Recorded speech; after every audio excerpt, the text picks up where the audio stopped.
Fellas, it is time.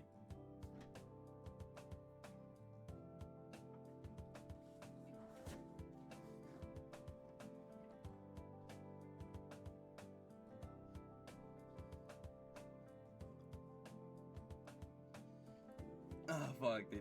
I've been wanting to play this game for a while, just because of where we left off. We definitely left off at like a kind of a cliffhanger, but it seemed like a good point to stop for a second.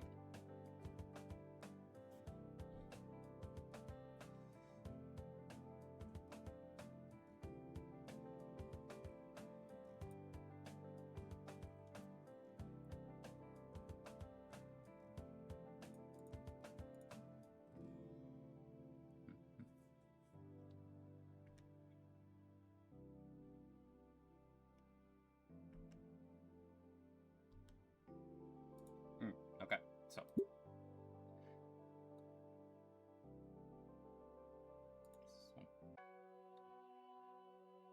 Alright.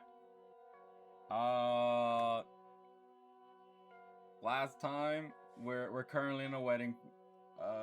Is a wedding. We told Damien that we liked Olivia, and now we're gonna see if Ben knows anything else that could help us with Olivia. That's where we're left off right now. We're gonna go ask Ben. Where's the fucking bitch ass cup, man?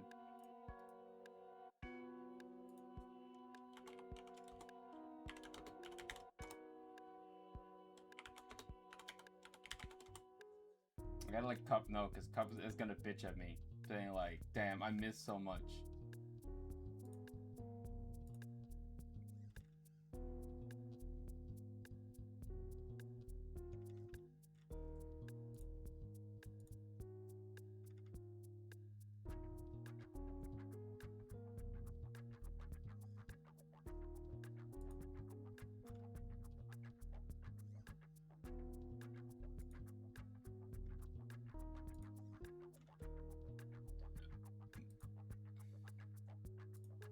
Well, I guess Cup can have fun going through the VOD.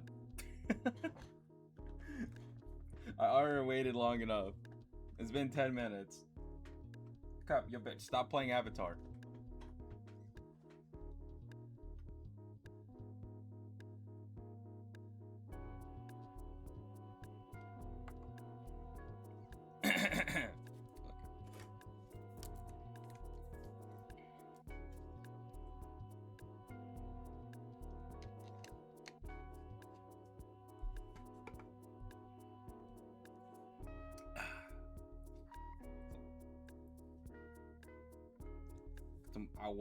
Okay. I surreptitiously maneuver around the various wedding goers, impeding my path trying to get to Ben. Eventually, I have an opening while Ben is currently taking a picture of another couple by their table.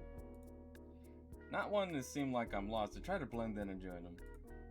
I get near Ben and get down on one knee to take alternate angle shots of the couple. As if he had a sixth sense, Ben quickly noticed my presence, shocked that I was next to him. Inko, what are you doing? I just wanted to get some alternate shots for the lovely couple, just in case they would like them, you know? I give off an awkward laugh, though it's not amusing to Ben. He gives me an icy glare that sends shivers down my spine, as I've clearly stepped into his territory. I think it'd be more efficient if we work in different parts of the venue.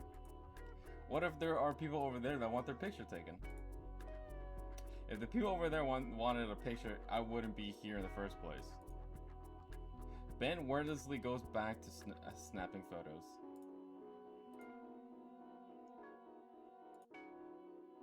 I get back on my feet and lean close to the preoccupied Parasaurolophus to talk to him. Look, Ben, I need some advice. Thank you, young man. No problem, ma'am. Finished with a couple photos, Ben turns and begins to hoof it down the venue to look for more photo ops. I match his pace in order to keep up with him. Advice, you say? It's about Olivia. Mentioning the baryonyx stops Ben dead in his tracks. He turns around to face me. What about Olivia? Well, it's just that I take a deep breath to steady myself. The thing is, I think I love Olivia. Ben's face goes from confusion to sheer surprise, his eyes going as big as his glasses. Wait, what? The L word.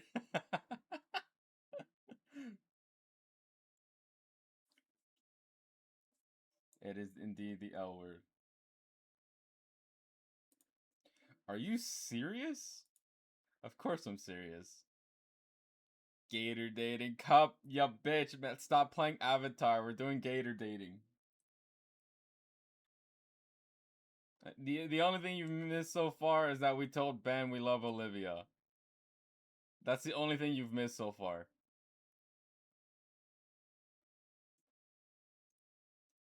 And then this is him saying if we're serious. We need to hug the gator again. Of course, yes. Gender swap, motherfucker. Fine. Fine. Fine.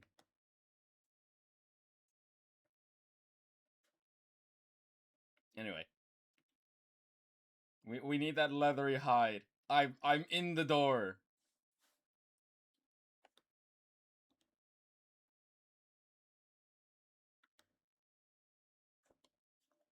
I'm still unclear, Ben. Well, that's not where we're literally asking him about advice right now. Of course I'm serious. And since you've known her for longer, I figured I could ask you some things about her. Ben? Ben? Ben's just shocked. Ben's just shocked. What? Huh? What? Sorry, I must have misheard you. You said you're in love with Olivia and I did, or I think I am. Look, I don't really know, but I'm asking you for some help, and... The Parasaur claps his hands on my shoulder and smiles broadly. This is wonderful news. Olivia's always been a bit of a loner, but to know that someone likes her like that is just fantastic. Let's go! Alright, okay. My viewpoint of Ben has gone up. But we'll see what the beef is.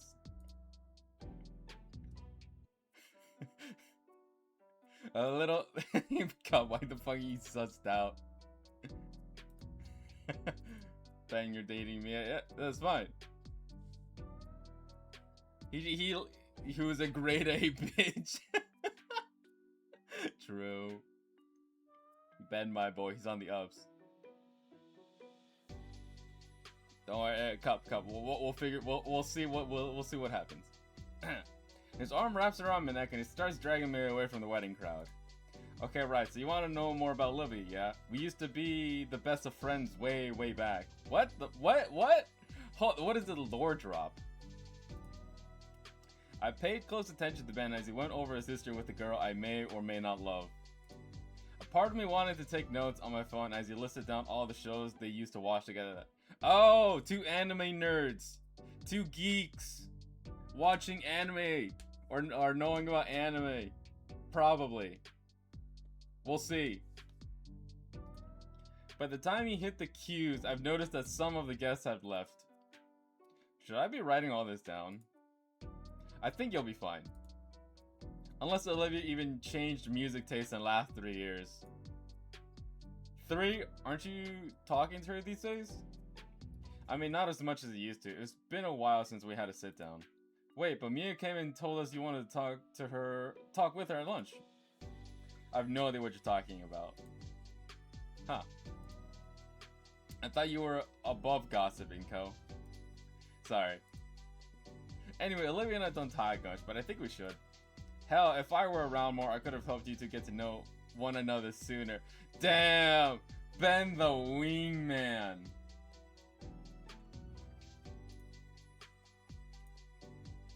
Oh, weebs minus 10. What the fuck you mean, demon? Maybe even...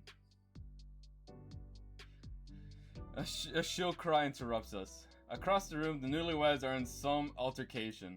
I guess it's time of the night for the groom to carry the bride out, but for some reason she's riding piggyback like a grade schooler. He laughs to himself maniacally while she complains and holds onto his hair to keep balance. Well, that relationship isn't going to last. Inko? Yeah, sorry. Back on track. What's important is that you always be mindful of her condition. Her condition? You know what I mean. Olivia's absolutely hates special treatment, and it can get to a point where that in itself is a burden that weighs down her friends. Hey, Tropical!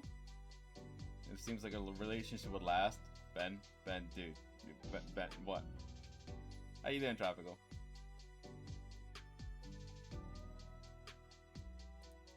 Refusing to accept help to the point she becomes a problem for those around her. Ben sighs. I would know. Are you talking about how Olivia tries to do things on her own? Yeah, like, for all the times I've tried to help her out, she'd get all pouty and silent as if I was stepping on her toes. No wonder people try to avoid her, you know? You can't just keep pushing people away. I care about Olivia, but she doesn't do herself any favors. Truth be told, I'm a bit excited to hear that from you. If you could get through to her, we could be friends again.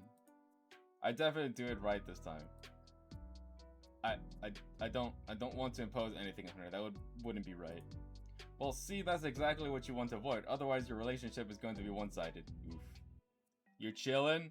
Bro, Tropical, when are you going on your DJ main arc? Yo, you got a main DJ now, Tropical. What's his busted, It's busted moves now. Fuck the gator, we're getting there, youngster. We're getting there. One-sided. Relationships are all about mutual respect for one another. Anything less than that is unreasonable. Ben, my boy. DJ might unironically be like top 8. Now, dude, he's like top 4 or some shit like that. His backward sway is so fast, it's non-reactable. Also, my chat is off screen. For fuck's sake. Oh, it is. There we go.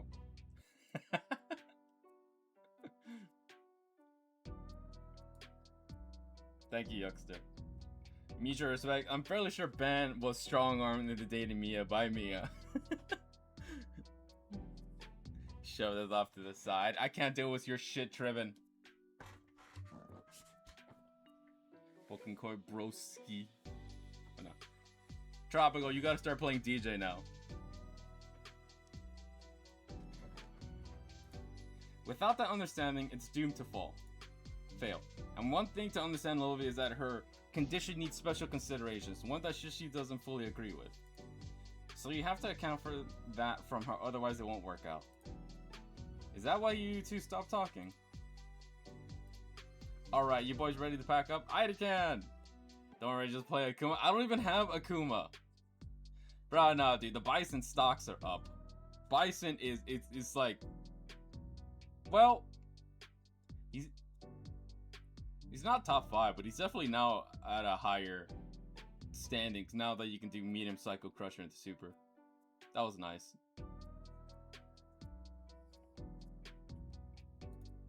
Pretty long night, huh? Our teacher looks haggard as he walks up to us. His wings are dragging on the floor and he's propping himself up with one of the light stands we brought. Despite his exhaustion, he's grinning widely. You two enjoy your first work experience? Terry also got some silly shit? Really? Oh, fuck, dude.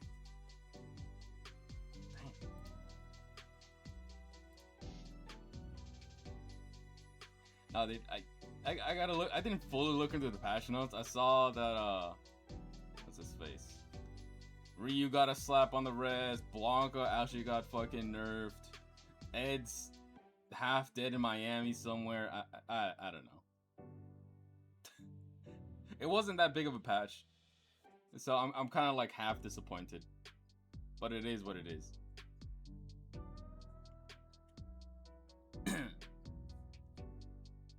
You two enjoy your first work experience? Oh, absolutely, Mr. Idakan. I managed to load up both of the memory cards you gave me, and I even managed to try out the different kinds of lenses you had brought. Good to hear, Ben. What about you, Inko? Well, if I'm being honest with you, I was on my A game tonight. Well, I suppose it's a tough order to ask to start with, so many things to account for, and... No, I meant I didn't really get that many good shots, Mr. Idakan. I didn't even finish the first card you gave me. I see. Well, when we go through these next week, I'm sure they'll be fine. Oh, definitely. The groom saunters off with a huge grin on his face, slinging an arm around our teacher's shoulders. I can't wait to see these.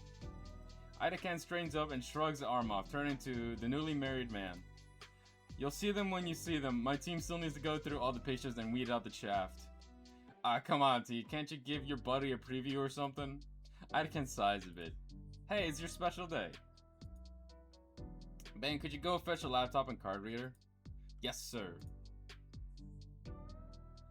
Fucking told you guys Rio's when it wasn't gonna really... Yeah. Fucking told you guys Rio wasn't gonna get really touched at all. Which is fine, because half his player base don't think so. It evens out. Nah, okay. They did touch it, so where, what was it? Light Hashogi is not, you won't get punished if you burn out. So the Light Hashogi punish is gone. Thank fucking God, dude. That shit was annoying. Same thing, the same thing with Terry, the burnout crack shoot.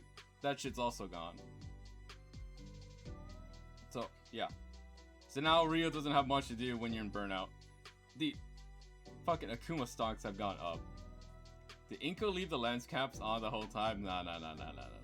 We just weren't focused. We were too busy trying to rizz up the gator. Inko, while he's doing that, can you start packing up everything into the trunk? Sure thing, Mr. Ida-Ken. Before I turned away to start, the tired Taro takes the camera from me. We can set the table over there. The two other men head off, leaving Ben and I to get started on packing everything up. While Ben and I are busy dismantling the multitude of standing flashes and lamps, the bride, groom, and Mr. Ida-Ken sit at the cleaned up table with a laptop before them. I can't really make out what they're saying, but I can kind of tell based on the way the three switch between quietly focused and laughing loudly. By the time the back of the car is loaded up, the last of the wedding party has departed. Nothing left to do. Ben and I linger a bit behind the group. Think about it, alright? My advice. Olivia does need help. If you're really aiming to ask her out, keep that in mind. Yeah, I'll keep it in mind. Thanks, Ben. No problem. And we're done. And we're done. Yeah, I don't want to keep the missus waiting too long. Not tonight. Hey, yo. Bleh. Ben and Inko, bleh. Alright, good night, everyone. He points to me for a moment. And good luck to you, little guy. Be seeing you, Mal. Mal. I'm gonna go with Mal. The groom saunters off. You two ready to go? Yeah, I'm pretty beat. My legs are killing me. It feels like my shins are about to explode. Better get used to that pain, Inko. Plenty more of that to come once we start doing all the events like sport matches and air shows. I'm watching Punk play Alex and dude is on like a 17 win streak. Bro, the Alex shit, sometimes he can two-tap a lot of people. It's crazy.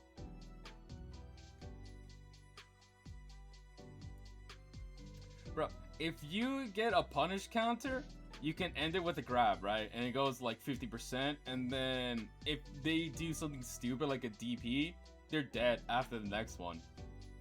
The Alex is... I think there's gonna be some sort of mid-patch update to just fucking nerf Alex to the ground, man. He can two-tap a lot of people.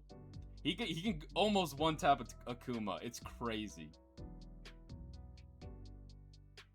Like, damn.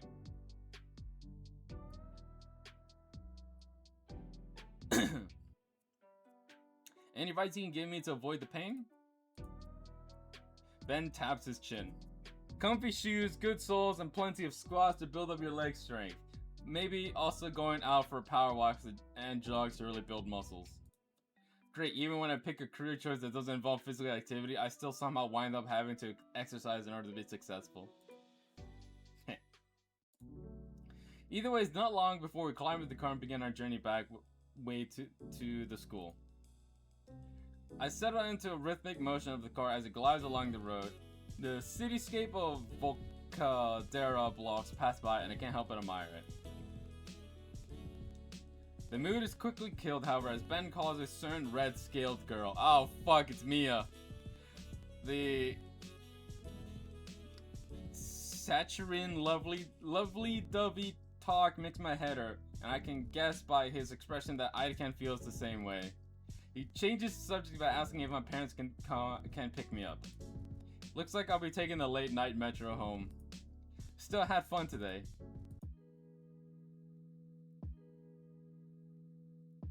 Bro's gotta get them gains, bro. How else are we gonna lift that gator up? You know, Princess Carrie. Exact demon, same brain cell. Let's go. We gotta lift up the gator wife. Wink, wink, wink, wink. Even though we're pretty far into the fall season, today's a nice day out. There's a storm coming in later today with a cold front, so the temperatures outside are bearable enough to relax in.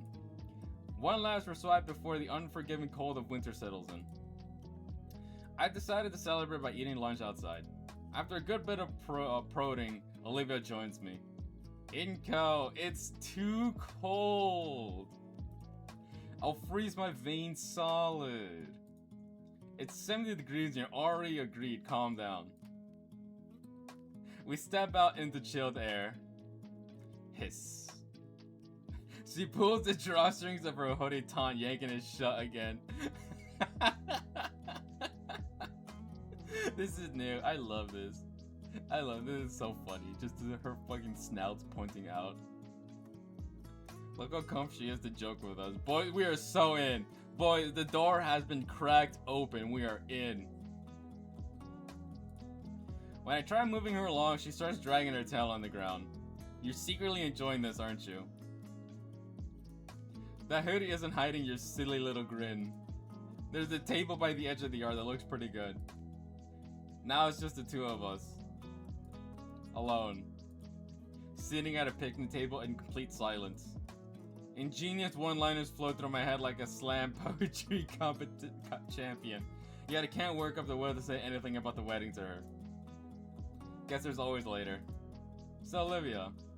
He's gonna fuck this. Oh, he's 100% gonna fuck this up.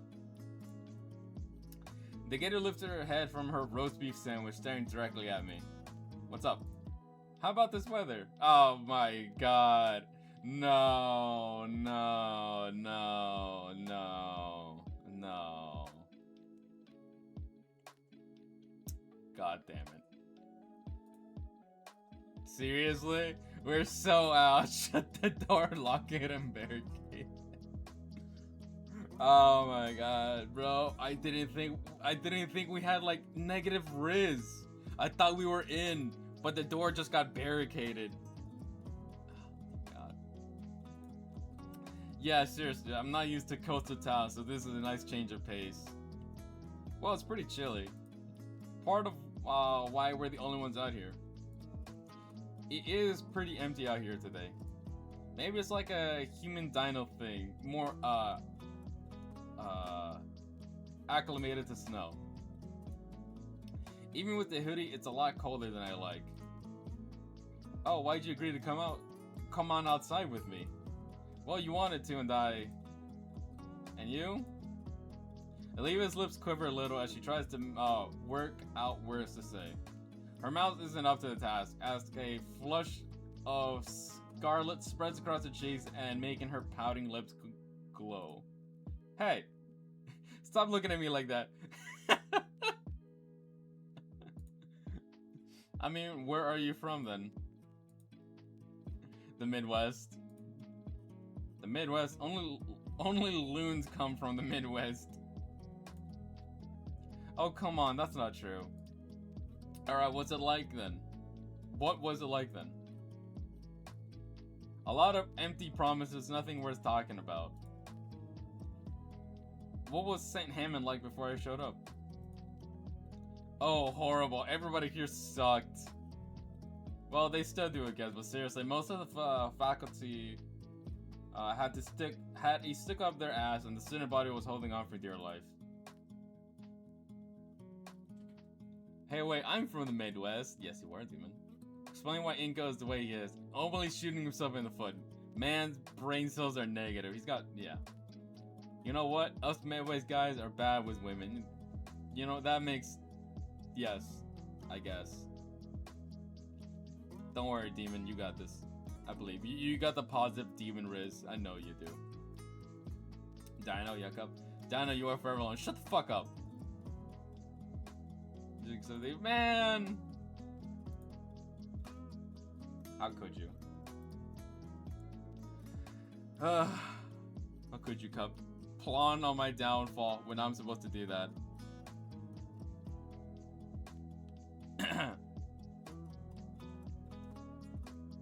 I got that Mountain Cup Riz, except... Nah, you don't have Riz, Cup. For some reason, people just want to pick you up. Like, you're just burning trash. And be like, that's the one I want.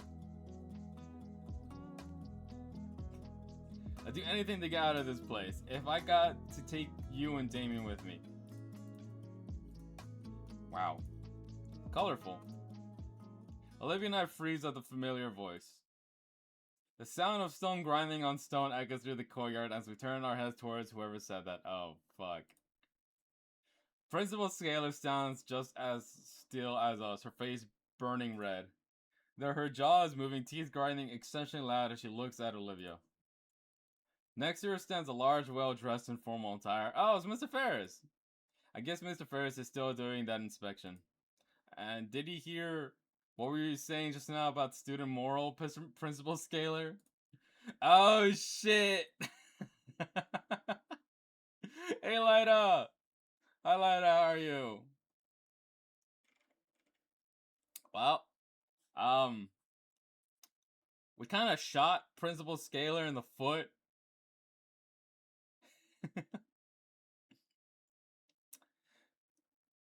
Well... This is awkward. He doesn't even look up from his clipboard as he begins jotting down something with a pencil. I said had. Ever since Principal Scalar took over as a principal, things have gotten better. Olivia's words do little to make Scalar's face lessen in both color intensity and heat. Yeah, I have to say, this school's way better than my old one by at least a country mile. So, Miss Inca, would you say that your time in St. Hammond since your transfer has been both fruitful and comfortable? I mean, compared to my old school, I've met good friends, had an excellent teacher in classes, and have had an all-around good time. Also, the cafeteria food is great here. It actually tastes like food and not microwave reheated gruel. Mr. Ferris gives me a nod and writes something else on his notepad before turning to face Olivia. What about you, Miss Olivia Hallford, was it? Got any more comments regarding St. Hammond? Do be honest, if you please. Olivia shoots me a quick glance before taking a deep breath. Well, the school needs more handicap access ramps. Also, the elevator in the middle building is busted. Sometimes it gets stuck for a few minutes. Also, our PE teacher steals hat from the students and hoards them in the equipment shed.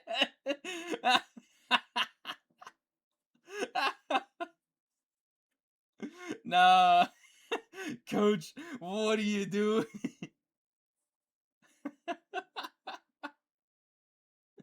Oh my god.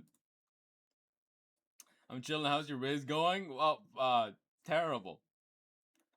Apparently we're talking about the weather when we're together, or alone together. It was great. We are so in, but Inko's so dumb as fuck. You might fuck that up. Guy has zero social awareness. Inko has negative Riz, but leaving Rex out. Nah, Demon. Nah. Don't believe me on me with your Riz. Coach, I'm not even man sniped the history class students. It's great. Oh, dude, look at Principal Scalar when she said that. She's like, what the fuck? Fucking coach? I would never. I can almost feel the heat emanated from Principal Scalar's face as soon as Olivia finishes lodging her complaints. Wouldn't want to be around her after Ferris's visit is over. First part, Mr. Ferris only nods and writes more down his clipboard before turning back to face Scalar, who does her best to turn her grimace into some kind of smile. Seems like there's some issues left over from the previous administration. Are you already taking care of correcting the issues Ms. Harford has pointed out? Principal Scalar nervously clears her throat. I've already sent a request to the district to have the elevator looked at by a technician. Mr. Ferris nods to write something else on his clipboard before clicking his pen and stuffing it in his front suit pocket. I'll have to talk to the superintendent about that request next time I'm at the office. What about this PE teacher Miss Olivia mentions? Oh, Mr. Coach Soley. Ferris raises an eyebrow. It's his legal name. I know. Wait.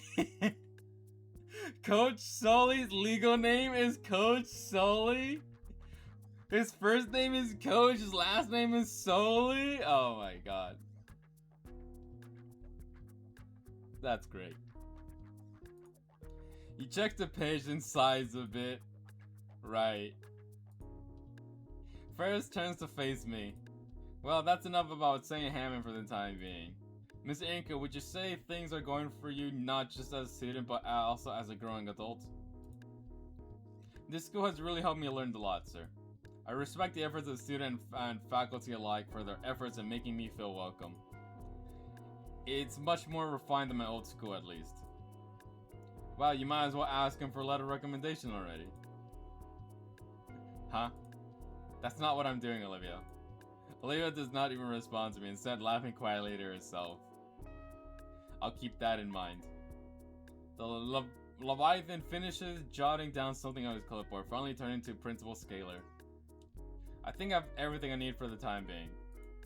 So, Mr. Ferris, why don't we adjourn to the faculty lounge? Of course, we can go over your future budgetary plans over a nice cup of coffee. The inspector turns away. Principal Scalar lagging behind him with a look of pure misery in your face. He was born for the job. More like 4 cents today. Nah, he was born for it. I bet you the man changed his name to Coach Soley. He's like, I don't know, he's like at a McDonald's,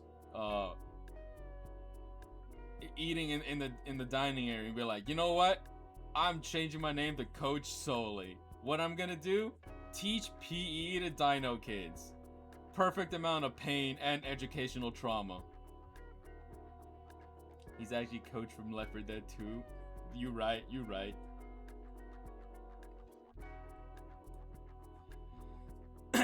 I wish he'd done this freshman year.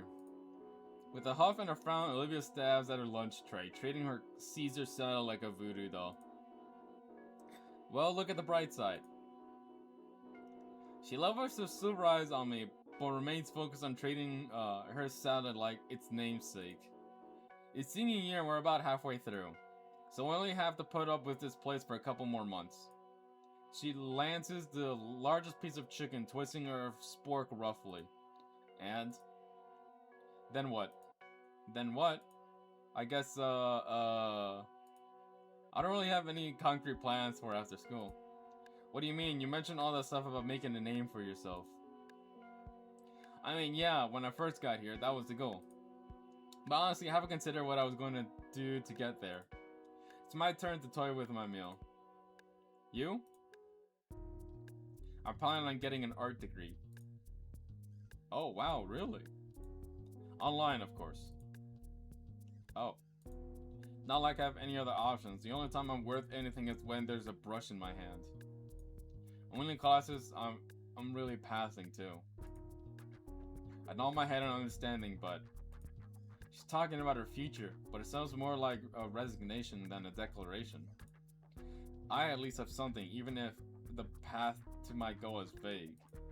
The Mora's mood leaves me at a loss of words.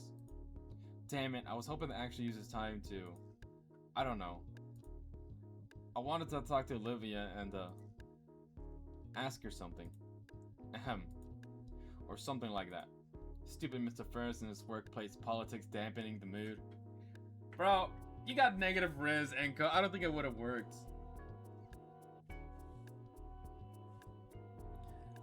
Is it that he changed it, or his parents had a bit of whimsy?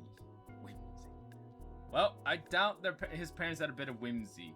Because the way Coach Soley is, I think he just changed it. Got out of the military, be like, I'm gonna be a coach. The air between us is awkward as we pick at our lunch, and even after the bell rings, we're forced to finish eating. It's still weird. Even when I asked Olivia would like a push to history, she just remains silent in thought. Olivia has been quiet for about 5 minutes now. Even though 5 minutes isn't that long a time, Olivia had grown so much chatter as of late, so the silence felt just a bit off-putting to me. A part of me couldn't help but wonder if it's a cold shoulder directed at me, or just remaining nerves from that last conversation. No use just thinking about it. So, penny for your thoughts, Olivia. Alright. Sorry, I guess I'm not here right now. What were you thinking about exactly? Oh, fuck, dude. Hold up. I am gonna be right back, bro. Dude, my stomach is killing me today. I'll be right back. Give me a second.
So much better. What a miss. That's such a good face for Olivia. Yeah. That face is how I feel at work lately, bro. That's just me every day when I wake up.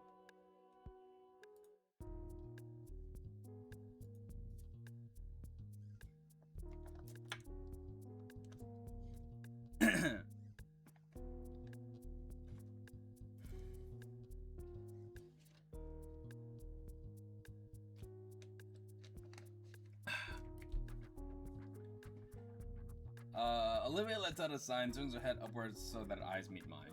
I wasn't playing Avatar, and welcome back. Yeah, dude, Cup, I can see you right here. Avatar, Frontiers of Pandora for 1 hour. Man, the fuck. I really got to thinking about what we were talking about earlier. How it seems like neither one of us know what we'll be exactly doing after school is over. Stop sucking. Cup, you are literally. It says active now. All right, that's not me. That's you. Oh, right, yeah, that.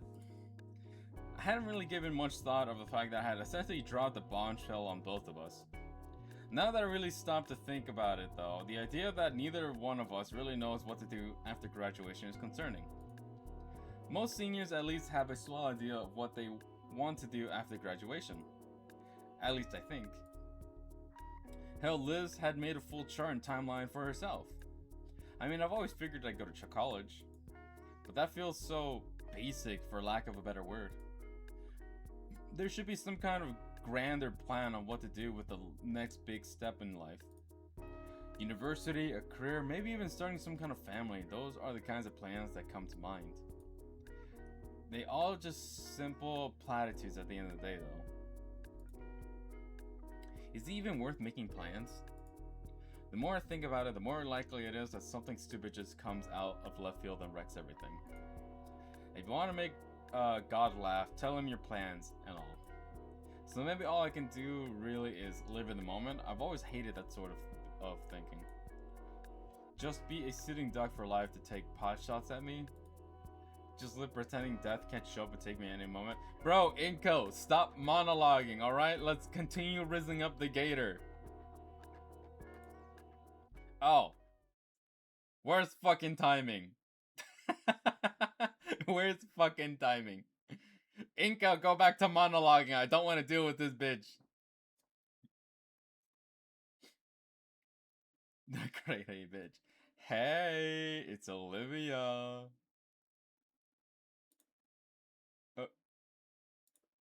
And friend. Olivia stiffens in her chair. Oh, hey Mia. Olivia's words are a hiss as she tries to face away from that crimson-scaled girl. Her hands shaking stern against the wheel of her chair, slowly turning it to.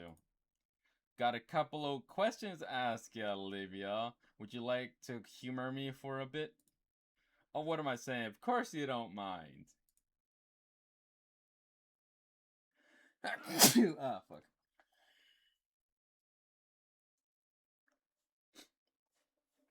The parasaur stunters up, and with a sway of her hips, pushing me aside as she takes Olivia's reins from me. Your demons are escaping. Catch them too late. They're in the air. Bless you. Thank you, demon.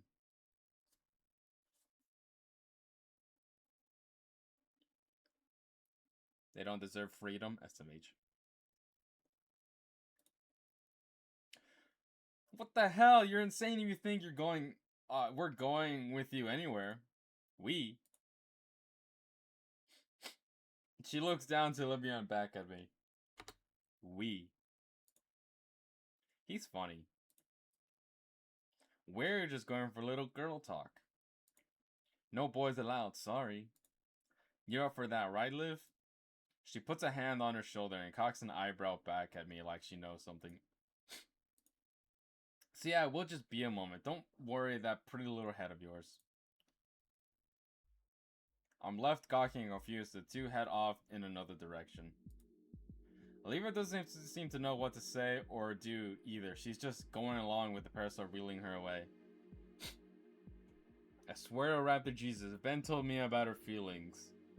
I have a feeling Mia's going to say things and it's going to set us back. It's really hard to trust Mia, bro. I can't fucking trust Mia at all. She's such a bitch. That is true. Part of me wants to give chase, but the side eye that Mia sends back at me forces me to stop. I feel useless as I watch the two turn the corner. My thoughts of what I want to do, going after the pair, are betrayed by my body and still frozen by the icy glare from Mia. Damn it, I'll just get to class and ask what this was all about later. By the time I get to practical and sensory class, I'm half expecting to find Olivia already waiting for me, some kind of remark, primed and ready to be spoken to me. But instead, she isn't there. I reluctantly take my seat, tapping my foot impatiently. Even when the bell comes and goes, there's still no sign of her. Oh shit. Shit. I shouldn't have let Olivia go with her alone. What the hell was I thinking? I really don't want to cut class, but I can't afford anything bad happening to her. Nope, I can't sit and do nothing. I shoot my hand up in the air.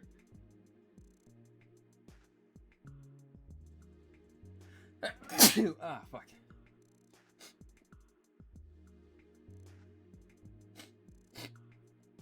Ah, fuck. Ah. I shoot my hand up in the air, causing Miss Procklin to pause mid-lecture. Yes, Mr. Nito? Miss Procklin, can I please be excused? Why? Class barely started a few minutes ago. Because I... shat myself! Eiko! Eiko, you could have used any other excuse! Why did you say you shat yourself? You could have just said you weren't feeling well and had to go to the nurse. Oh my fucking god. Eiko, you were the dumbest motherfucker around. Oh my god.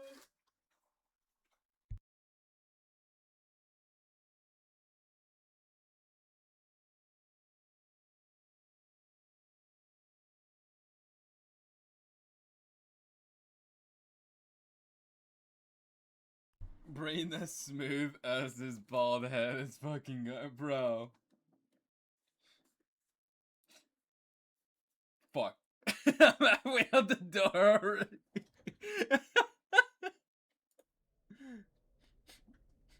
Where did they go? There's not a soul to be found anywhere. If I were a bitch, where would I harass somebody in secret? Shoot, whatever's between them, I hope it isn't turning physical. I mean, she wouldn't, would she? My hands clench tighter and tighter as I focus on walking faster. Finally, something snaps me out of my trance, the face sound of squeaking metal. I heard that sound before. I turn towards the source, just beyond the door of a nearby classroom. Judging by the paraphernalia covering the door, I think this is the algebra room. I grab the handle and haphazardly throw the door open, praying that I'm not about to rudely interrupt the teacher for the second time today. Looks like shit. How am I? Should be happy it's done. The two heads turn to me in a mix of anger and surprise. It's gonna be awkward. And they're the heads of the girls I was looking for.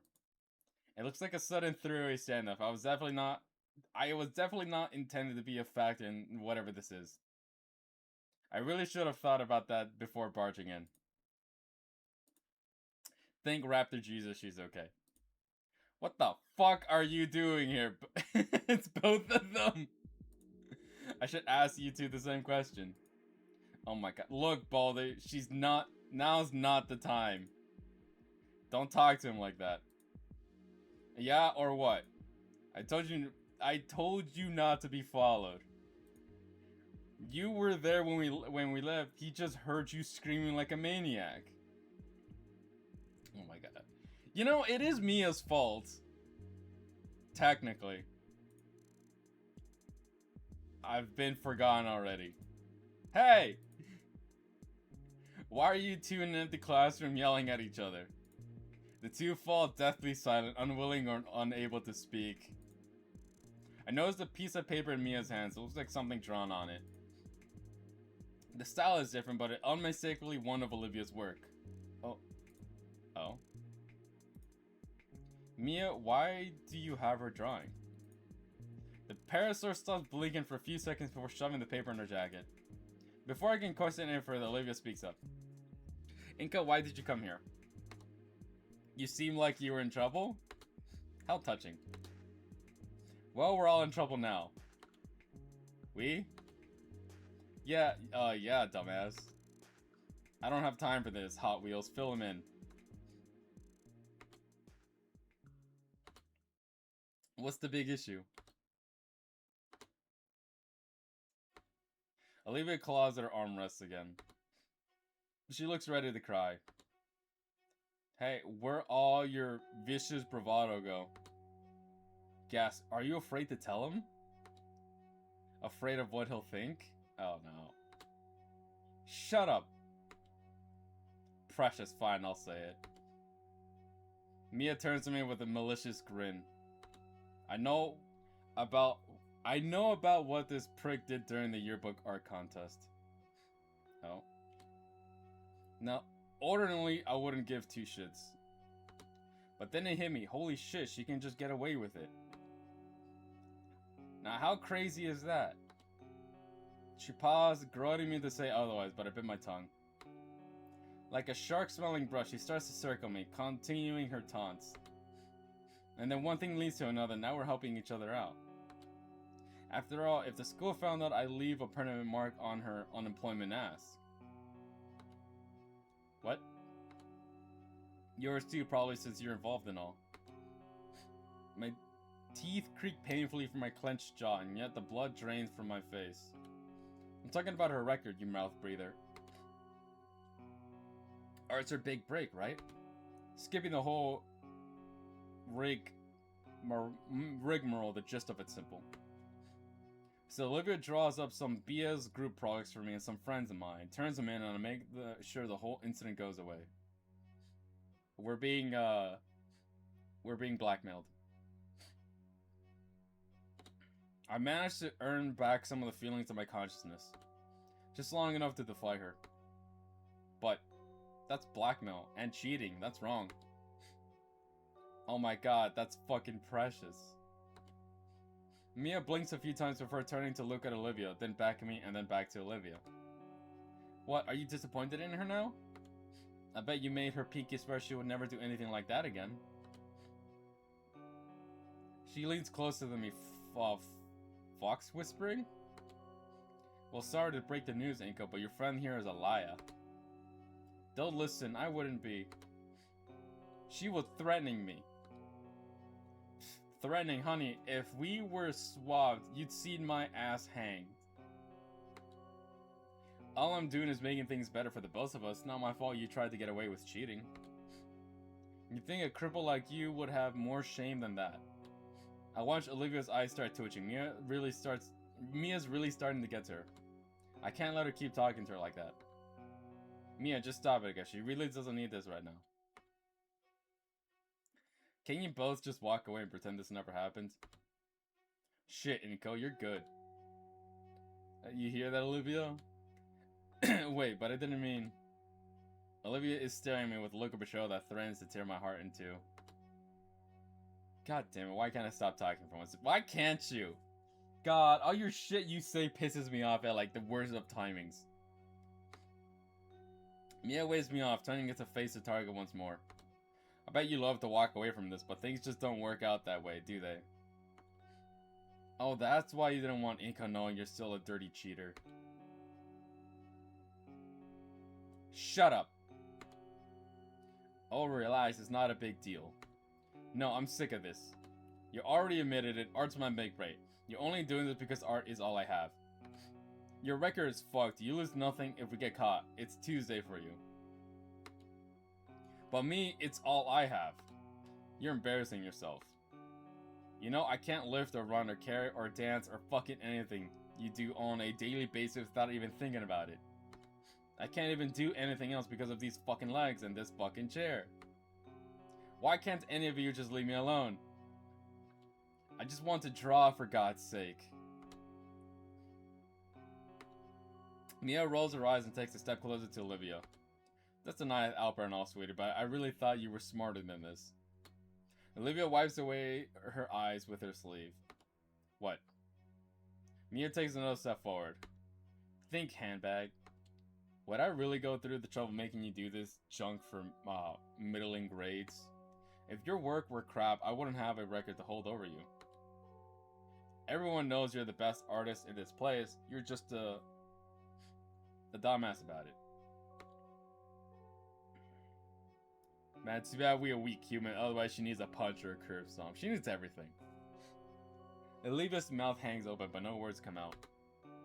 You're the kind of idiot to let this sort of comment get to you, so let me be the first to say, congratulations, Olivia. You have a fan.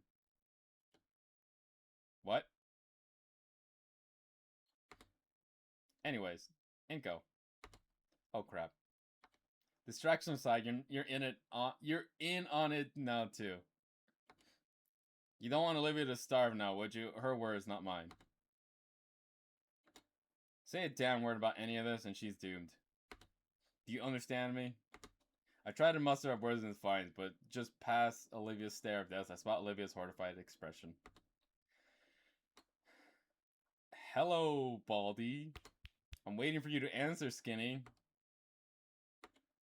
I honestly don't know what to say or do in this situation. No. Excuse me? Let me think this over with Olivia.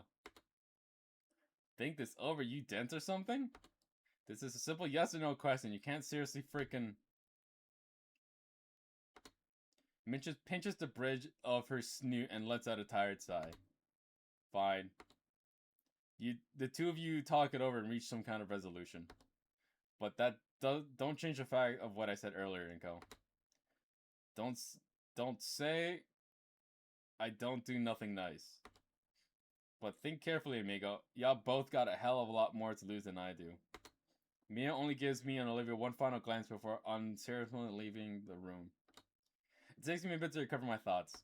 I never thought Mia would go this far. And Olivia right now, she must be. I stand up from the floor, slowly approaching the alligator. This is making me dislike Ben by proxy? Yes. Ben, your girlfriend makes me hate you. Bro, Ben's not saving himself with his whole girlfriend shit, man. She looks like a mess. Why? Why did you have to come in here? I'm sorry, I was just so worried about what Olivia could have been doing to you, and I wanted to make sure you were alright.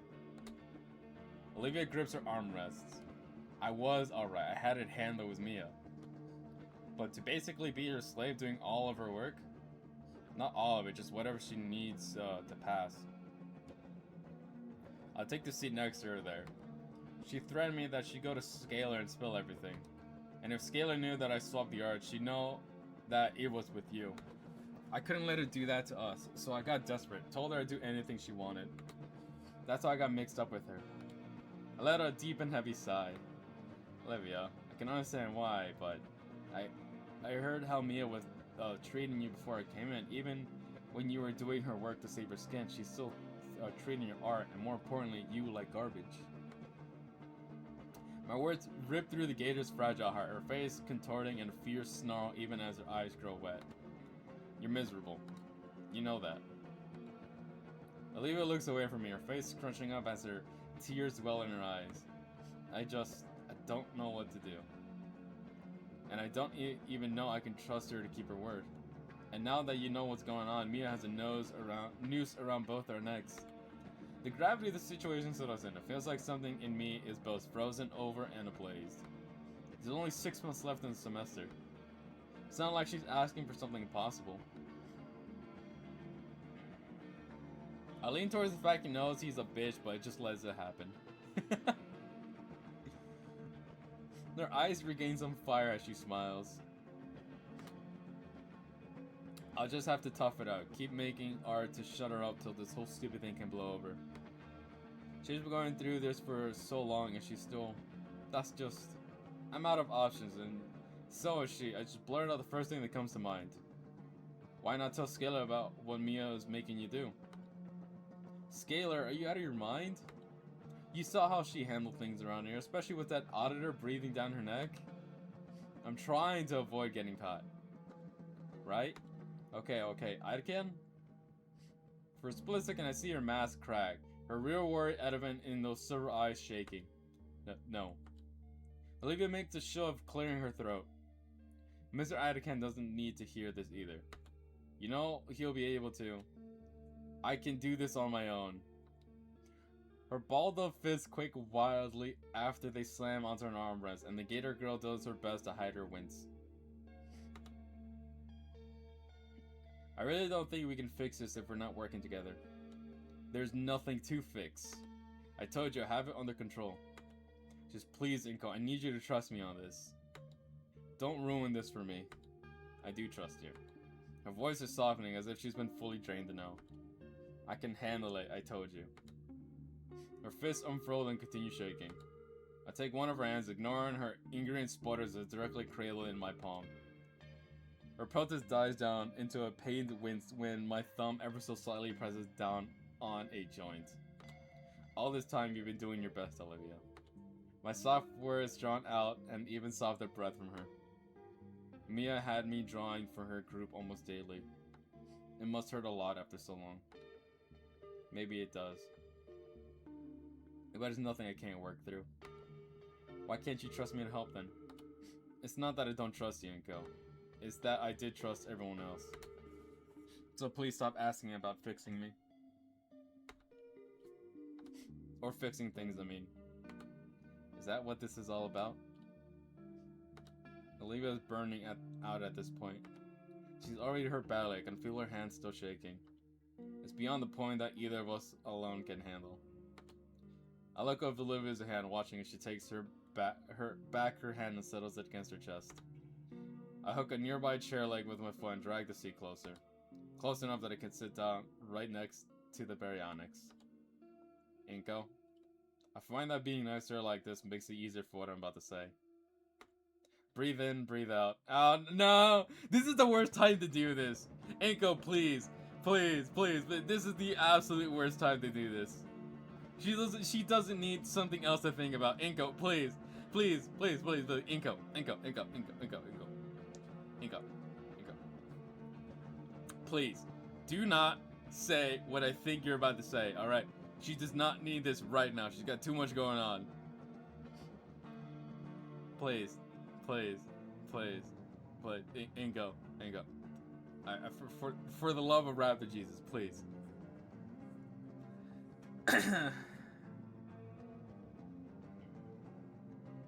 He's gonna fucking confess, man. I can feel it. I can feel he's gonna do this fucking stupid shit.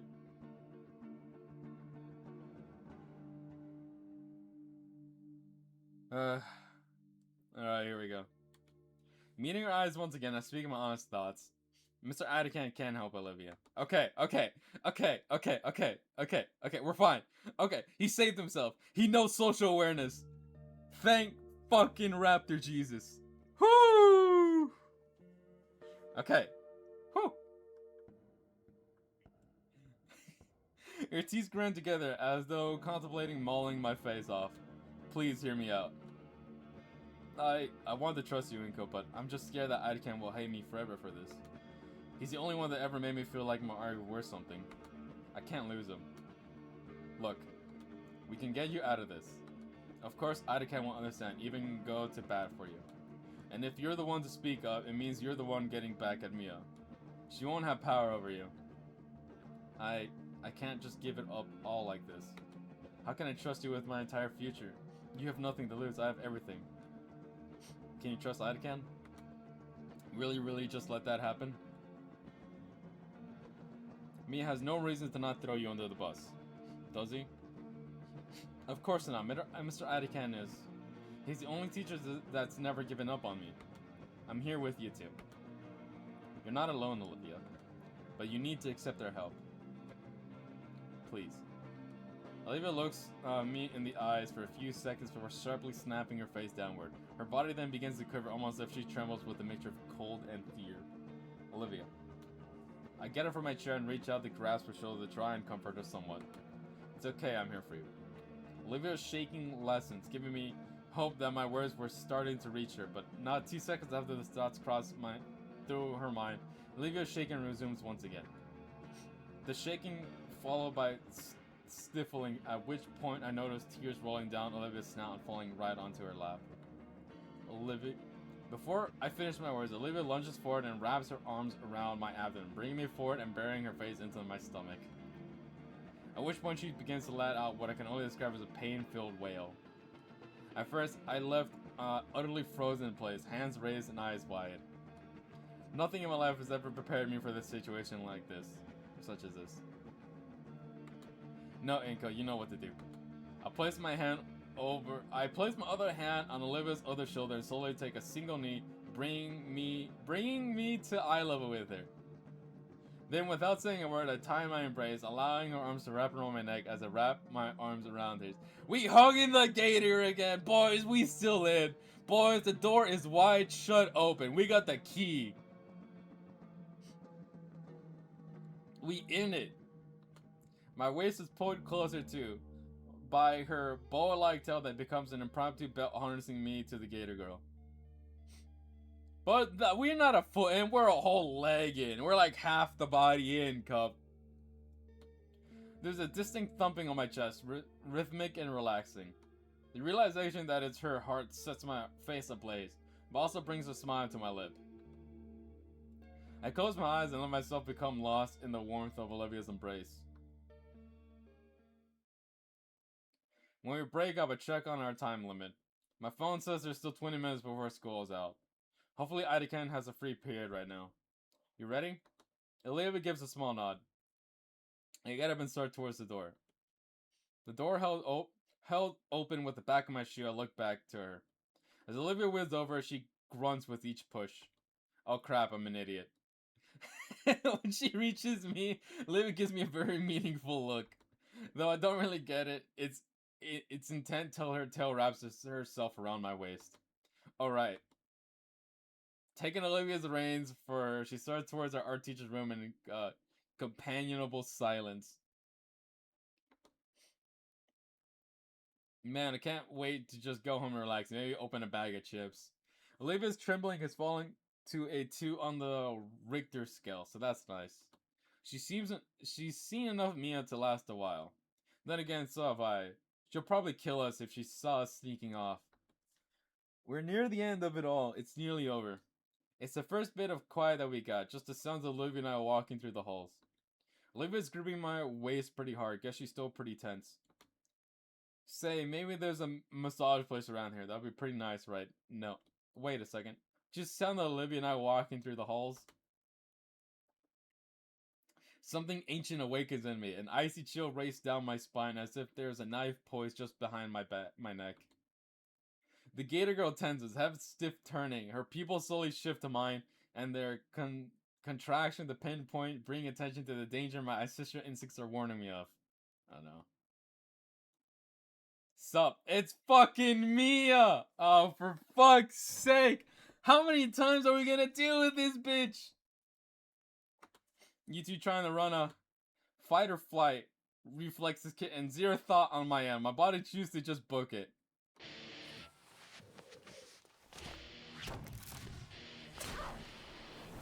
That's what you get, bitch!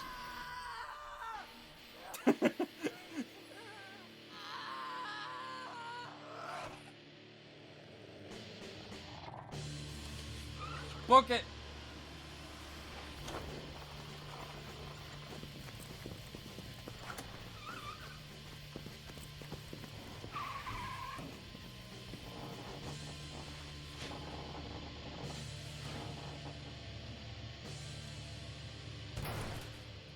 Wham! I'm surprised she's not running up the stairs to the end where the other elevator is at.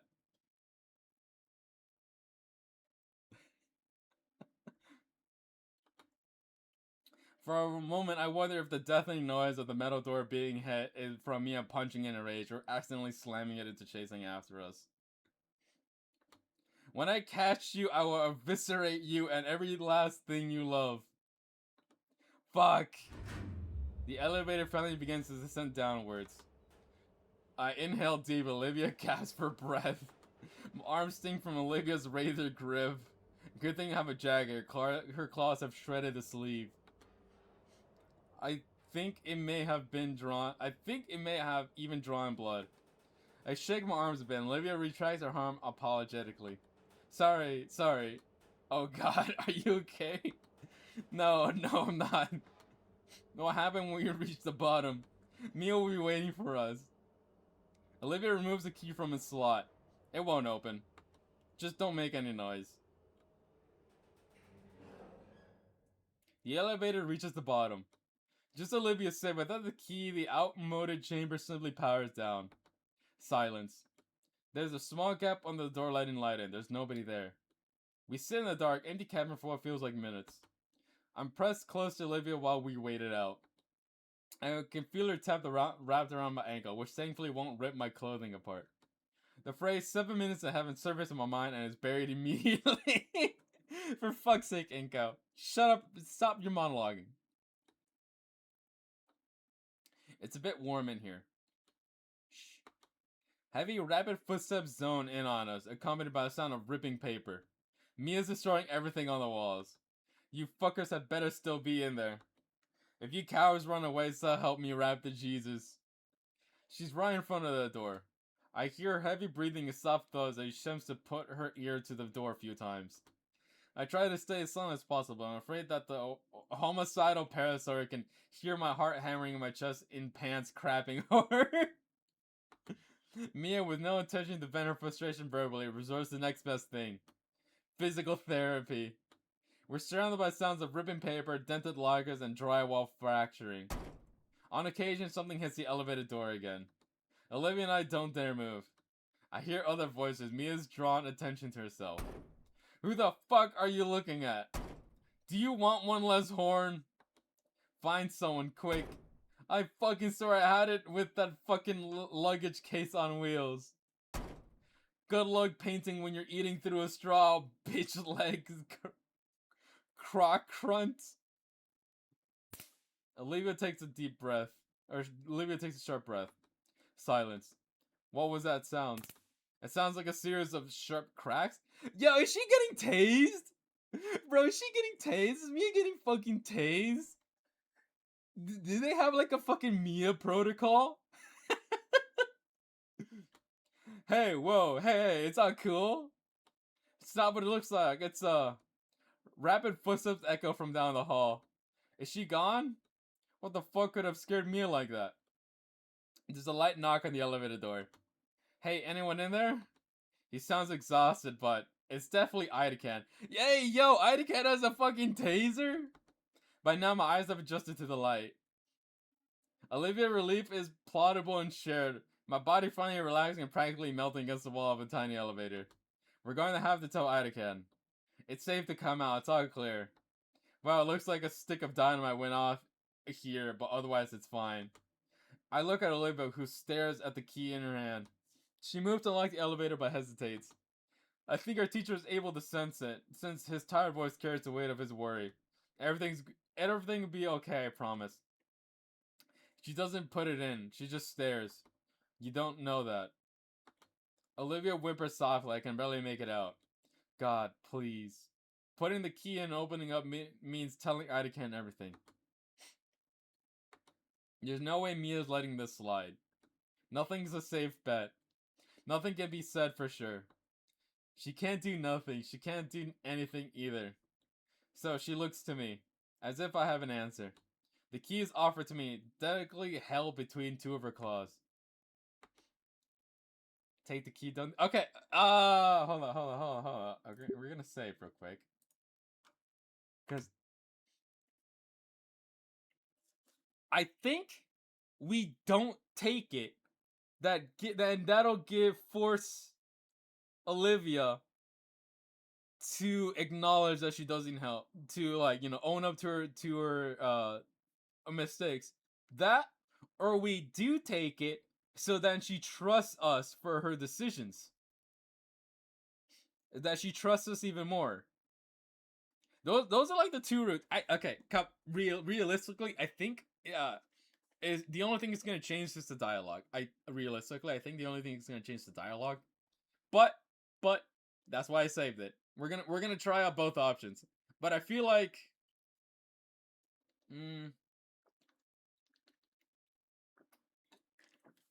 she needs a push. That's what she needs. So I think if we do take the key, It's not a push. More like she's just making us choose for her. But mega trusting us, yes. But if we don't take the key, that's like the push forward for her to actually overcome whatever this is. I did save, right? Yes.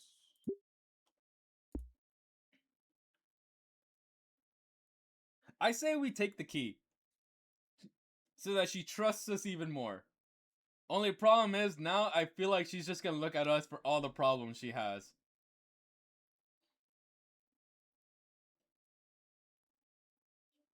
She doesn't need saving her face, she just needs to choose for herself. I guess. So we don't. So that means we wouldn't take the key.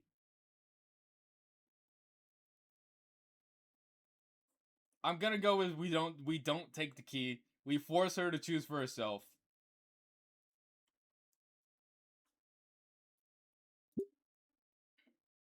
My hands cup hers, etching a small grasp from the girl. Even with the darkened lens of my shaders, I can make out her moon silver eyes filled with all the words of this past month.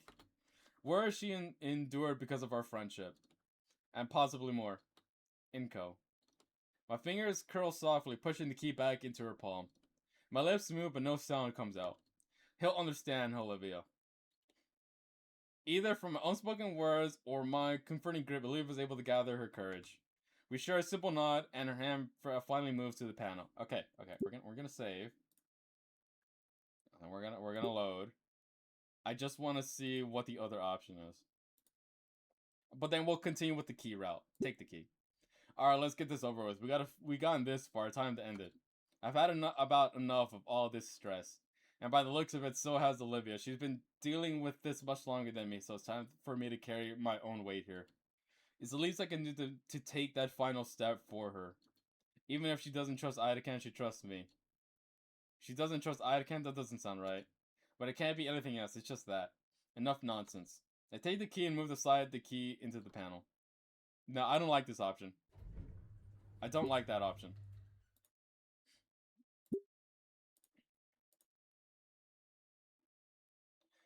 We share a simple run and her hand finally moves to the panel.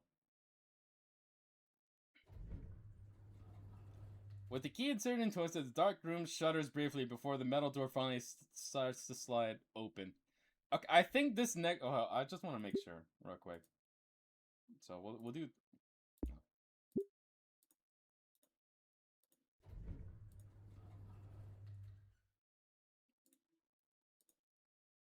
Now, okay, it is a different option. There is different dialogue, but I don't think I care much for it. We greeted by the sight of a teacher looking very haggard. His brown slick and with sweat and holding some strange black rod. Olivia reels back at the side of the odd baton. Thanks for saving us, Mr. Idakan. Don't thank me just yet. I'm going to need an explanation for all of this. So is Principal Scalar, for that matter. He steps aside and motions us out of the elevator with the wave of the broad stick. Come along now, give the janitor some time to take care of the mess. Holy shit, looks like Mia tried to destroy everything within her reach in the hallway. On the ceiling, a pipe is leaking water intended for fountains and toilets. A group of dinos in overalls around the corner looking absolutely pissed. Our teacher waves at them and begins escorting us to his room. All the adrenaline has faded now, and I can feel the acute pain in my arm. Olivia's hand reaches back. Oh, fuck. Behind her head to the arm she had grabbed, and her fingers delicately loop around the spot. She looks back, her mouth shut tight, but her sympathetic eyes telling me she's sorry. Wait, it really moved down. Sorry, it was in my chest. Fuck.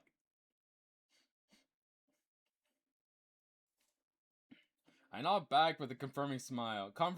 Sure, they're hers, but I know she didn't mean it. We look forward again to the door of Idakan's classroom. Olivia sighs and resigns herself to explain everything to her teacher.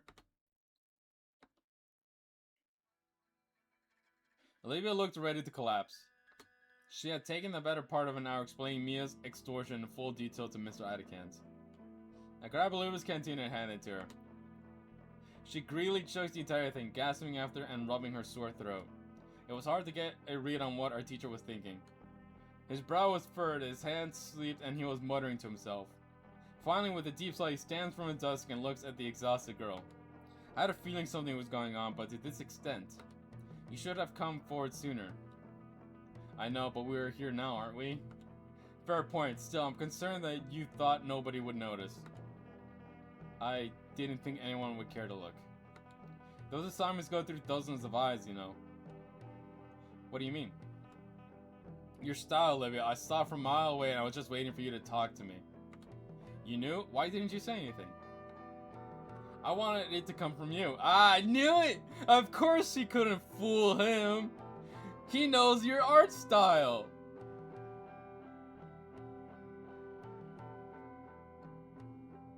That's my guy. That's my guy. That's our father figure. Don't worry, I'm not going to lecture you. Rap the Jesus knows you've had enough of that already. I'm glad you two are okay. Yeah, I thought she was actually going to kill us.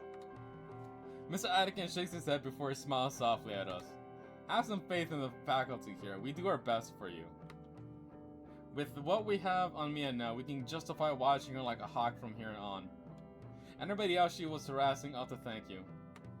Are you sure she's actually going to get in trouble for this? At this point, we look bad if we didn't punish Mia for this kind of behavior. That's a relief. Come on, you two can hunker in here until school clears out. You sure? You were going to stay after, like, anyway. You were going to stay, like, after, like, always anyways, right? Yeah. Oh, a loud noise makes me stumble to the floor. Mr. Idacan! Whoops. Wait, did we accidentally touch the taser? Did we get tased? Oh, fuck. Idacan looks at the device in his hands. Is that a taser? There's a piece of tape on it with something written on it. Intrius protocol? Anyways, I'm going to run and get some things done. They're going to want my account on paper pretty soon. May as well knock it out of the way. With no carrot off, Mr. Idacan chucks the electric weapon onto his with no carrot off, Mr. Idacan chucks the electric weapon onto his desk before turning to his doorway. Don't burn the place down, alright? Alone, I go sit near the back of the classroom. Basically, horny dino protocol, interest in heat, horny times the season, if you will. Ah, okay. Fair enough, makes sense. More curse knowledge for you? I got you, makes sense. I took biology. Oh, fuck. Looking out the window, I finally let out a huge sigh I've been holding in. Olivia rolls over to join me, and surprisingly she smiles. You were right, Inko. I could trust him. We sit in silence, just looking out the window. When school's let out, we watch the crowd of students going home. I don't see me in the crowd, but that doesn't matter. I think despite it all, Olivia's life is going to be just a bit easier after today. While students trickled out of school, Olivia took the chance to unwind. I figured it'd be best to let her rest, as I saw her drooping eyelids finally shut. She looked cute, just napping idly in her wheelchair. Except for the weird bellowing. It was like a snore, except I could feel it vibrating through the floor. With the clouds hiding the sun and the classroom lights turned off, I could do with some shut-eye too. But I can't bring my eyes closed shut. Instead, I look out the window. The layer of clouds overhead steadily grows more dense, casting a darker shade on everything. Light raindrops prick against the glass. Crap, I really should have brought my umbrella. As a few minutes go by, they roll in closer and closer, blocking out the sunlight. If Olivia were awake, she'd think this was pretty neat. I look back at her. Maybe I could nap too. Just a little. What was... Oh. My eyes are drawn upwards to the heavy cloud in the sky. I still don't trust Ben. Bro, Ben, your girlfriend is a bitch.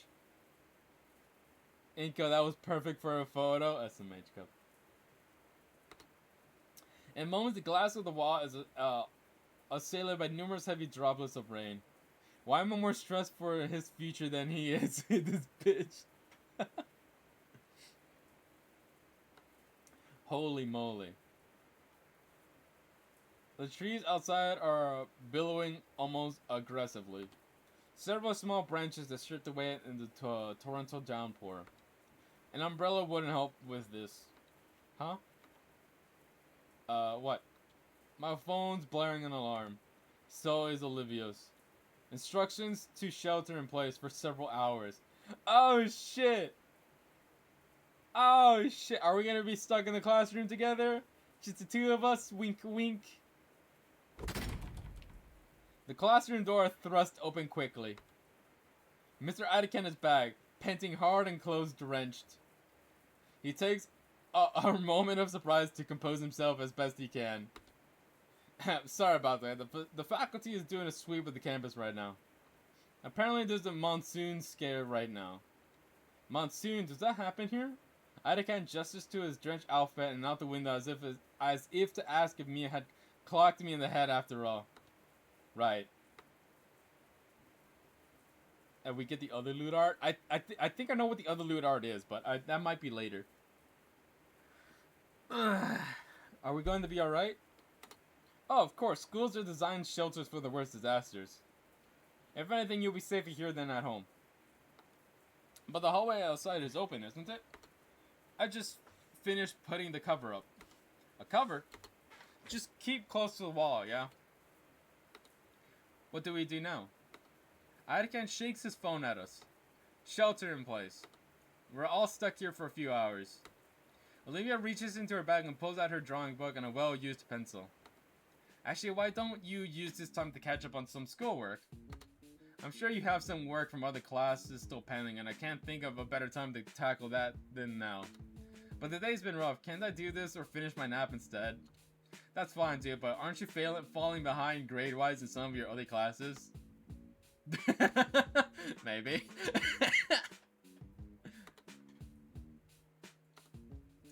Oh, fine. I'll catch up on some of that work. Anakin gives a single nod and smiles.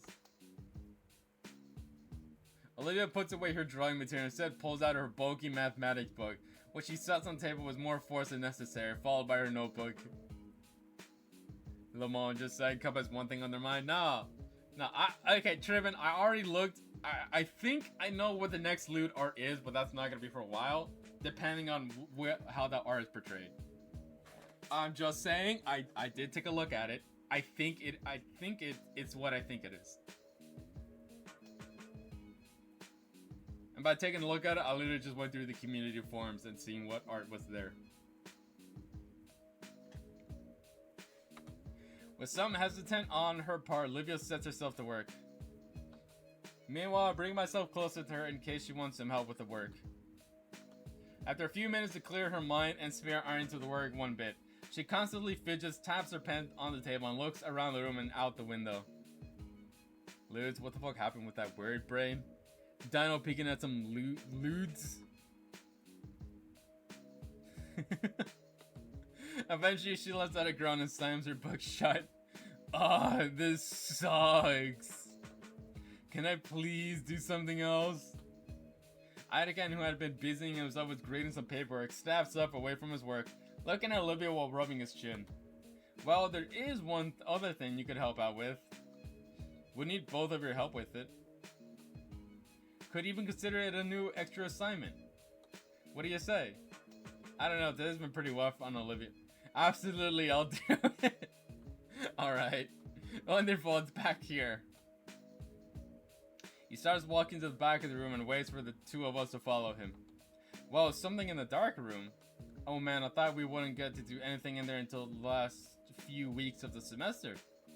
Are we going to be getting a head start in this section? Maybe we'll be making prints or learning about C41 and...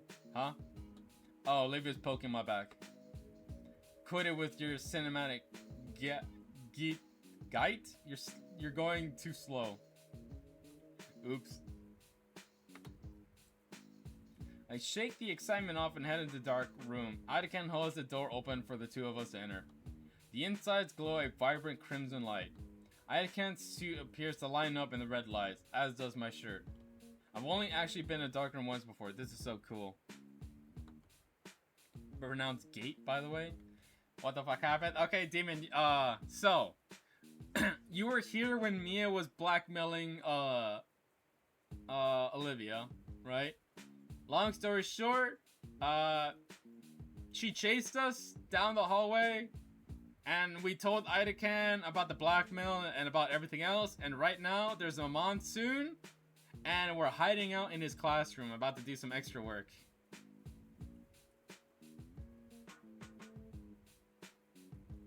That's about it.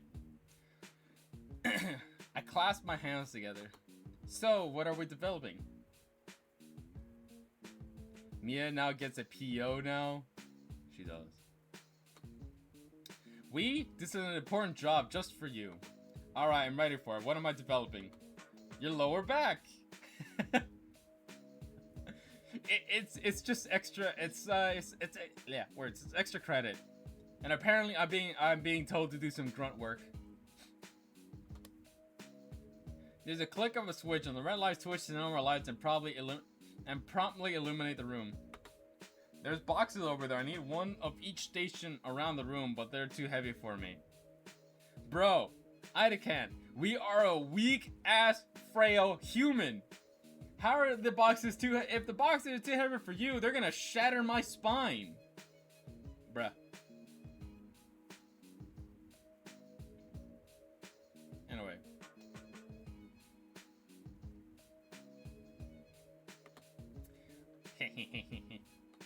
If you can, of course, legally I can't make you do any of this. Do I at least get extra credit? You get one of the bags of chips that keep hitting in my desk. Fine. Nice. Come on, Olivia, you should clear the way for him. There's actually something in the box we'll need in a bit. The two move back to the entrance, and I'm faced with my boxes I'll have to carry.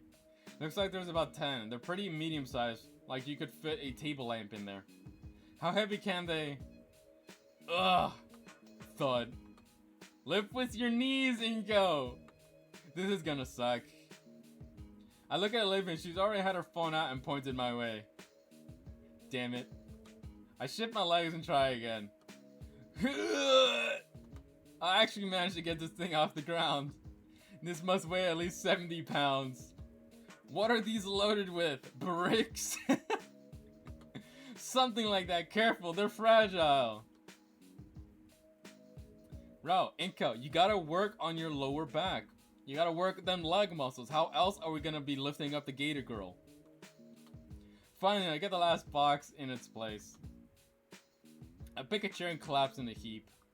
My muscles are on fire. My muscles are getting bigger. Though, to be honest, I don't know if I could have done all of that at the beginning of the year. My muscles are getting bigger.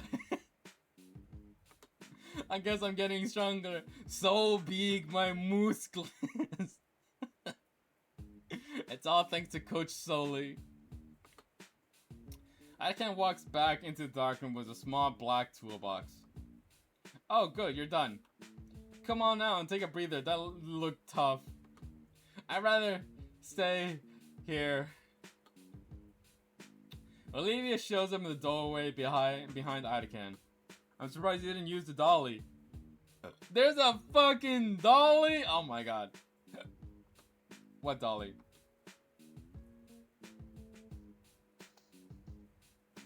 Before you get started with Inko, you didn't ask. How fucking smooth brain am I to not notice the damn fucking dolly? For the love of... I hate you. That's the spirit.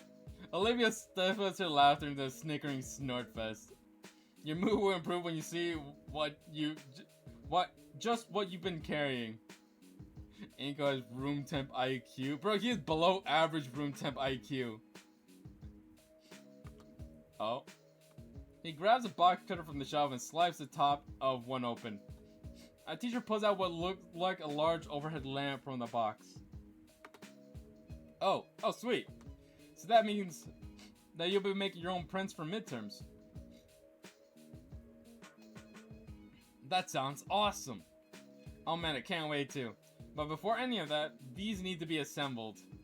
The rest of the parts are taken from the first box and set down meticulously. Olivia's gotten curious as she rolled up to the station and handling one of the funnier looking pieces. Anyway, here you two go. Wait, two? Yes, T, don't think I didn't notice you watching Inko so much.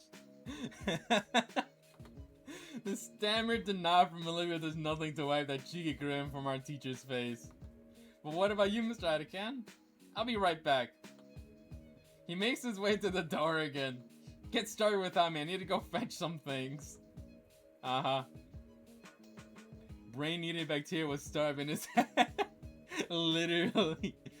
Hey, yo, wingman. Yeah, he's gonna go quote-unquote fetch some things, quote-unquote.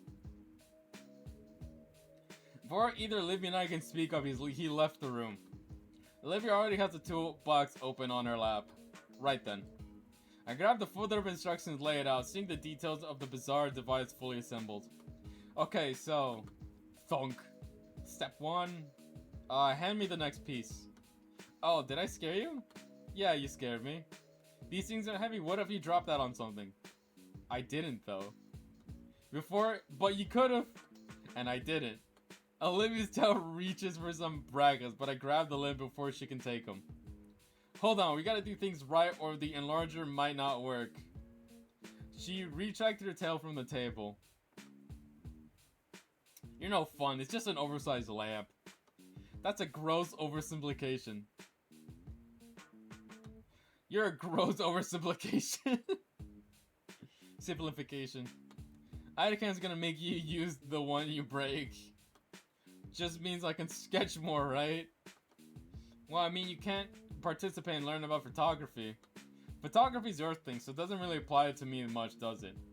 Well, maybe that's the case for you, but photography's my thing. It's the whole reason I took this class, after all. Oh, sorry. It's nothing. Tail grabbing already? Consensual tail grabbing already? Bro, please. Olivia politely rests her hands in her lap. Her eyes lingering on the box of parts. Well, how does it work then? The print enlarger? She shakes her head. Photography. Like, why the giant lamp thing? It's all digital today, right? Huh. I think that's the first time someone actually asked me about it. Sure, I've had lots of mid-shower rehearsals explaining my hobbies and their cultural significance to others, but none of that coming to me right now. Bro, Inko, Olivia's giving you the door to start yapping. Oh, like your interest, bro. And you can't fucking think about it.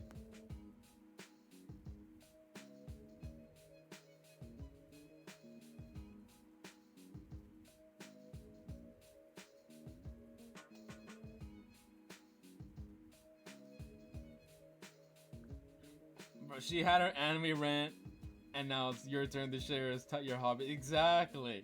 And here he's sitting about his fucking shower thoughts. Bro. It's all about shot composition, and this machine is part of the production of it. Getting the right things in the right places at the right time to invoke a certain feeling.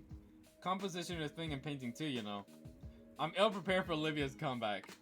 Yeah, but it's a lot easier to pick up the composition you want. You don't have to worry about any factors other than yourself.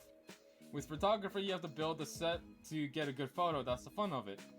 But why would you want to limit yourself like that? Why not just draw whatever you're taking a photo of instead? You can express all kinds of things you can never express with a photo. Olivia taps the claw on the imager, the metallic ping echoing in the small room.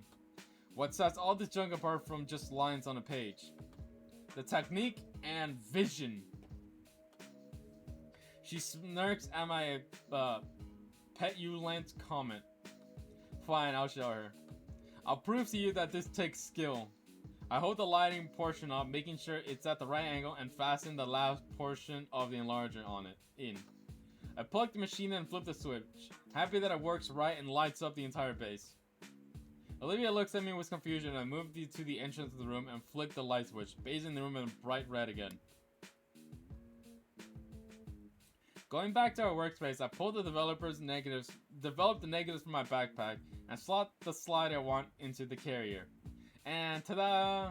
The negative carrier is placed in the machine, and blurry gray blob is projected onto the base. What? Give me a minute. I hold the manual under the light to the side of the blob, checking which knob is which, and slowly turn them. As the lens and bellows shift, the Rorschach test transforms, gaining more definition until finally it becomes a spinning image of the school's front entrance. I can even do this. I take out the negative and place it on top another. Where is it? I take out the negative and place another atop it before sliding the carrier back in, while also increasing the strength of the light. The image displays now the entrance of a half-dozen semi-transparent students in front of it. What did you do? I overlapped another shot. The backgrounds are the same and doubled up, so I had to intensify the light, otherwise the entrance would be too dim. So it would take me a few minutes to do tops. It'd look a lot better too. She smirks. I think she's feigning her apathy this time. Her tail gives her away. It's a lot more techno, I guess, but I only know how to do this kind of stuff from Mr. Aitken's lectures about negatives. What else can you do with this thing? I don't know, but what's the oh shit. I pulled out the negative carrier and winced on how hot it is. Crap, shit. Olivia's quick to rip the plug from the socket. With my sleeves, I open up the carrier and see a match to melt the two negatives together. Oh man, I was going to use that. All that work and I go and mess up trying to prove something. Olivia's never going to let me live this down. The green gator girl lays a sympathetic hand on my shoulders to my surprise. Hey, shit happens. I've ruined a lot of paintings in the past too, you know. You know what they say, people who are in love find nothing more attractive or interesting than their interest being passionate about their hobbies. Dinah, we are so in. Bro, we're like, half our body is in the door right now, alright? Half our body is in the door. Bro, the door is back open. We are one whole half body in the door. We are so in it, boys. She basically turned on a welcome sign. She takes the reels from the worn metal plate and holds them up to the red light, trying to see through them. And you got more shots on this thing. But I like those shots. Then go retake them. It's not that easy, like it has to be an exact same time and weather and lighting? The abrupt darkness coincides with the vague ambient sound of the ventilation shuddering to a halt. Oh, we lost power. The blackness is all encompassing. I can't even see Olivia, who I know is right next to me. Inko?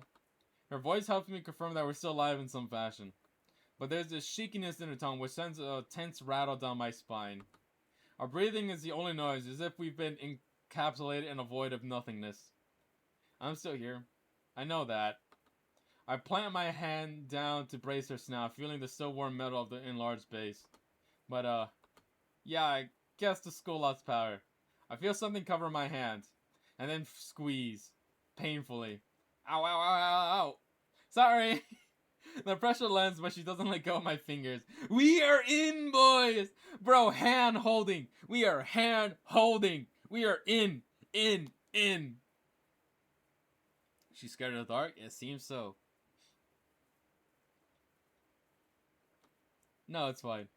There's a subtle shake in the scaly limb of my hand, but when I brush my thumb across it, the limb eases. Uncensored hand holding, look away, children. Cup. No, they can look because there is no image.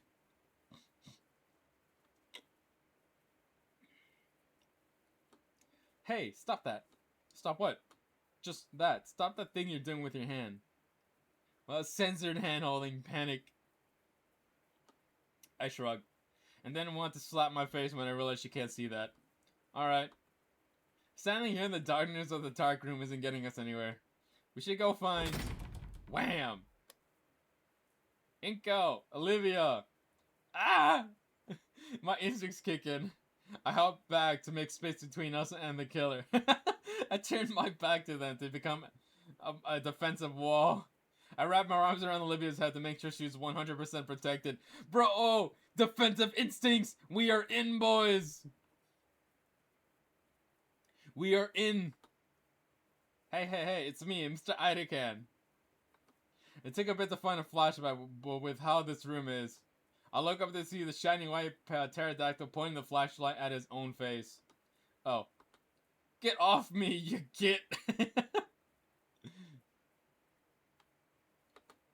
Oof. Look, I'm not paying you two to get frisky in the closet. Hey, yo! Hey, yo! We getting frisky in the closet.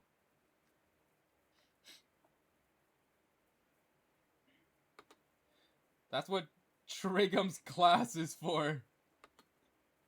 We're not frisk. Miss Attican holds up a pale hand, his grin widening. Relax, I'm just joking around.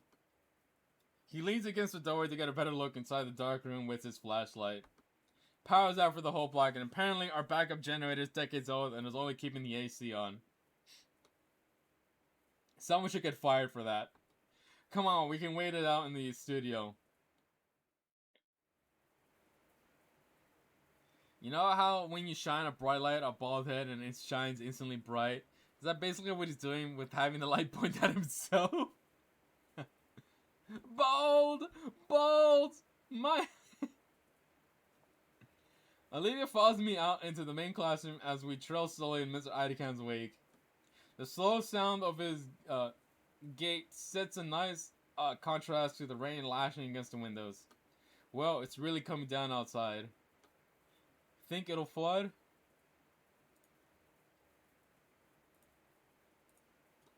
It floods here? Sometimes. The ground floor classrooms used to have carpets, you know. Idakan starts pulling something out of his desk, but it's too dark to see what. Don't remind me. That junk just sucks away half a year's funding. You ever tried teaching people without watercolors? Without the frickin' watercolors? It was ridiculous. I remember you were the most upset. Alright. He sets some tiny teal lights down on one of the desks and begins lighting them. The tiny wings are set alight with the tiniest of embers, providing the bare minimum of illumination for us to see. Won't those trigger the fire alarms? We should be fine. They're too small by themselves. What are those for? Been saving them for a rainy day. We're going to be stuck for a while, so why not make it a camp out? Camping. I like the sound of that. We won't get in trouble though. I'll be trespassing, right? It's either this or trying to get home in this storm. As if to illuminate his point, the weather decides to chime in. Besides, schools are usually made with sheltering in mind. There are all kinds of procedures for this, like bringing everyone to the gym and breaking out some really moldy cots. Olivia winces. Those haven't been replaced? Ha, our budget has been in the reds for years, Miss Halford.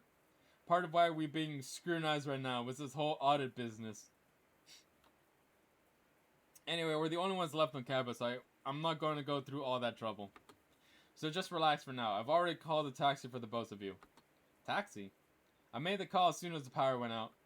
It's just going to be a while to get one ready and send it out. What we'll do in the meantime? Our teacher has a wicked grin. You're not done with that homework, right? I'm kidding. Time and the storm carry on, yet things are surprisingly calm. Olivia pretends to focus on her work while I pretend to help her. But soon enough, Miss Attican starts sharing wild stories about previous semesters. You know, a few years back, somebody tried to take his hat right off his head. Let me tell you, I've never seen a shovel fly that fast.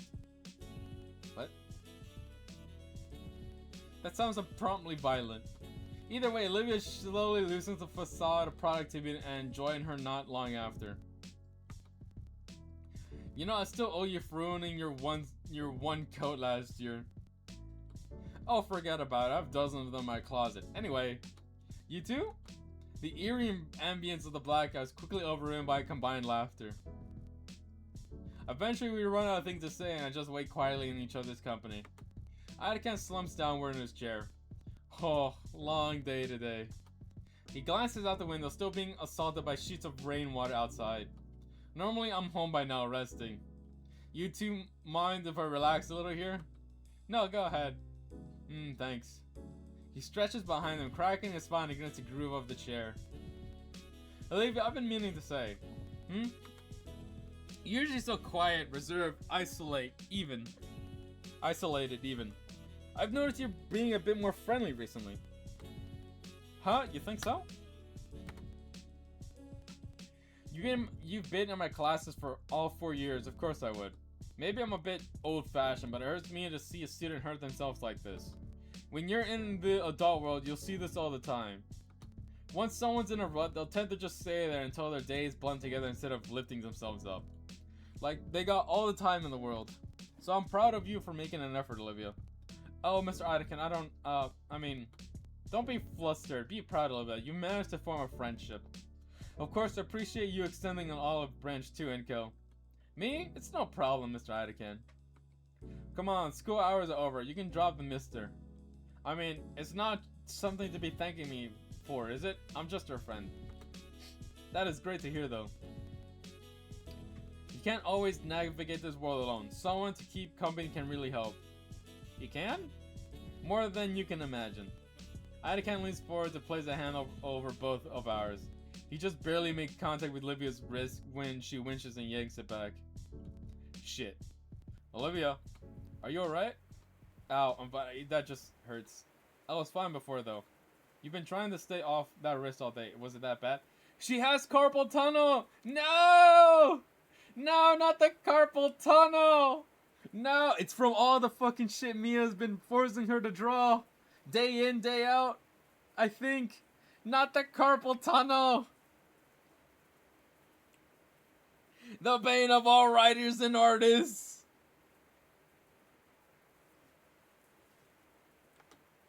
It was feeling better. I even helped build those doohickeys. The print enlargers. He covers his eyes with one hand. Of course, great move. Students been overworking herself and I think to give extra physical work. What am I doing? It wasn't your fault. I didn't want you to worry. I had no idea how bad it was. He leans forward again, gently holding Olivia's wrist, respecting it and being careful not to cause any pain.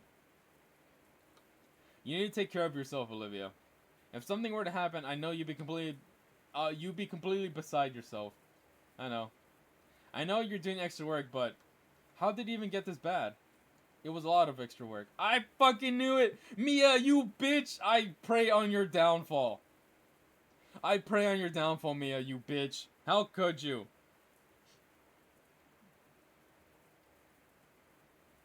This fucking...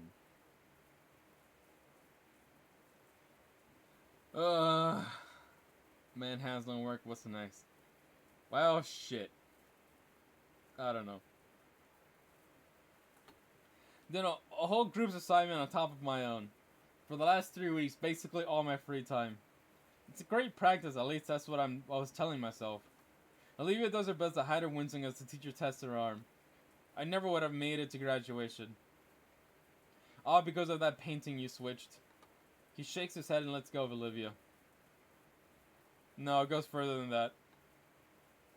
That painting was all because of the pain you've been going through all these years. All because of that first contest entry hanging in the gala. Your first venture into the art world, and it went how it did. Olivia looks down at her hand, stretching the fingers out and in, slowly, carefully. My hand moves without a thought, fingers taking her hand carefully to help in some way or another. And you in that painting. Our teacher palms his face and groans into it.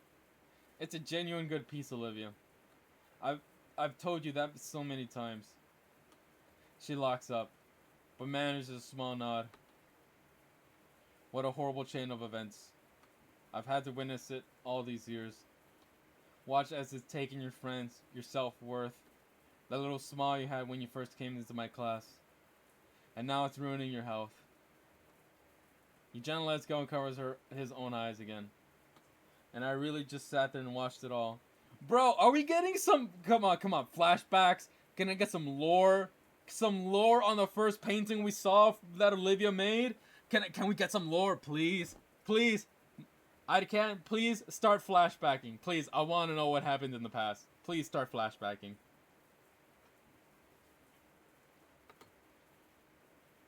I was just talking about how people act like they have more time than they have. Idacan? Are you alright? I'm super. I'm more than okay. In fact, I made up my mind about something. You?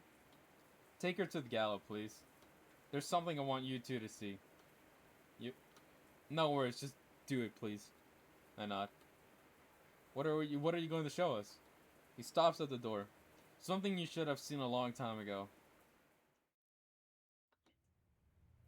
My shoes slosh noisily through the flooded hallways as we slowly head back to the main building of the school. Olivia herself had used her arms to tuck her legs onto her seat, her head now resting on her knees. Idacan didn't even care, each of his stuff splashing water around and soaking his slacks. The drains on the floor are working overtime, keeping the water at a minimal level. An unsettling feeling washes over me as we enter the auditorium, the interior of the school pitch black from the lack of lighting. At least we aren't dealing with wet floors, but navigating the halls in the dark is a new difficulty. Olivia brought out her phone, using its flash as a light to shine our way, but I'm still unnerved. The only sound I hear is the squelches of my shoes and the awkward dripping from both Olivia and I. And it was then I realized that Idacan had left us behind. Mr. Idacan? Her voice bounces down the dark halls of the school. Did you see where he went? Kinda, I think he went that way. I can just make out Olivia's hand pointing thanks to her phone. Towards the school's office. I kept pushing Olivia, though taking my time as I feel my shoes threaten to slip with each step I take. It's slow going, between the eerie darkness of my shoe steps, that what should have taken us a minute at most takes about 3 minutes for us to arrive at the gala. Well, we're here. The storm rages against the glass ceiling. What normally the source of the hall's natural lighting is completely obscured by the typhoon. And there's still no sign of Idacan. I withdraw my phone and turn his flashlights on too, in the hopes to improve the situation. I can hear something else, aside from us and the rain. Something that's getting closer. A tiny red light in the distance there with the sound. The tiny amber bounces and sway in rhythm with the odd tapping. Until...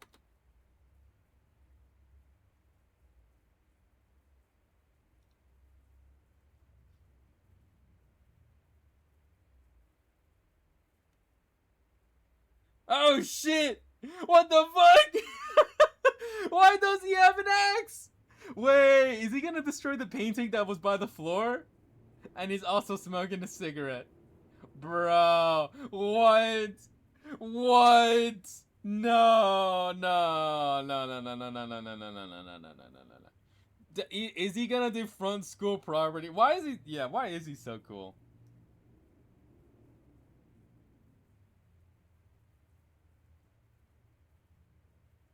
He's gonna ask you a question. He's fucking smoking a cigarette. Be like, I'm done with this shit. Alright. Hold on. Let me drink some water. Let me chug some water.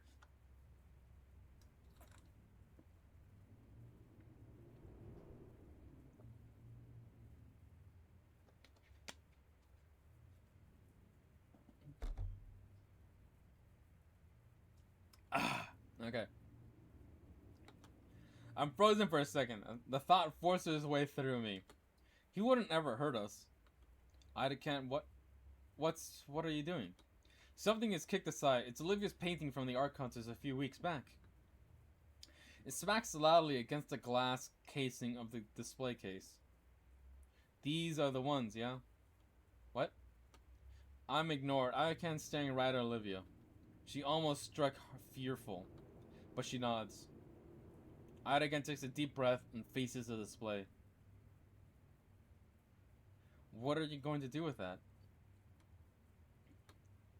Hey. Ida can. Wait.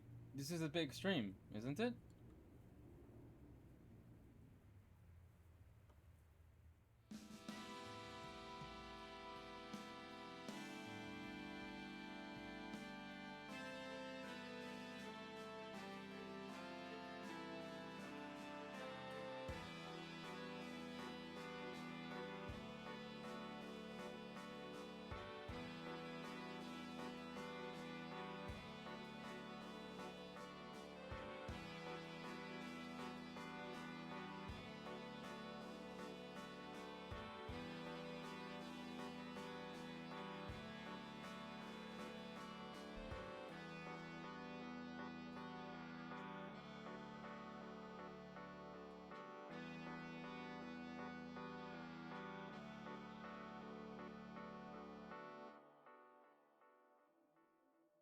Okay.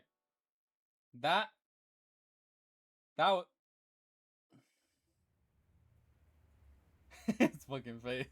Okay. Hold on. Okay. I think. Okay, so that's the painting that won the contest for Olivia a few weeks back, right? Or like a few years, whenever that one was, right?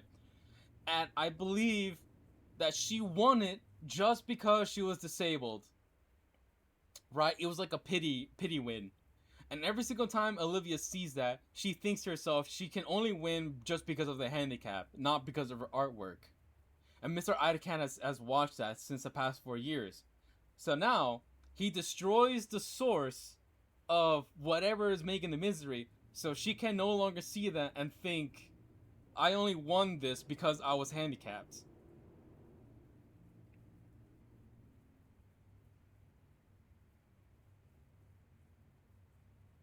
Yes. I'm going with that theory. That's my theory.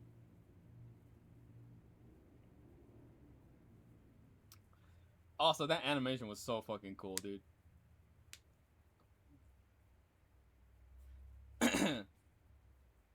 Anyway. Six are bad for you, I can't. Nah. They're good for you when you're doing something badass, like tearing down a painting.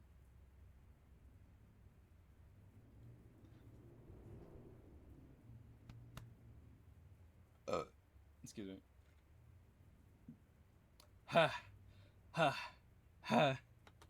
Olivia, it's gone. Both of them. This should have been done long ago. Yeah. Idakan, it's crazy. I know. What about the other things in the case? Who fucking cares? Those students graduated years ago, ages ago. You know how many still do art? None. If they're collateral so someone else can, fine by me. But Olivia, you got no other big paintings now, do you? She shakes her head. That's a shame. Look what I just did. I can make another. Yes, that's what I need to hear. You make me so proud to hear that. Do you remember in sophomore year when you challenged me to think of something I wanted to do and set a goal to do it? Of course. I couldn't think of anything back then. But there has been one thing I've been wanting to do for a while now. And like you said, some company could really help. Olivia grips my hand just a little tighter. Promise not to laugh? Never. Would you mind asking me again, Idakan? Sure. I believe it was. If you could leave right now and go do something you wanted, what would you want to do? Anything at all. Yep. I want to. I want to go see a fountain. And paint it for you. Fucking brilliant. There's a Inko, you dumbass motherfucker! Why would you say there's a fountain here? Bro, read the room! Bro, just, oh my god, why do you always gotta ruin it for me? Why do you always gotta ruin it for me? Bro, Inko, motherfucker. There's a... There's a park not too far from here, and you can barely see a fountain in the center of it from the window. You can't see it right now in the storm, but I want to go there. I think I know of it. The one in Stieg... Equerston Park? That's wonderful, Olivia. Anakin stumbles a bit. I rush to give him a shoulder, some shards of glass crunching under my feet. Ha! Good thing the power's out. No cameras up or anything. Won't you get in trouble for this? I'm always in trouble for something. And ordinarily, I just take the hit. Especially for something like this. That Mia chick can take a fall. To hell with her. Let's fucking go! Let's go! Yeah, let's blame this shit on Mia. Let's go! Fuck that bitch. Let's go. Ben, fuck your bitch ass girlfriend. Olivia manages another small smile. I'm looking forward to that painting. You better get it to me. I will. And you better help. Of course. Anakin motions for us to wait by the school's entrance. For a while, we sit there.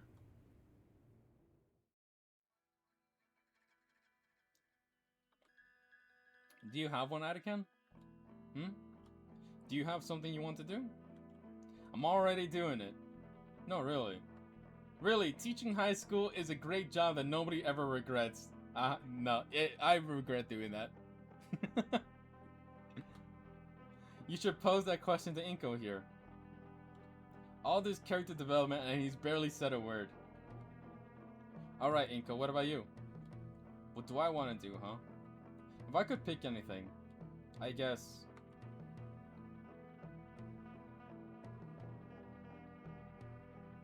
You already know what answer I want to pick. And I'm picking it. I don't care what anybody says.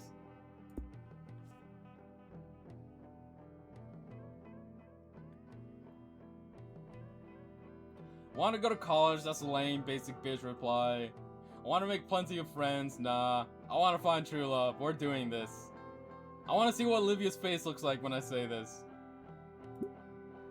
A more ambitious dream I can get behind it. It's a bit unimaginative. Man, fucking Olivia. That's just hater talk. You should probably start looking more into the how and not the what. Like you would know, I can totally do it. Sure thing, Mr. Successful. Bro, Olivia's telling us we got L Riz. Your blog doesn't even have 10 followers. Bro, fucking we got shot. You looked me up? Yeah, I got bored. You could at least follow me if you're gonna cyber stalk me. I'd follow you when you make good content. Also, your interpretation of Godzilla you copy from videos say sucks, and you should feel bad. I copy Idaken's motion with an axe and karate chop Olivia's leg. I didn't feel that, jackass. Well, I guess some banter is a form of motivation as well. Sounds like you have quite the promise to uphold now, Inko. Boo. Even with the disc being thrown around, what stood out most was the wild grin on Olivia's face. Between the staccato of rain and the uproarious laughter, time seems non-existent. I could feel the muscles in my face ache, brought on by bouts of laughter and grinning, which made the taxi arrival so disappointing. As we were escorted out of the parking lot, our mirth was replaced with something more calm, comfortable, and easy quiet that let my thoughts wander back to the things that were said to each other. Back to what our tarot teacher had said, navigating the world alone. For all the time I spent around Olivia and her friends, it never really occurred to me that she'd harbor something like loneliness. I mean, Damien alone is like a wild crowd composed of a single madman. And Liz, she's practically the group's nanny or something. The driver of the yellow van leans into his horn. I can feel a baleful leer of me, even though the haze of fog and raindrops. Olivia draws her hood up, and I hold my jacket above my head. With a final look to Mr. Idakan, we thank him. No need for thanks. Seeing my students grow and prosper into adulthood is all the reward this old fossil needs. With a wave, he sends us off into the rain to the irate taxi man's van that yells at us about his burning gas. While Olivia works to get herself situated in the cab, I turn back. Mr. Idakan is staggering, meandering back into the building. Oi, hurry up. Right. It's been about a week since the typhoon. The days were surreal with how things just realigned with the old schedule. Idakan was serious when he told Olivia to keep off that res. He effectively banned her from painting until it got better. Meanwhile, all week I've been doing our work as a group. It was exhausting. But today I'm pretty excited. Hey yo! Pause! What do you mean Olivia's with us on the train? Hey, where are we going? What is going on here? Yo! Hold up. Take a step back. What are we doing here?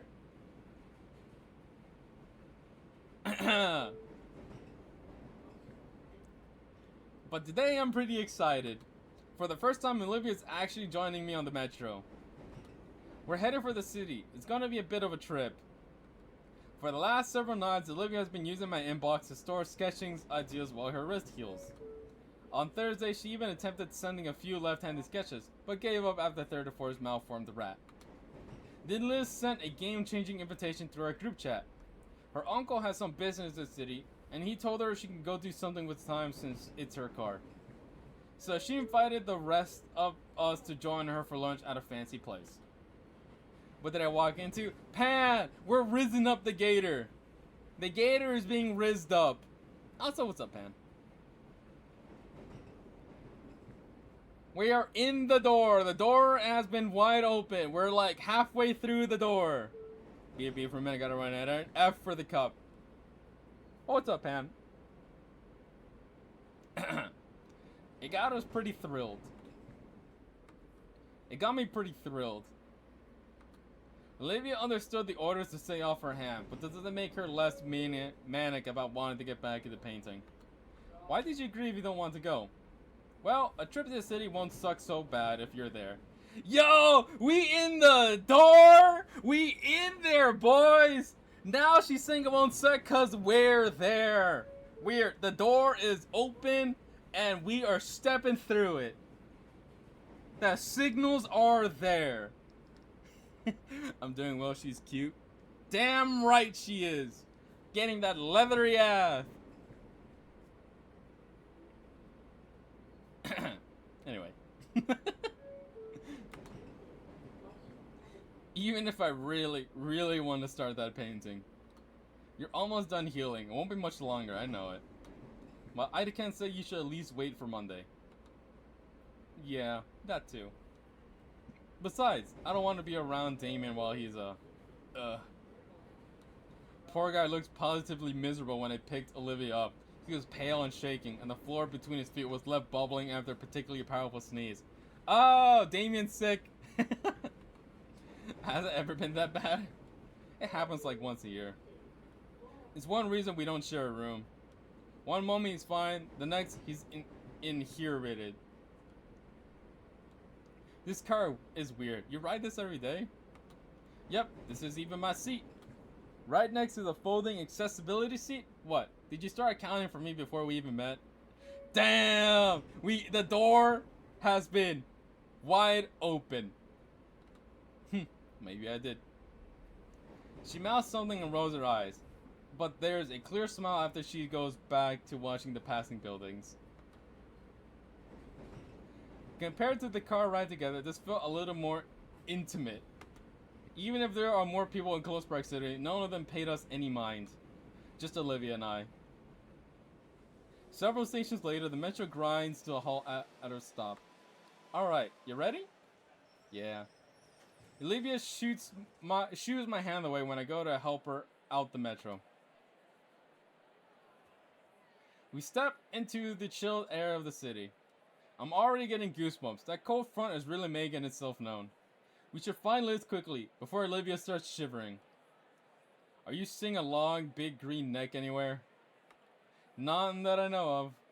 Great, that sounds awesome. We looked around through the alleyway, into the closest shops. Maybe she's in the bathroom? I'd wait around, but I don't want to make Olivia wait out in the cold. Did we go to the wrong stop? Just text her already. Crap, right, I'm dumb. Yeah, you are fucking dumb. What the hey, where'd you go? A moment later, her head ropes around the door of a nearby coffee shop, followed by the rest of her. Hey, Inco, glad you guys can make it. Yeah, just confused. Didn't know you'd be in the cafe there. Really? I've been there the whole time. I messaged Damien. I went in to escape the cold and... Where's Damien? I knew it! It was a fucking double date! I fucking knew it! Liz, you ain't smooth. You ain't sly. We know your intentions. We know. Oh man, he got nasty sick right before we left. He couldn't make it. But, is he fine? He'll be fine, I think. Okay, Alright. Well, that just throws a wrench into all my plans now, doesn't it? Wait, I fucking knew it! You ain't slick!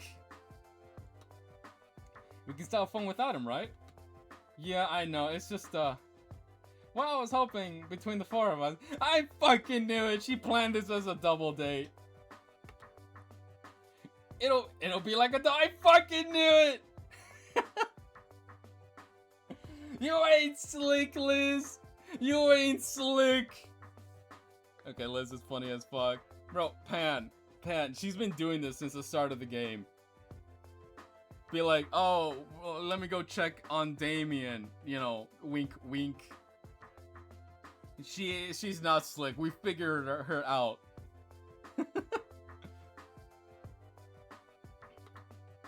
Huh? Yeah, Damien, me, you, and Inko. All together for a fancy lunch. Liz, Olivia and I aren't... Oh. Oh! I'm sorry, I just assumed. Boy, this is embarrassing. Whole day seems like everything's going wrong for me. It's fine. Yeah, well, we can just have a good time. I'm still having lunch with friends. I'm sure you guys will love it too, come on. The fucking gag of her head going away first and then her body following is always funny. Liz leads us through the streets, pointing out our destination when it comes into view through the towering skyscrapers. The building is more akin to a narrow spike aimed skyward with a large disc-like room built near the tip. And you see that space near the top? It's the restaurant. They built it in a way that the whole thing slowly rotates so your view changes while you eat. You can see the whole city, the ocean, even the mountains. Whoa. Olivia, where are you going? Olivia, don't back away from this conversation. Get back here. I've gone here with my parents all the time as a kid. I've always daydreamed about bringing friends and important guests there and, well, you know, business type stuff. This will be my first time on my own, well, you know. Yeah. You'll see, there's even a... Whoop, hold on. We lost Olivia. We turned around to check on our arrogant, errant gator friend who is a bit further behind and grimacing. She slowly comes rolling in, fighting to hide the slight wince every time she pushes herself. Oh, sorry. It's fine. You sure you don't want help? I can manage on my own, please. Alright, you want to lead the way? Alright. It's that Space Needle looking place, right? She rolls ahead, Liz and I follow behind, continuing our conversation.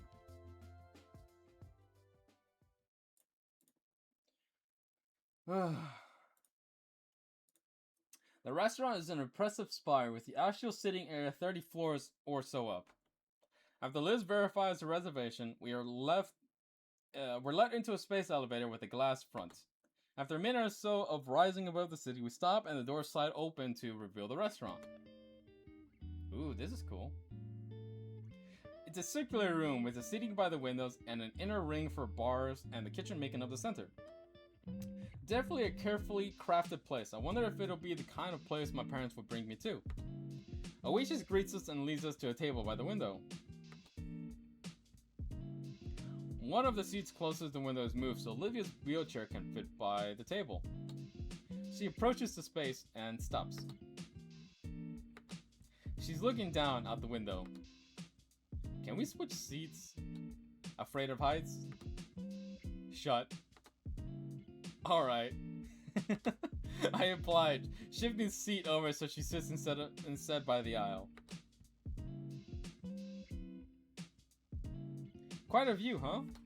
I can see why it'll make you squeamish, Olivia. Heights also scare the living daylights out of me. What? Are you afraid of heights, Liz? Well, yeah, isn't everyone? What? That doesn't make any goddamn sense, Liz. Your head hangs 3 stories above your shoulders and heights scare you? Look, acrophobia is the irrational fear of heights, okay? So of course it doesn't make sense, but still. Whatever. Heights suck, we agree on that at least. So, what do you think? It's very nice. I can see why you wanted to come here. Liz nods.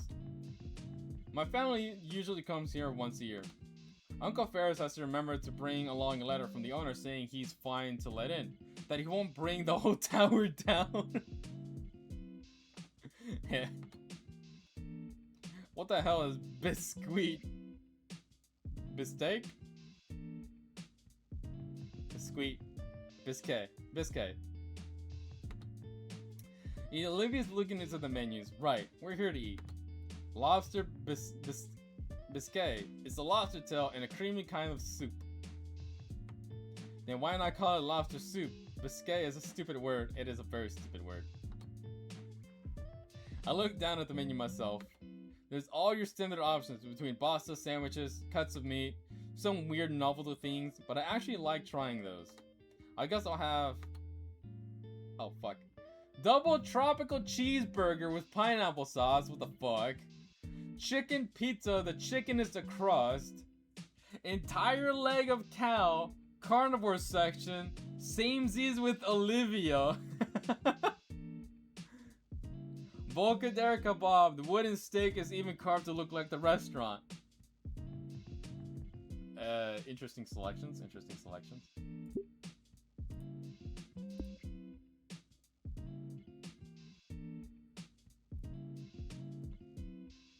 I think we'll go with the kebab.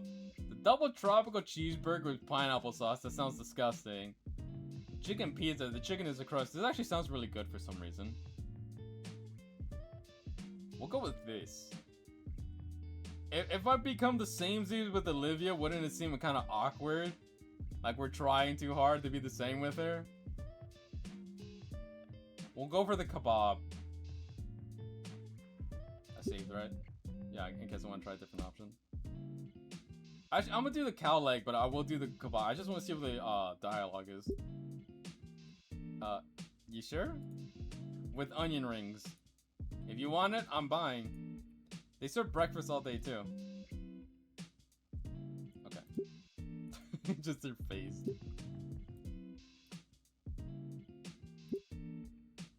You sure? With onion rings. Wait, I did pick the right one, right?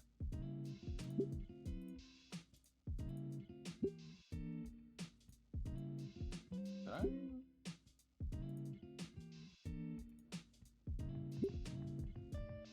Okay, whatever. I'm going with your pancake platter. Liz waves a waitress over and giving our orders. Nostalgia pick?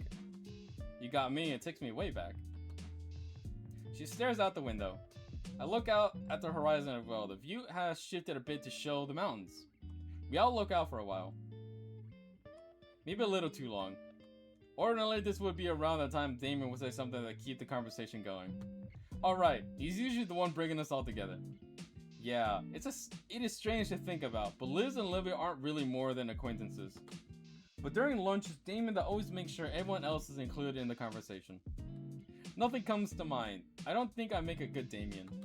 One moment, please. Oh, please don't tell me they're gonna start some beef when I get back. Oh, shit! I ring Damien up in the hallway. He's sick, yes, but hopefully he'll have something for me to use. If he picks up, please. Hello? Vinny, I want to talk to Damien. Nah, he's out right now. Mom's with him in the backyard. He's puking his guts out into a bucket. Why? Pest control guys buy it for us for $50. Dilophosaurus venom, that makes sense. Gross. What do you want him for? I can tell him when he comes back in. Oh, why not? I want to know how he always keeps our friend group so lively. Like, I was considering small talk, just bringing up movies or something. Ew, no, movies suck. Nobody actually likes them. What? I'm playing Fortnite. I'll turn it down so you can hear me. Fuck's sake, Vinny. I hear what you said. It was just dumb. Was it? Yeah. There's a pause for a moment. Movies always suck. Like, they started in black and white, and without sound, they never really got better. God damn it, Vinny. Even when they peaked in the 70s, it only barely became watchable. Have you ever even watched The Godfather? Dad made me watch that stuff and it just sucked. No, you probably just didn't get it. Dad explained the whole plot to me, ins and out, and it literally was just mid-trash. That movie won awards, you can't just call it trash. Yeah, I can. Movies that are just trash genre of context. Even the best ones that use just polished turds that waste your time. Okay, for real, I don't like The Godfather. I haven't watched it. I haven't watched that movie. Bro, Vinny fucking spitting out here. Okay, then what's a good movie? Ever heard of Mr. Beast? How about Storytime Animation? Oh, for fuck's sake! No! No! Vinny! Vinny, why you do this? Oh, for fuck's sake.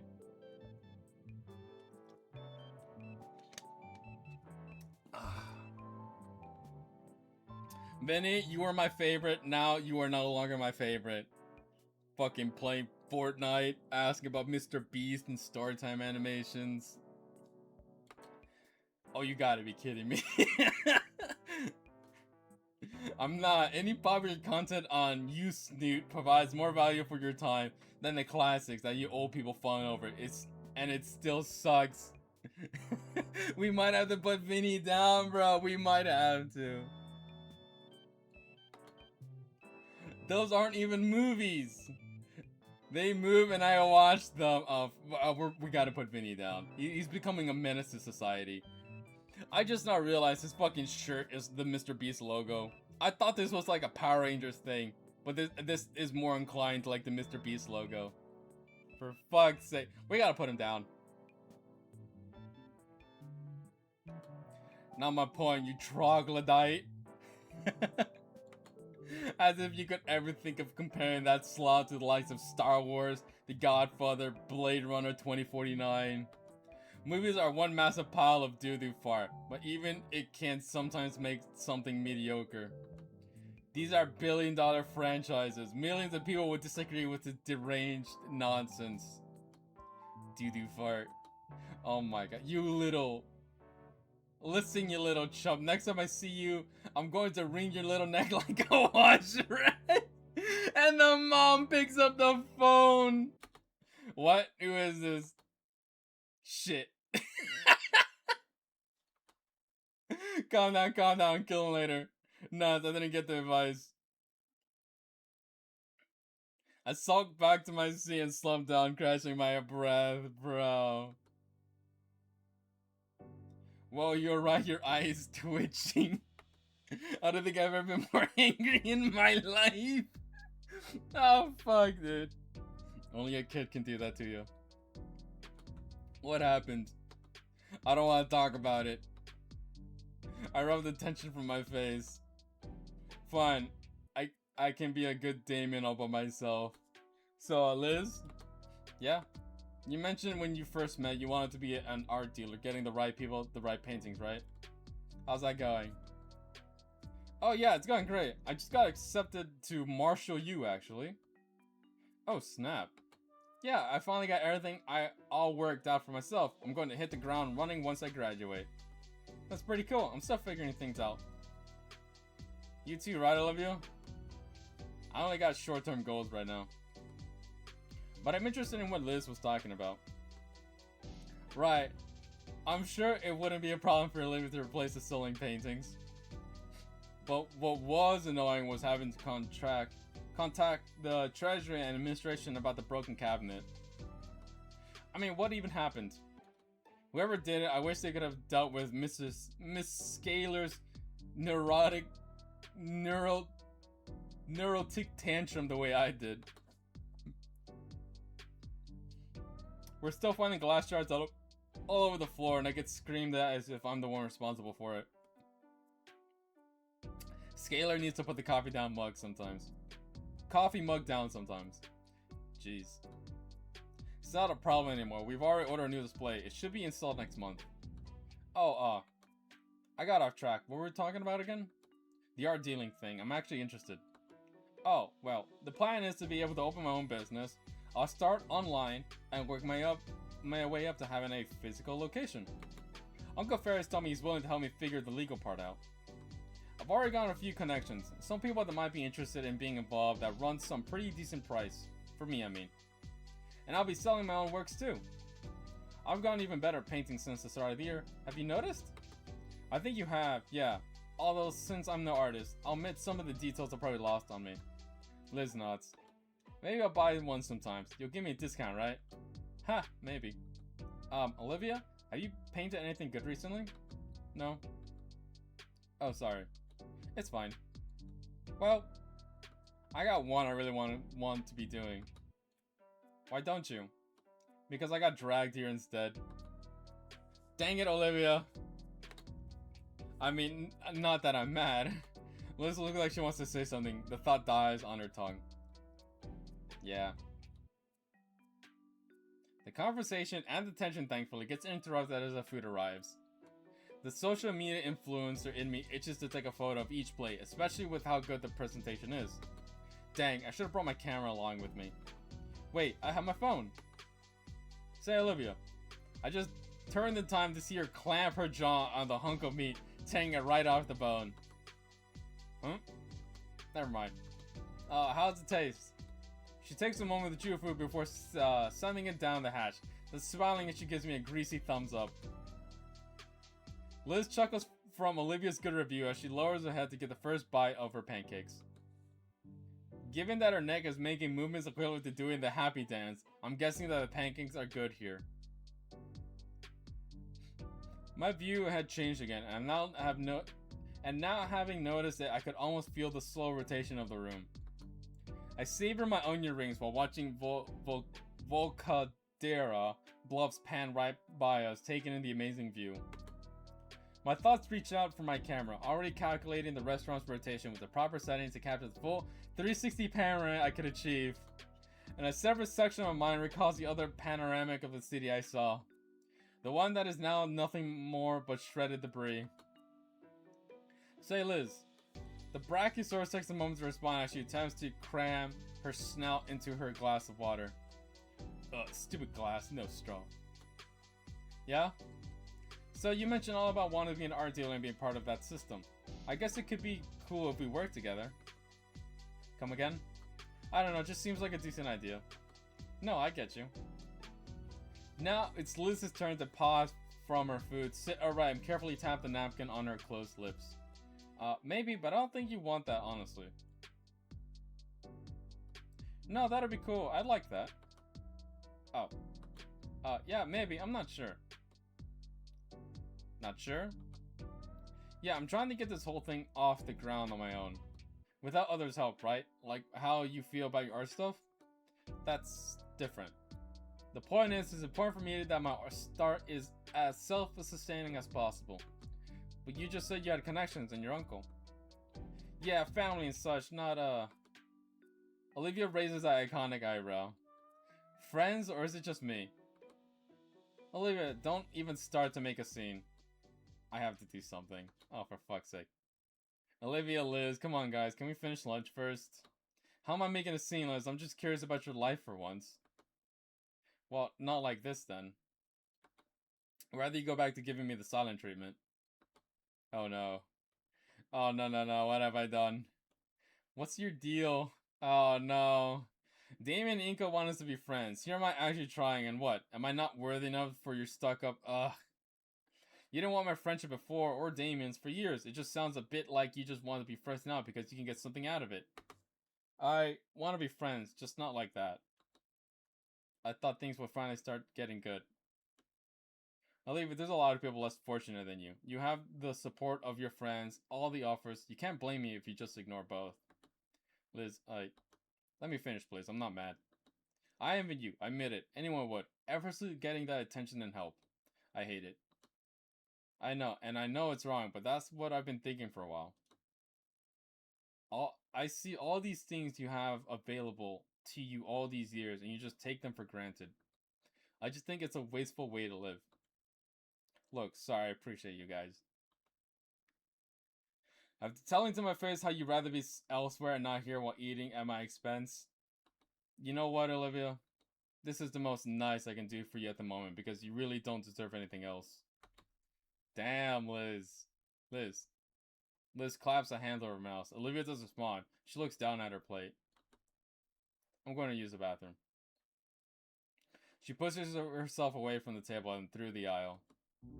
Oh no. I'm sorry, Liz. I didn't mean to snap. It's alright. Once Olivia gets back, you can apologize. No, I don't think I can.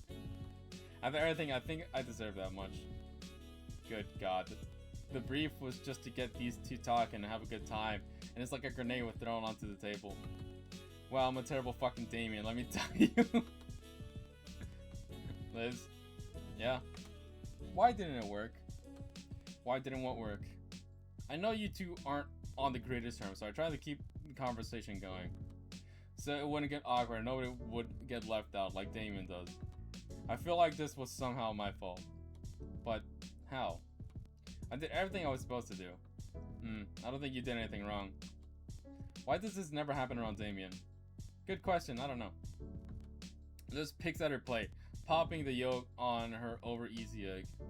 She's probably not in the mood if I push any further. She said anything I want to say right now. Olivia wouldn't like me prodding right now either. There's no options. I tried to think of something to do, but nothing. I can't think of doing anything at all. Not without making someone uncomfortable or worse, getting them mad at me. And I've never even anticipated something like this happening. It's frustrating.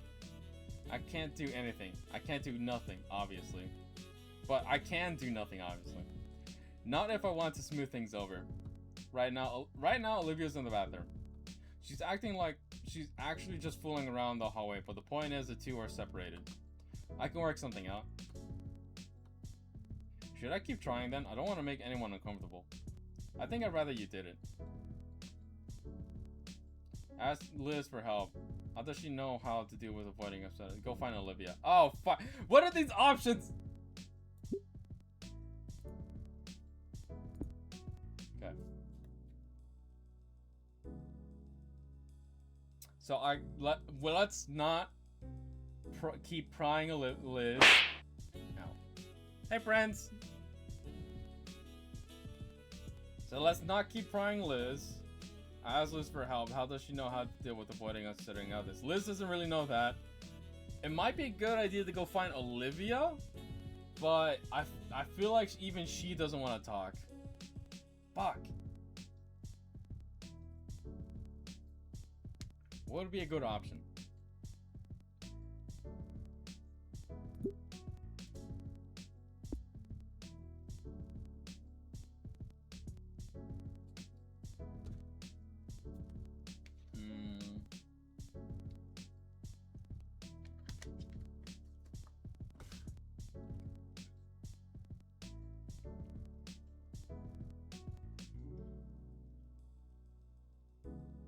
I think we go find Olivia, leave Liz to her thoughts, and then I don't know. Probably make Olivia talk first, giving her the confidence. I think we go find Olivia.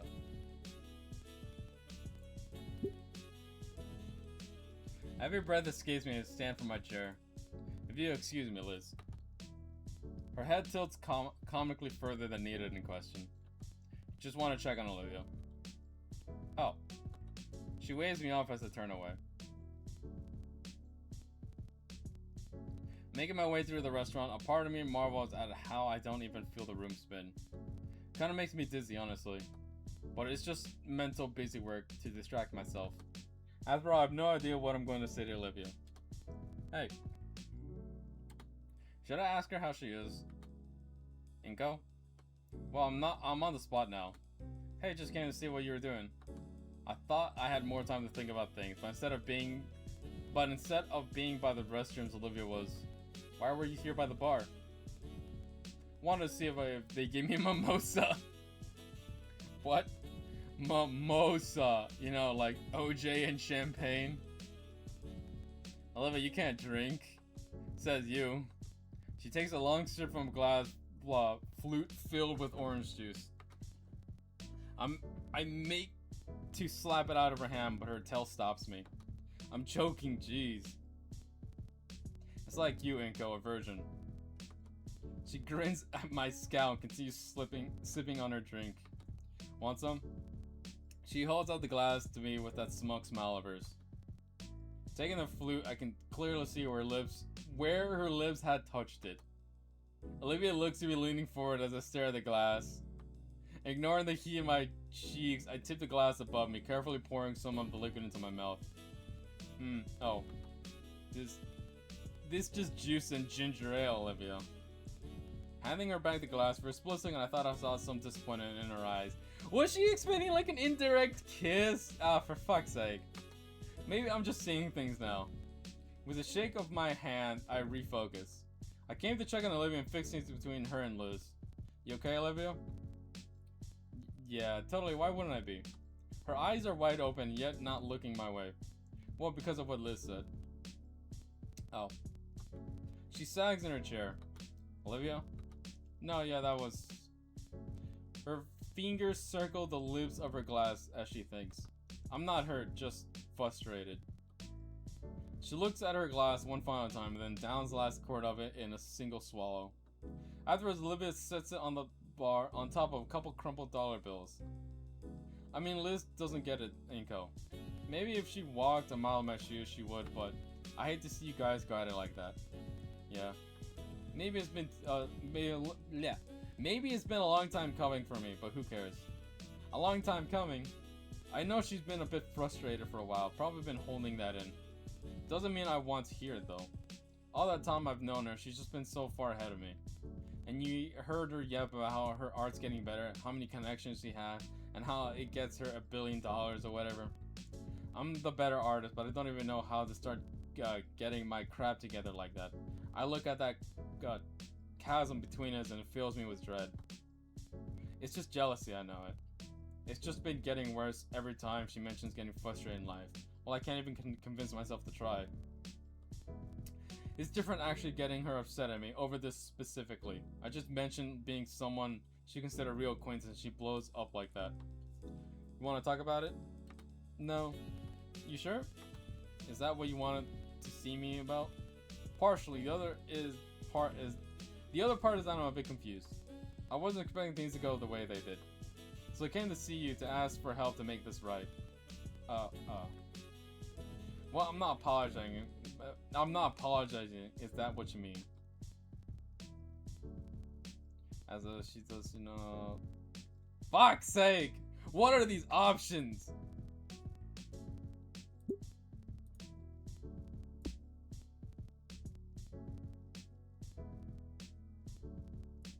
Asking Olivia for help. How does she know how to do with avoiding upsetting others? Come on, Olivia, help me out here. Fuck's sake! What are these options?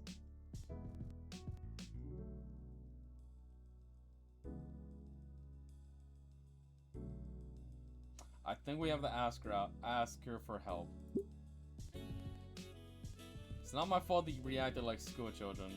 Olivia, hear me out. What? You can just admit yourself you're expecting that from Liz, yeah? You just admitted yourself you're expecting that from Liz, yeah? You know how she's been feeling. I wanted to smooth things out with everyone. Can you please help me?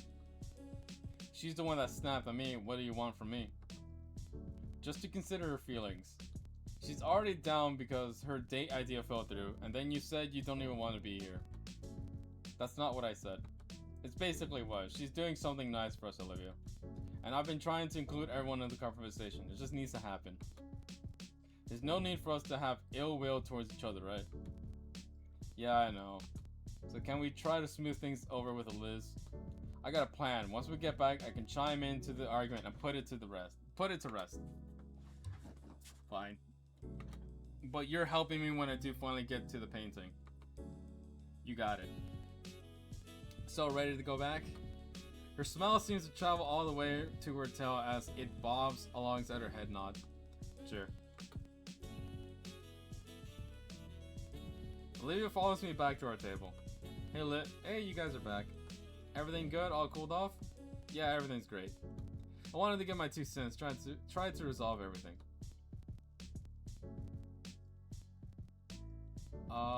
Can't decide who's right. You're my friend. Bro, these options are so ass. Liz is right. Olivia needs to think of others more. Olivia is right. Liz is being petty.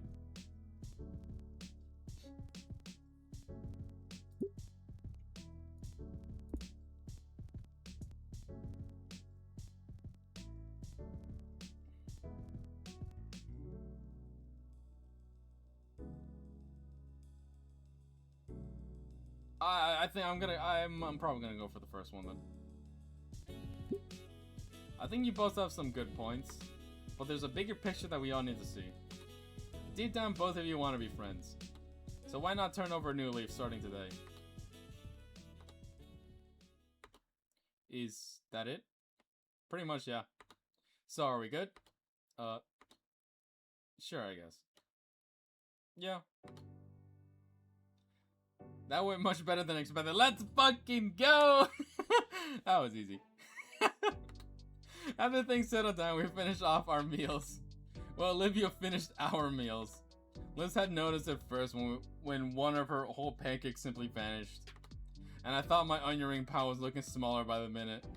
Looking Olivia's way, she simply waved at us with the most bizarre concoction of onion rings, flapjacks, syrups, and beef on her plate. What? I'll make you guys better food than this later.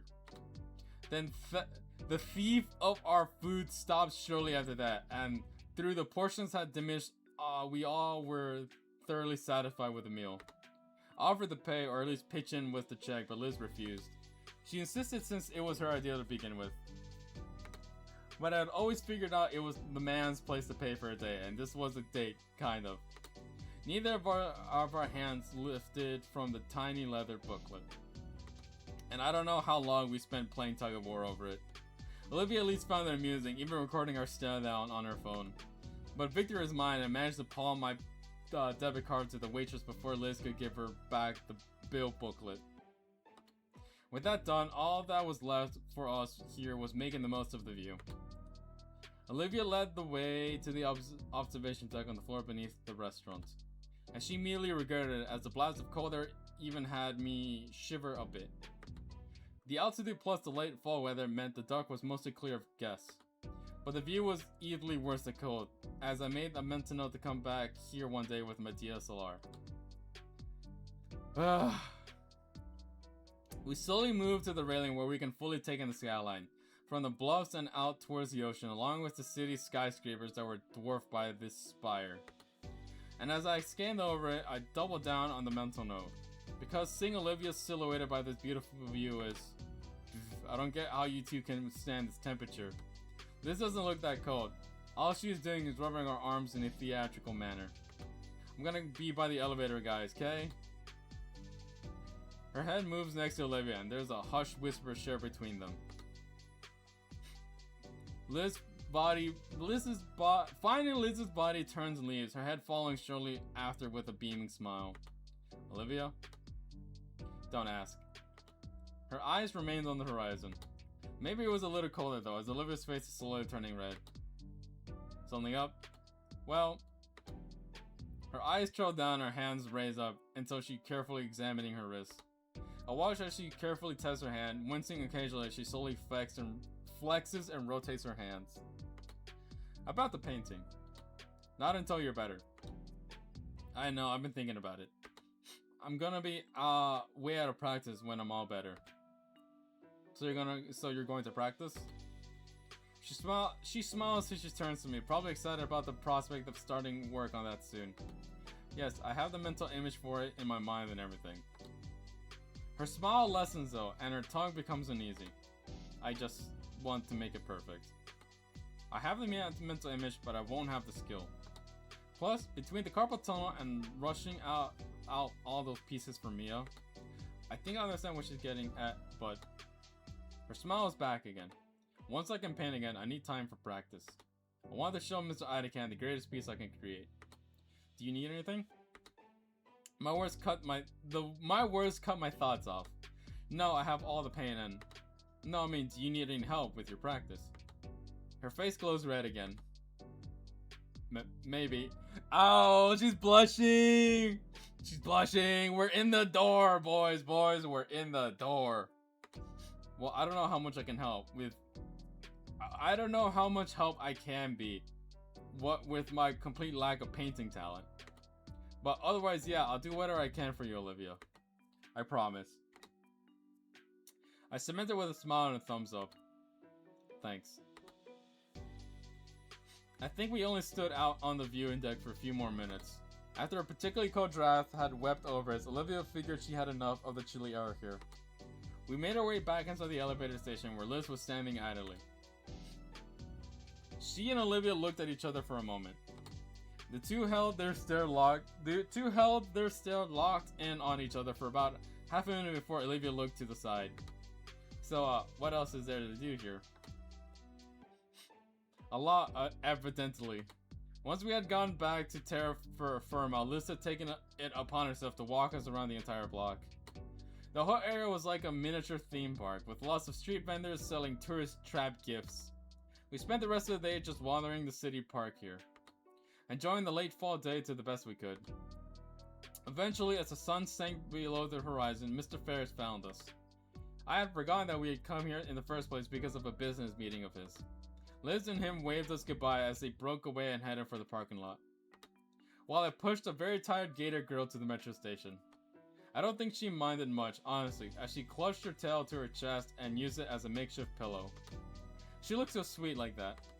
As the perfect background for my phone. She must never learned of this though. Oh shit! Oh shit! Our phone background is Olivia sleeping? Bro. We are head over heels, 100%. Because I don't think I'll survive. But it'll be worth it. After going home that night, Olivia texted me all night and went into the morning. We ended up talking about all sorts of things. Mia, our art, various shows, just about everything. Never seen her that excited before. For some reason with sore hands, she sure types fast. And for someone that doesn't much like talking at all, she sure types a lot. I certainly can't keep up. And when she didn't want to talk, she sent more doodles and sketches. Sleep wasn't really an option on my end either. And Guts' doodle adventure were quite entertaining to read. Since then, we've been texting more every night. Not as much since I do need my sleep. Fuck. Right now, I'm just waiting for art class to end. Mr. Tragus is apparently one of those substitutes that demands complete silence until class is over, but doesn't care beyond that. Even though I'm sitting about 2 feet away from Olivia, we're having to text each other. She's quite a storyteller with these doodles. Like right now, as I'm trying to keep up with the tale of Gus writing a... Just... or like it is... Oh, this is from last time. What's he writing again? He's piloting the main golem from Gundam Finn. A giant robot from one of the shows she's been wanting us to watch together. I mean, we would. I totally want to. Just Olivia and I, sitting side by side on my couch. Maybe as we're getting tired, we'll start leaning against each other. I could even offer to keep her buzz clatter. Whoops. Catching my phone on the precedent of my desk, I see that Olivia has sent an even more detailed version of the previous Guts drawing. And this is why, for how dumb it is, Finn is still fun to watch. I don't get it. You almost didn't get your phone just now. If you watch it, you would. These adorable doodles of Guts. One day, maybe. Though only if it's with her. One day, yes. Oh crap, teacher. Don't want to lose my phone. Okay. After a couple of minutes without any alerts, I accept that the gator girl really is done for now. With a quick look at the clock on the wall, I figured I got a few more minutes before I absolutely must hide my own phone. Idacan's been out for about a week and a half, so we've been stuck with Mr. Trigums. Apparently he doesn't like electives. I swipe back, looking through the pieces she sent me over the last couple of hours. A lot of the references go over my head, but a few that don't earn a hearty chuckle from me. Then there's the more detailed ones, the drawings that would be good enough to actually render. I smile as I save those. I've been meaning to ask if she'd finished one, back when she started doing this, but never got around it, simply saving it in a folder. A folder that's grown to a complete dozen now. Would Jerome Clarkson please come to the office? Would Jerome Clarkson please come to the office? Thank you. The announcement made me nearly drop my phone again. They've been going on all morning, just calling random students to the office. A buzz from my phone had me checking again to see another message from the gator girl. Never mind. Teacher is acting weird today. Weird. I look at our substitute. Mr. Trigums isn't paying any attention to us. In fact, he's just kinda looking through the desk he sat at. Weird. Same here. I think it has to do with the office thing.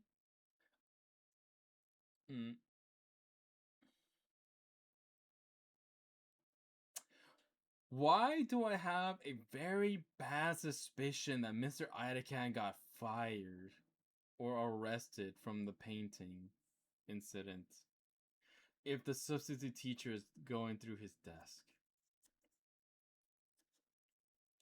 I have a... Okay, Cup. So, you missed a couple of things. One, we kind of went on like a double date, not really adventure with lunch, with Liz and Olivia. Those two had like a bit of a, argument between each other, but we smooth it out. Vinny is a terrible fucking kid. It's fucking like Gen. I don't remember what fucking Gen Demon said. What was like Gen Z? What did Gen Alpha Brain can't focus for more than 7 seconds because he was telling us about how great Mr. Beast is. And there was that.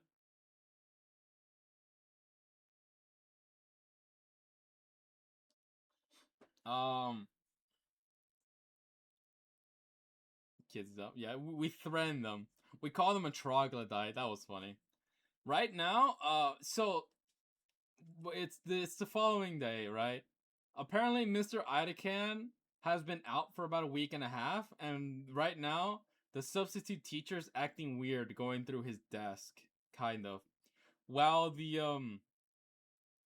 there's been announcements of random students coming down to the office. Yeah. So that's what's going on right now. Oh, also Damien was sick as fuck. It was really funny.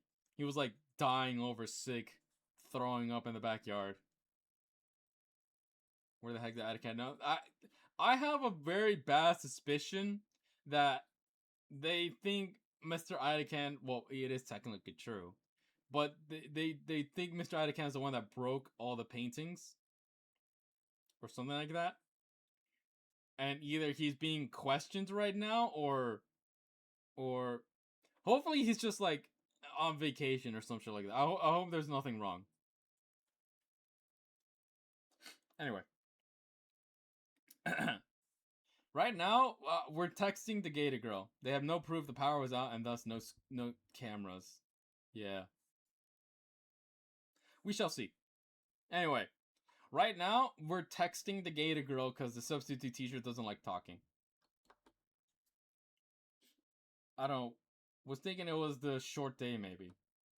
Well, that was another thing. I think the entire class realized something was up with how fast class periods were going today. Click. Oh, man. I look at my phone on the floor. The corner of the screen chipped away. Picking it back up before any of my classmates can step on it on their way to lunch. I also noticed that Ben wasn't here in class either.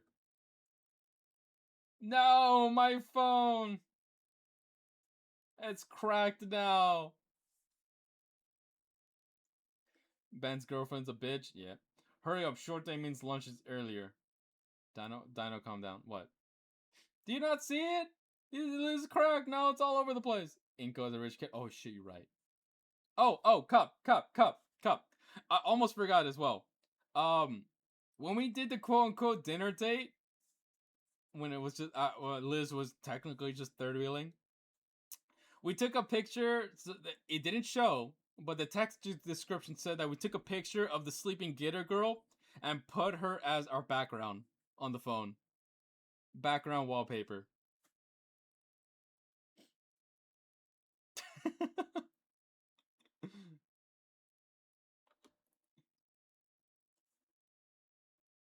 Heading to lunch, I realized I'm actually not that hungry. Kinda creepy. But we are in, Demon! Demon, we're so in! Strange, but I guess it's an internal clock thing. I'm just so used to eating at the same time every day. Looks like I'm not the only one, as the usual war zone of the cafeteria has expanded to spill into the surrounding hallways. It's loud enough to even cover the continued announcements. Erko, thank you. Click. Mostly. I've gotten pretty good at weaving through the chaos, relatively unscathed, but man, these guys have way too much energy. What are they even fighting about? But as always, the table in the back is left alone. Damien is chatting loudly about his day so far to Olivia, who occasionally poking Liz across the table with a toy claw hand.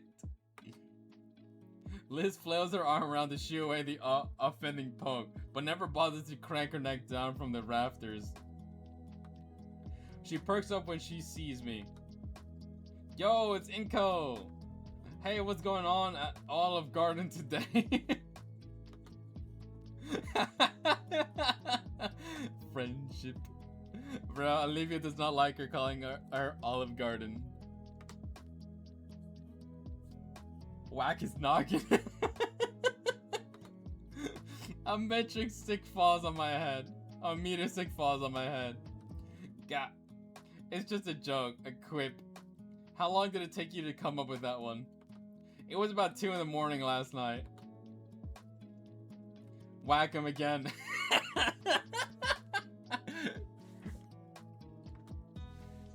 Hey! Best $10 I've ever spent. It looks a little familiar, doesn't it?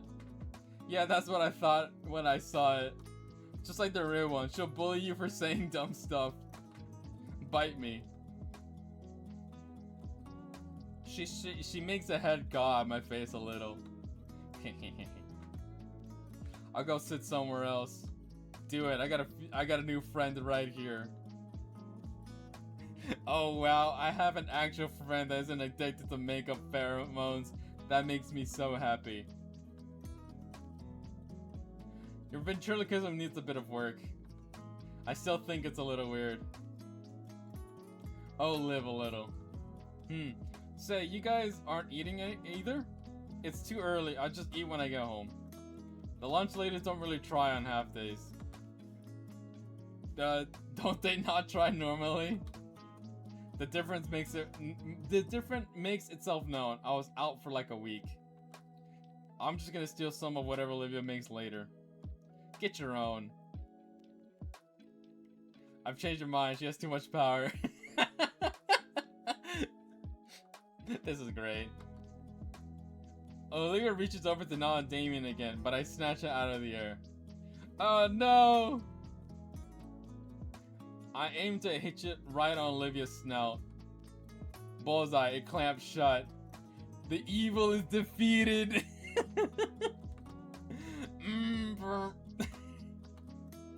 While I'm giggling like a schoolgirl, Olivia uses the chance to grab the handbag.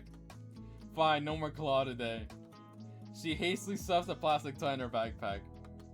After some more small talk, Damien's attentions wander towards Liz, who seems to be lost in thought. Hey Liz, what's in your head? Oh, I was just thinking about earlier today. I was talking to Principal Scaler this morning and we're running some errands for a stud coat and she was really out of it. Out of it? Yeah, like she didn't want to be here today. I tried to pry, but she clammed up. I've never seen her like that before. She must have drank bad coffee or something. I don't think that makes people sad. I can tell you from experience, it makes you really have to. Looks like I got a text. Liz pulls out her phone, craning her head down to get a better look at the screen. It's from Ben. Come, having a student council meeting. Huh, normally it's just a bit more formal than that. I guess since it's a half day and all. Oh well, duty call. Sorry for having to leave early, guys. No worry, Liz. We can meet up after school. Sounds good. I'll see you all later then. Oh, Cup. I almost fucking forgot. So, Liz invited all of us, the group, to go have dinner, right? But when Damien didn't show up because we told her she was sick, she got so sad. She said it could be like a double date. She specifically used the word double date.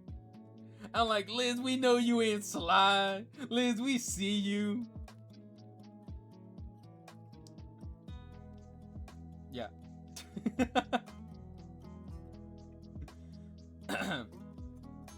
She full on down bad. What would you guys want to do after school? I don't know, maybe we're gonna hang out at my place. Too cold to get in the pool, but I'm sure we can think of something. I look over to Olivia, who doesn't seem to have any objections to the idea, but no input of her own. Got any ideas, Liv? We could doodle some stuff. Like charades? Yeah, make it into a game of sorts. That sounds pretty fun, actually. Then I can really wipe the floor with Olivia. Oh, save your breath, Nito. You know my stuff. You know my stuff will own you and your chicken scratch. Wanna bet? Ha, that's a sucker's bet. Alright then, Liz has to pay for food. Deal. We shake hands, making the wager official. Would Olivia Halfer please come to the office? Would Olivia Halfer please come to the office? Thank you. Oh shit. The monotone voice of the intercom, combined with the strange atmosphere of the school, is starting to unnerve me. We all look at the gator girl, who rolls her eyes and starts wheeling away from the table and towards the exit.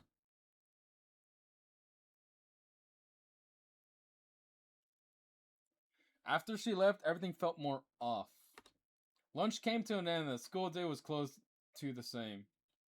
Just a couple more periods before we can hang out somewhere with all the extra free time. Look at Olivia's desk, still empty 5 minutes into Proclin's class. I mean, yeah, she hates the class the most, but it's really become a habit of this at this point. Just like how it became a habit of me to write an extra set of notes for Olivia. I look at the two mostly blank pages in front of me. Like with our other teachers, I noticed something off with Proclin. She barely says anything, instead of just asking us to read the chapter on the Great War. I do just ask. In 5 pages, I can say without a shadow of a doubt that it was the stupidest reason for the World War to break out. Bunch of European countries unhappy with being ruled by a bunch of other European empires decided to revolt and dragging all their allies into a quagmire. I'm really struggling to make sense of the information, made worse with how outdated the textbooks are. Seriously, they're written so bad it ought to be a crime. It oozes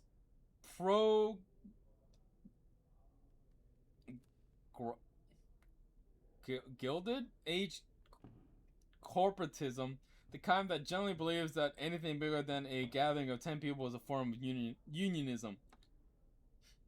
Fuck's sake. Stop monologuing! With a sigh, busy myself with taking notes for myself and Olivia. And as I do, my eyes continue to wander the classroom. Everyone looks just as disinterested in the subject matter. I look over to Proclan. She herself doesn't seem interested in the subject matter as well. In fact, she's just kind of staring off into space. It's highly unusual considering how much emphasis she puts on proper class focus. Yet there she is, spacing out like she's no better than the teenagers she teaches on a daily. I'm almost tempted to raise my hand and ask her a question, snap her back to reality when the room speaker comes to life.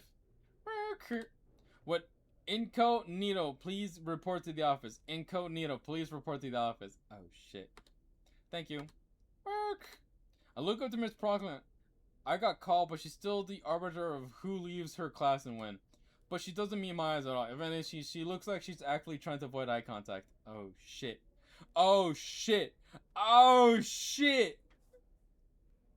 I have a suspicion that Mia, like, tattled or something. I pack my things and shuffle out the classroom. All the while, the stare and murmurs from other students grow even more intense.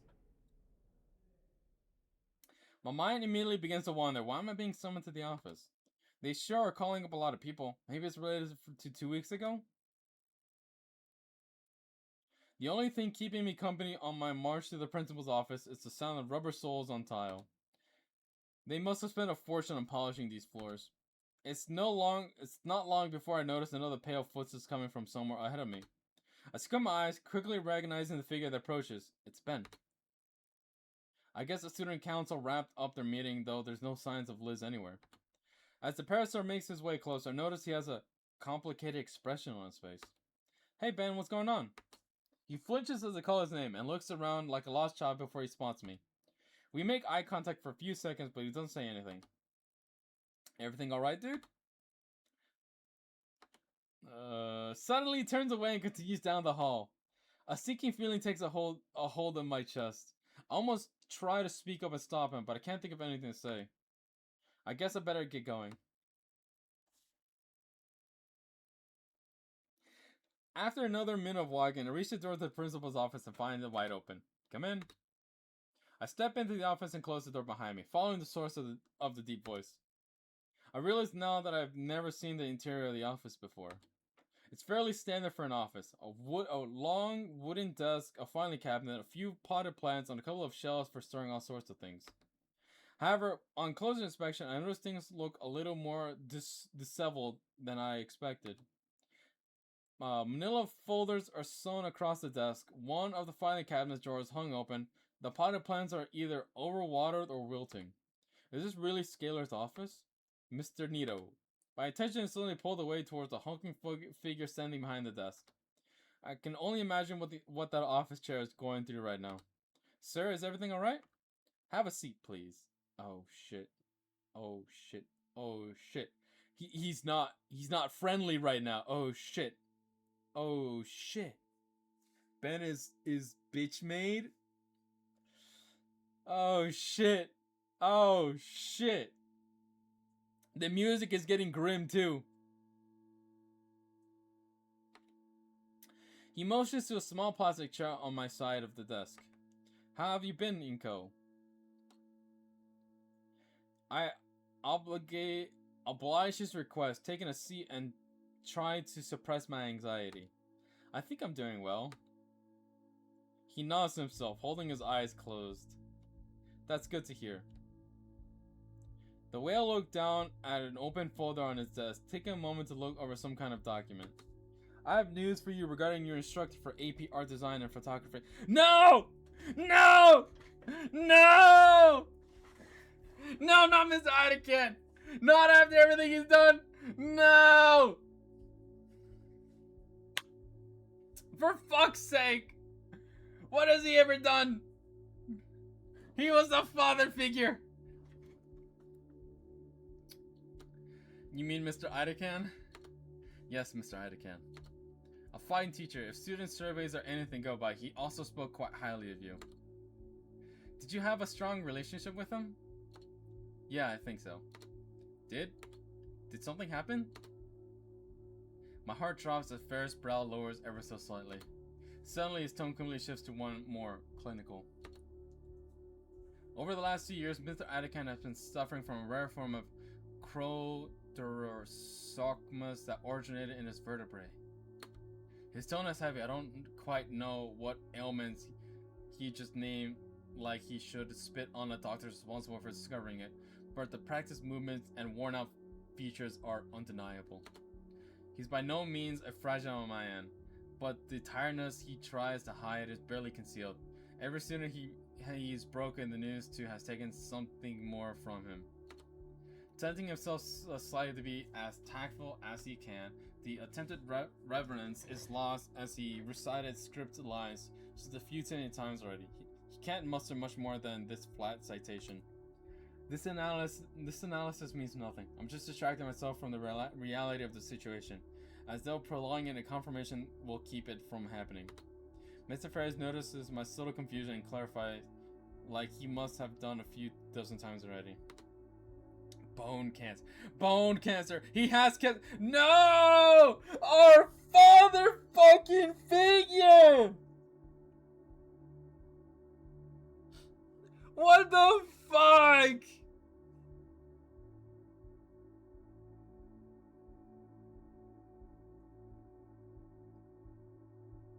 What the fuck? That's our father figure. And you're just gonna rip him away like this? Oh my god. Maybe he becomes Walter White. No, in the Raptor, Jesus, don't do this to us.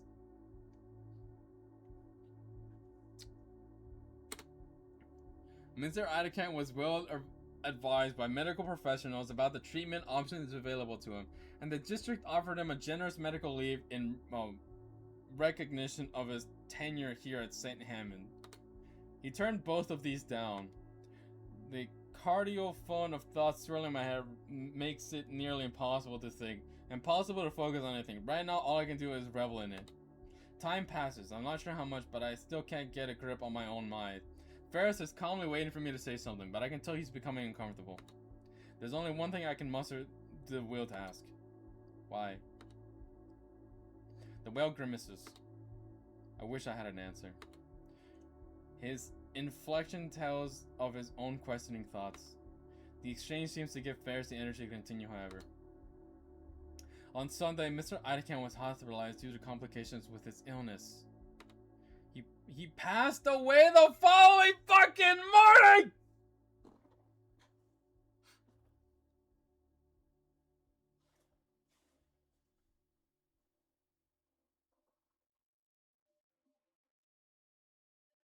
I can't. Why? Why'd they do this to us?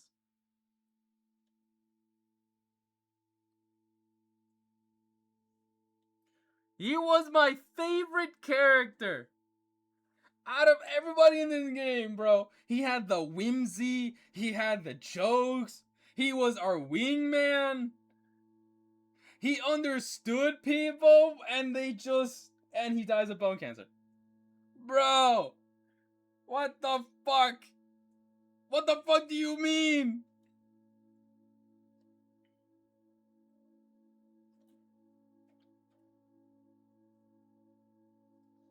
I am not okay.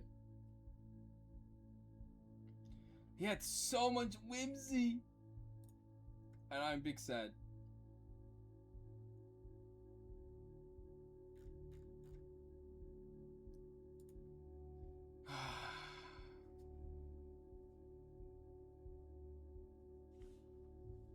Hey Rob, you came in like the worst time.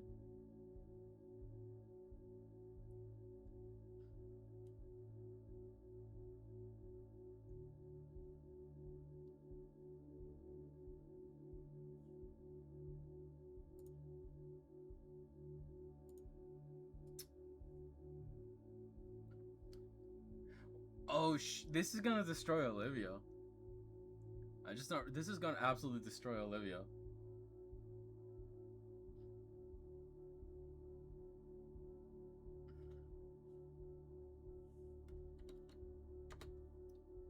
Olivia was called here before me. Counseling will be available for you and anybody else affected. Sorry, do you know where Olivia went? No, she didn't say. I'd like to go now, Mr. Ferris. Yes, feel free. I stand up from the plastic chair, pushing closer to the principal's desk. Offering one last nod to the superintendent, I let myself out of the office. As soon as the door clicks shut, I start running. Where the fuck is Olivia? Shit, where did she go? The studio room, maybe? It's the best lead I had. Thanks to all those gym classes, I have no trouble getting there quickly.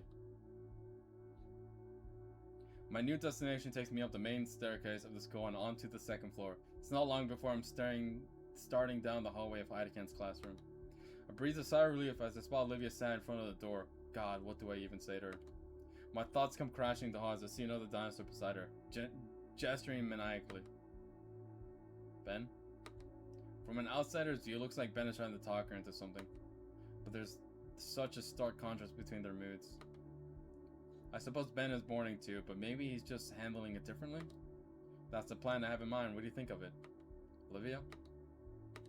Yeah, okay. Olivia's reply came off weak and unfocused, like she wasn't talking to Ben at all. Can I count on you to be a part of it? Sure. I remain obscure from you. This doesn't seem like a conversation I shouldn't shoot on. I'll just catch up to Olivia after. Honestly, I'm somewhat surprised Ben is talking to her. No, maybe that Olivia is listening to Ben. That those differences are being put aside. For once, our priorities align. I thought to come find Olivia too. I wonder, Idacam was a mentor to each of us. Like, he'd always be around to help us, but now, all the little things that make you anxious or aggravated are gone in an instant. And all that's left is reality. Why bother with this dramatic garbage? If now's not the time to be brought together, then when? I'm thinking too much. My hands are shivering. Something in my heart threatens to fall apart, but not now. Her voice was too quiet for me to hear, but whatever she said wasn't what Ben wanted to hear. Olivia, I need to know that you're with me on this. Yeah. Olivia.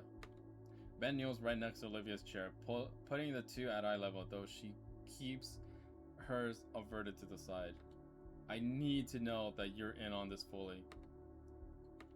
There's a strange panic in the Parasaur's voice. Please, Olivia. For him.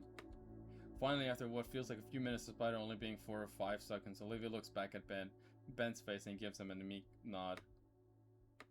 I'm going to take that as a yes then. The Gator Girl gives no other replies to Ben's words. The only sign that his words had registered in her mind were her hands suddenly yet gently shaking, all the while her claws dug ever deeper into her wheelchair armrest. Her bulwark broke at last. Seeing the droplets from her eyes drives a searing pain through my chest. My instincts drove me forward beyond my common sense. I grip the blue boy's shoulders and pull him up. Ben. The Parasaur's eyes snapped up towards me. He makes eye contact with me, a depressive expression coating his face. Inko, what are you doing here? I wanted to see Olivia. Olivia's silver eyes finally lit, and the pain reflected in them threatens to shatter my aching heart. Ben looks back to see those mournful eyes too, though his reaction seems the opposite of mine as a smile dries across his face. Inko, hear me out. I'm trying to organize a eulogy for Idacam. You know, saying our goodbyes to him. He deserves it at least.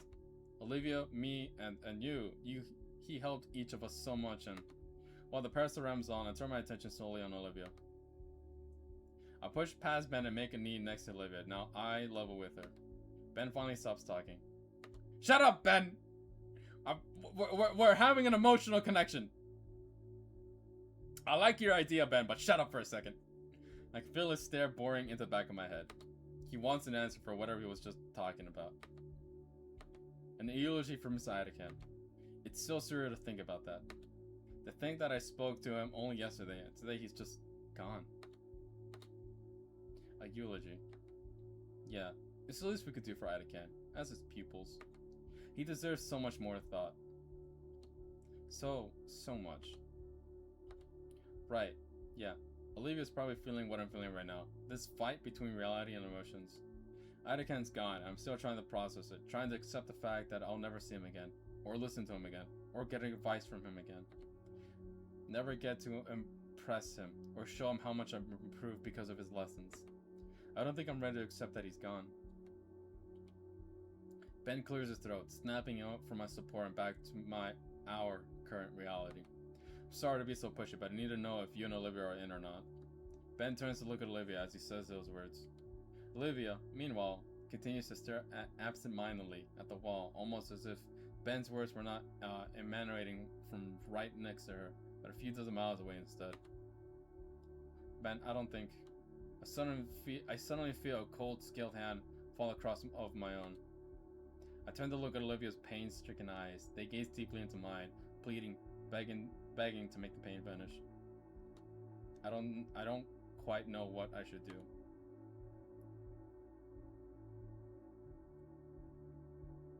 Fuck! Fucking options! Ben has the right idea. We should all say goodbye together. We're not ready to say goodbye. Okay, so if we do the first one, we all say goodbye together. That like renews Ben's and Olivia's friendship supposedly. But if I say we're not ready to say goodbye, I feel like that's not the correct option.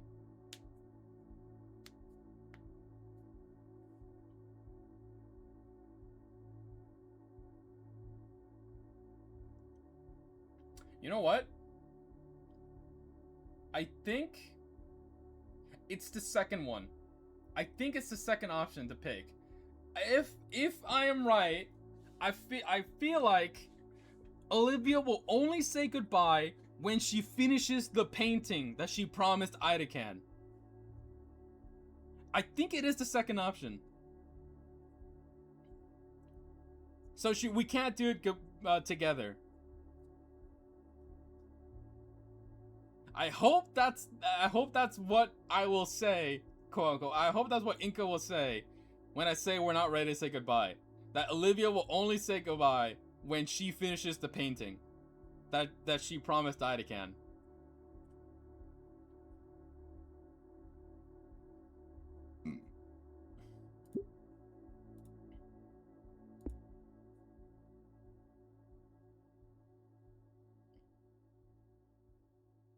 I'm going with the second option.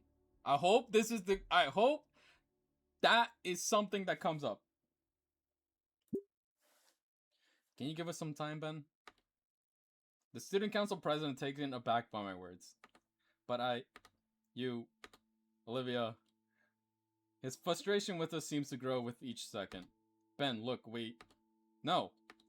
I turn fully to Ben with my hands raised defensively. Ben, listen.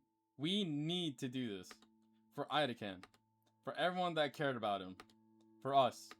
So why won't you help me? We want to, Ben, really. But can't you see that you're asking for this way too soon? Damn it, we just found out. His breathing is haggard now, his composure completely broken. And his own pain is painted across his face as he allows his glasses to slide away from his puffy red eyes. Just, Ben. Her voice is so soft and gentle. Her head tilts back to me, her own pain still in her eyes, but also sympathy too. She looks forward and her words are more resolved. Ben, I understand. The Parasaur's boy breathing hitches. You're right, we should do this, and I will. I promise I will. But it's too soon. We all need time.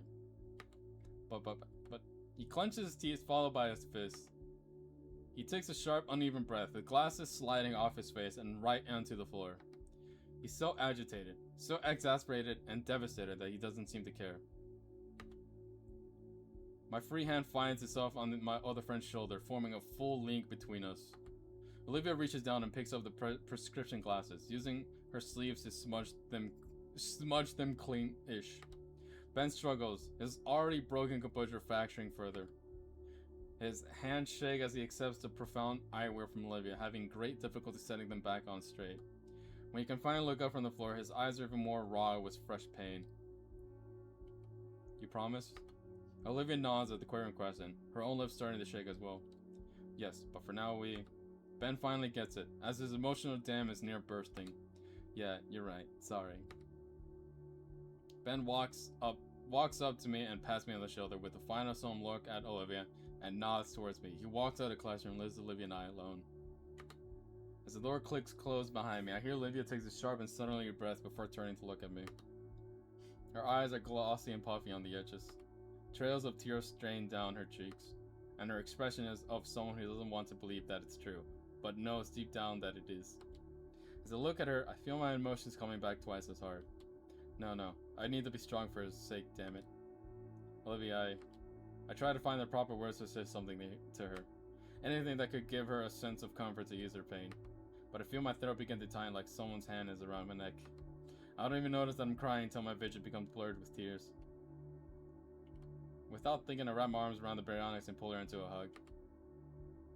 Olivia seems shocked at first, frozen by my sudden reaction. But then I feel a pair of arms wrapped around me and hands clutching my jacket. We're hugging the gator again!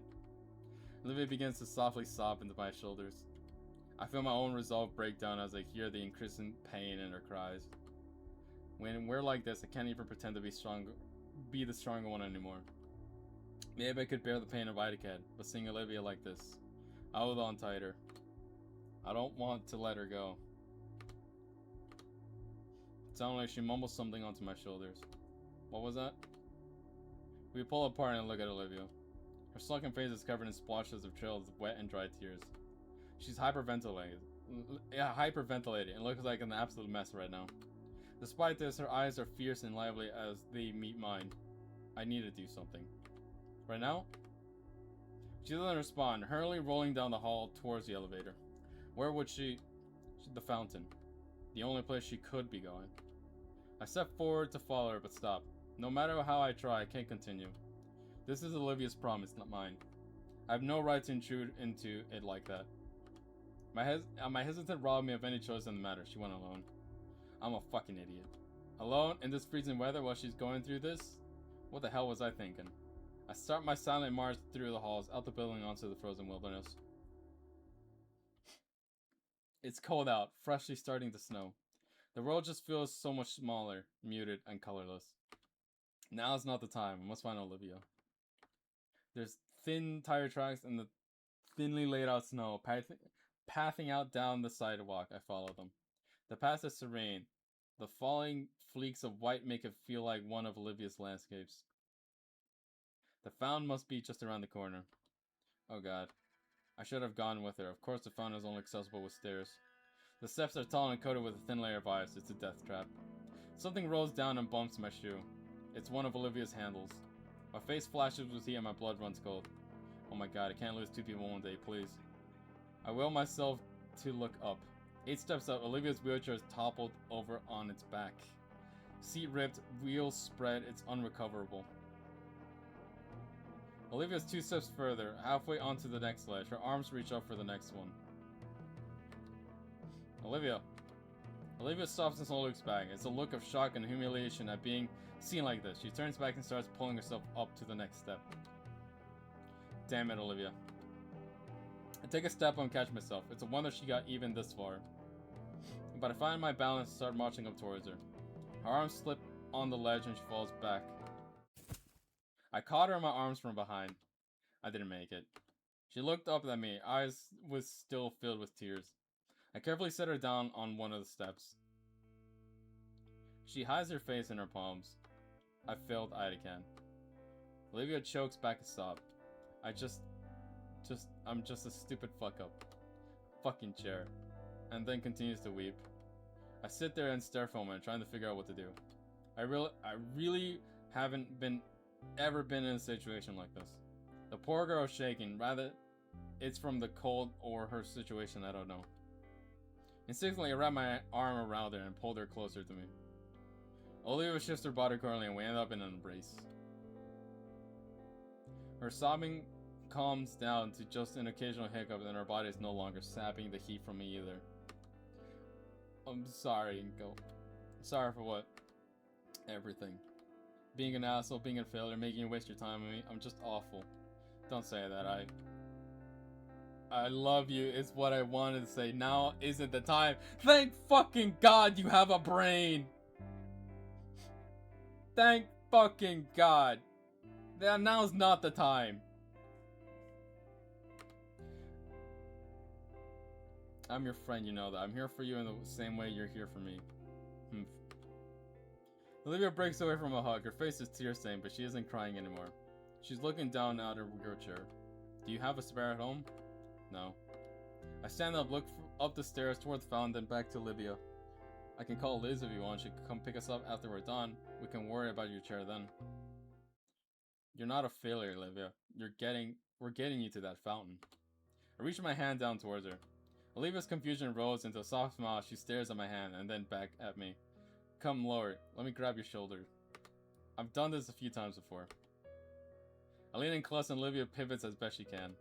Once more, she uses her tail as an anchor and in place of her legs. It's holding her pretty well. Never consider it, but that tail must be pretty muscular. Let's go. I want to make Idakan proud. I climb up the next step, planting my foot on solid ground.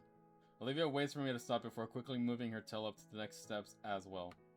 It's sort of like we're each other's leg. Simple enough. It only now occurs to me how close we are right now. By close, I mean I'm practically cradling Olivia against my side. Up another step. Eventually, we finally make it to the top. I managed to shuffle to the fountain. You can just put me down right here. Alright. I gently lower Olivia down and place her on the lip of the fountain. There's just enough space for her to sit along the edge, with one leg resting on top and the other hanging off. She looks into the still water in contemplation. My eyes follow her, focusing in on the coins that have settled on the bottom of the fountain, though hard to see through the opaque ice. I've stuffed my hands in my pocket for warmth, feeling the skin on my knuckles starting to split already. My fingers trace over the quarters I've usually used on our lunchtime drinks. Achoo! The powerful sneeze draws me away from the mingling thoughts to see the gator go curving on the cold concrete seat. Damn it. Her jaw is clenched tight, baring her sharp teeth to the world. Her nostrils flare with each of her breaths, the hot air creating a puff of visible mist, and her eyes are filled with the brim with the fiery rage and salty tears. I want to break the silence between us. Ask her for her thoughts. She's deep within them, though, raging within her own mind. Finally having the moment to process everything that happened. In the end, it's Olivia that breaks the silence with a single quiet, disdain-filled curse. Damn it. Her eyes shut, keeping her tears from falling. Damn it. Her hiss seeps through her lips. I made it. I finally made it, but the thoughts go unfinished. She lets her shoulders down and turns her gaze away from the spouting water, listlessly gazing towards the obscured afternoon sun that's just managing to peek through the clouds and snow-covered trees. I will never recover, bro. I'm not recovering anymore. Maybe she imagined that's where he is now. But what now? I withdraw my hand from my pocket, holding it open for her to see the pocket change in my palm. Scanning over the water feature before us, I think back to all the times I wanted to do just this with someone else. How about we make a wish? Olivia's brow furrows as she glances off to the side. Her finger grips her hoodie and watch as she considers my suggestion thoroughly. Sure, a wish sounds nice right now. I motion her forward. The gator girl holds her hand out to me, and I drop a quarter onto her palm. On 3, I nod her in reply. 1, 2, 3. I wish for our twin coins flip in the air together. I'll watch as the coins spin forward, crashing through the falling snowflakes. At their apex, the coin seems to pause, just to briefly touch one another. And with a synchronized plop, both of the quarters hit the water together. Leaning forward, I see that the coins even landed on the same side. Heads. Wonderful, if that double our chances for making our wishes come true or something. I let out a huff in amusement from Olivia's comment. Though, the more I think about it, the more I hope it does. We stay there looking at the fountain together in silence. For a moment, I feel as though time has stopped around us. It's just me and Olivia experiencing the moment together. It almost makes me forget what just transpired. That what we were dealing with, what kind of future the two of us were looking at. For a moment, though, none of those dreadful thoughts mattered. Who the heck recommended this game? It was either you or Triven. I think it was you. It could have been Triven. But I think it was you, Cup.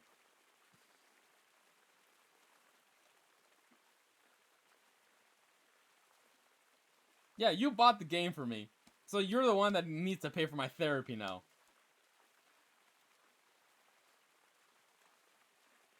Making me want to fucking play this game. I swear to God. It could have been Triven then.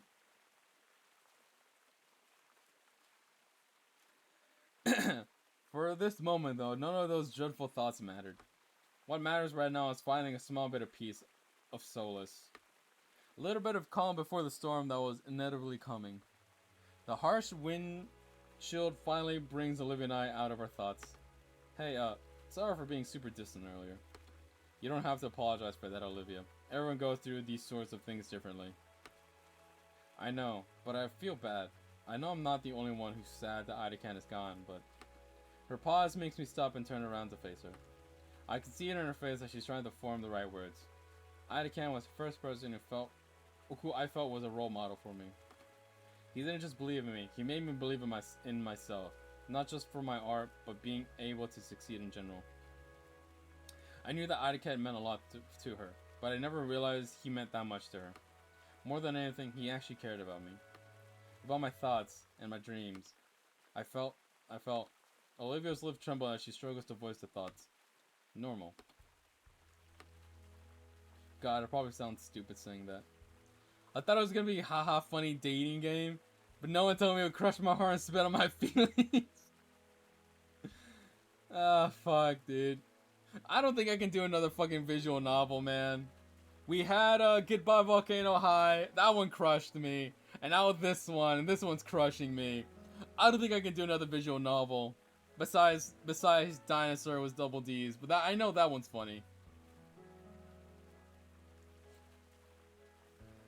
Ah, fuck. God, it probably sounds stupid saying that. I shake my head in disagreement. You don't. Mr. Adakan was important to me as well. It's okay, Olivia. I know how you feel. He gave me some of the best advice ever gotten from anyone, and encouraged me to follow my dreams like you. I wish I had met him sooner. There was a moment of silence between us, the air filled with a mix of sympathetic emotions. A shared sadness for the passing of someone who made an impact in both of our lives, but a sense of thankfulness that he graced our lives. I guess we both got our issues, huh? Yeah, I guess so. A fresh breeze of icy air sends a shudder down my spine. So, what should we do now? I pat off the growling pile of snow on my shoulders and head. Let's see. I look at my phone. School's ending in 10 minutes. Do you want to just chill here until then? No pun intended? Sure. Look around, noticing a tiny bench for two nestled against a tree. The Getter girl must have noticed that she's already holding her arms out for me. I recall something, a certain pair of raptors. I kneel down, facing away from Olivia. I can feel the icy flakes melt off me as Olivia leans against me. Again. Her powerful arms wrapped around my shoulders, clawed fingers digging onto my jacket. My fingers lock together to form a makeshift seat for her behind me. With my passengers secured, I make a beeline for the bench. Lest I get caught up in what I feel pressing onto my back. For fuck's sake! It's the backpack carry. And of course you had to say this through your shit.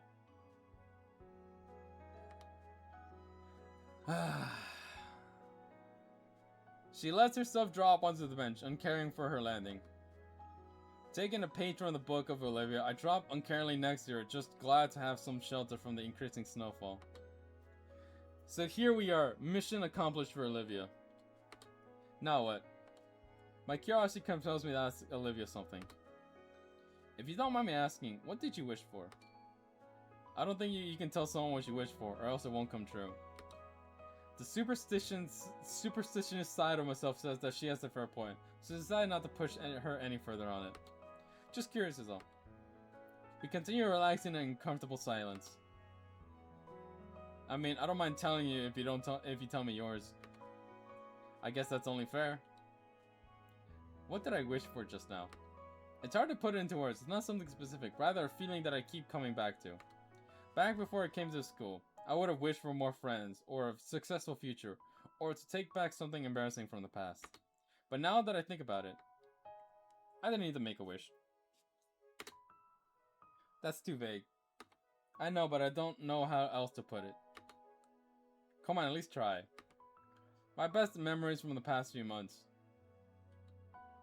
This?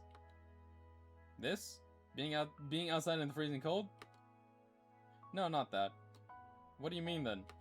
I struggle to find the words without making myself sound stupid. You know, we've hung out a lot together, but it's not often that it's just the two of us. Just us? Yeah, that doesn't happen a lot. I wish it was more like... I wish it was like that more often.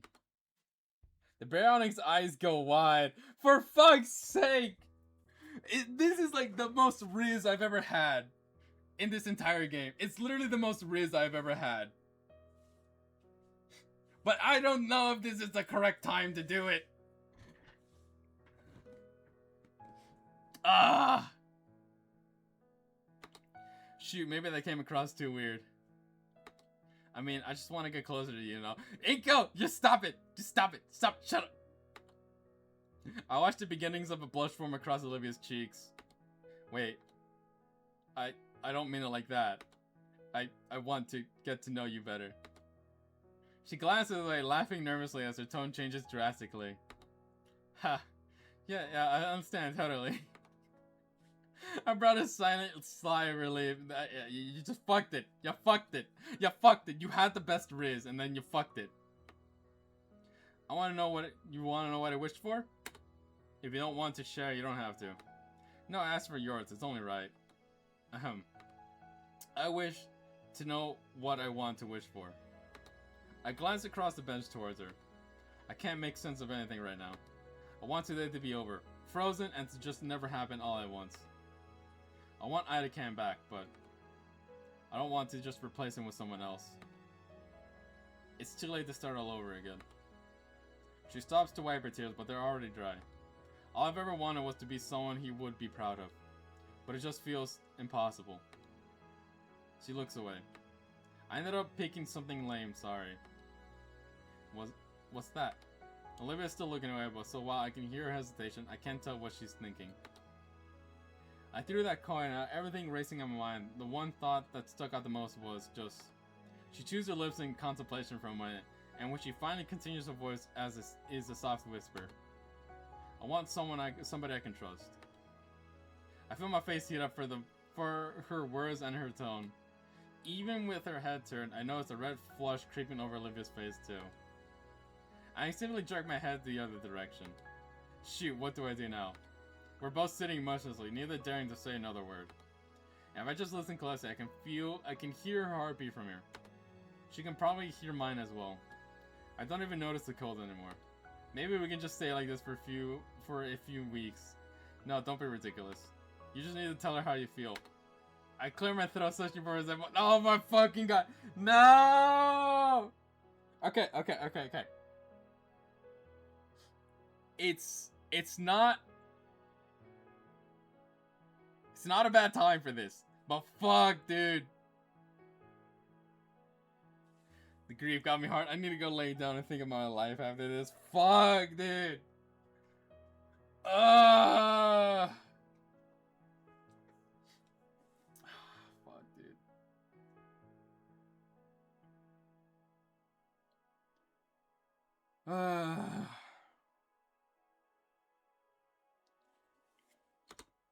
She just said wanted somebody to trust. I mean, you can trust me. I hear shuffling from Olivia. Damn it, I can't work up the nerve to turn my head towards her. My neck feels like a rusted hinge as I try to disobey my body and look at her through my perforate? Oh, what's the fucking... I don't care. Do you trust me? Despite my words, she nods her head viciously, the blush growing dangerously bright. Well, I shift my body towards her on the bench. I trust you too. Suddenly, she shakes her head a bit to bring herself back to reality. Maybe I can be honest with you then. You're silly and you're ridiculous. Maybe a little over-optimistic, yeah. You're thoughtful and adventurous, and you're so willing to just take me with you. You don't treat me any differently for this stupid thing. She lightly hits the armrest of the bench. I guess I stopped noticing it at some point. Well, yeah, I mean, obviously you're like... So many words dance on the tip of my tongue. Like, my mouth and my brain are at a sense of one wanting to just blurt whatever while the other keeps it all in, and this emanates in like a thoughtful manner. What comes out is... Bro, what the fuck is this El Riz moment? A fierce snort rips from the girl's nose, followed by pure laughter. Out of embarrassment, shame, I cover my face with my hands. Haha, what was that? I cursed my nerves as I tried to protest her continuous gruntal coughs. Come on, Olivia, I'm really trying. The snowflakes that managed to still land on me melt away from the extreme heat radiating from my whole head. Olivia quinces though, drawing back into just a very smug grin. Okay, take two, Inko. My head temperature finally drops from core of the sun to the more manageable volcano. Thanks, jerk. Seeing that small quirk on her lips, I can't stop a smile from growing on my face. I guess, be honest with her and yourself. Fucking Ida Can, the fucking wingman from heaven. The worst perforating us. You don't see me, but I'm like doing the fucking praise Jesus shit. Arms up in the air. Ida Can, the heavenly wingman. Holy shit.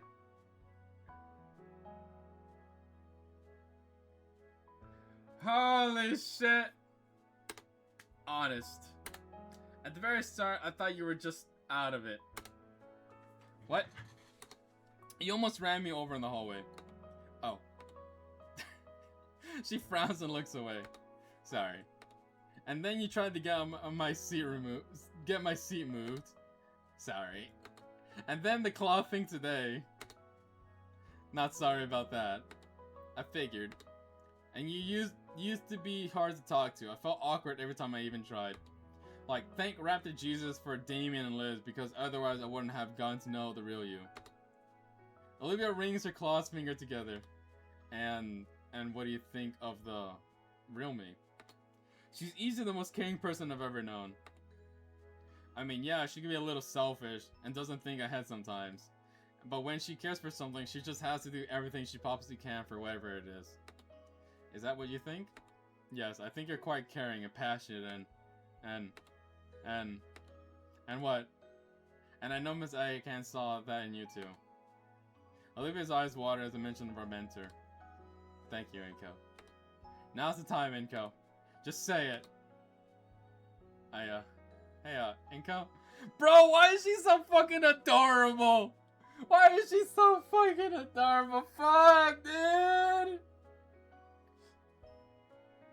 Why does this art have to be so cute?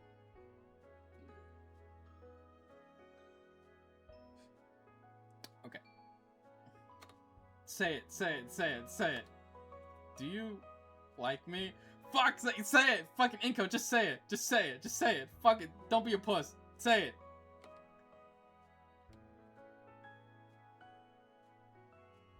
Yes? Fucking you buffoon!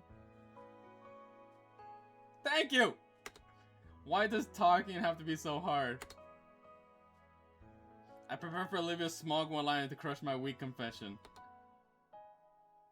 Instead, I watch as Olivia brings her head up and hides her eyes with it. Really? For some reason, seeing her like this fills me with a well of confidence. Yeah. Can I hear you say it?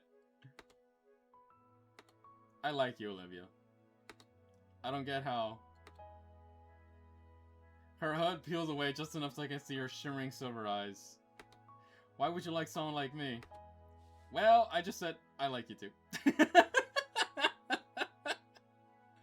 Oh my god, Olivia, why are you so adorable, man?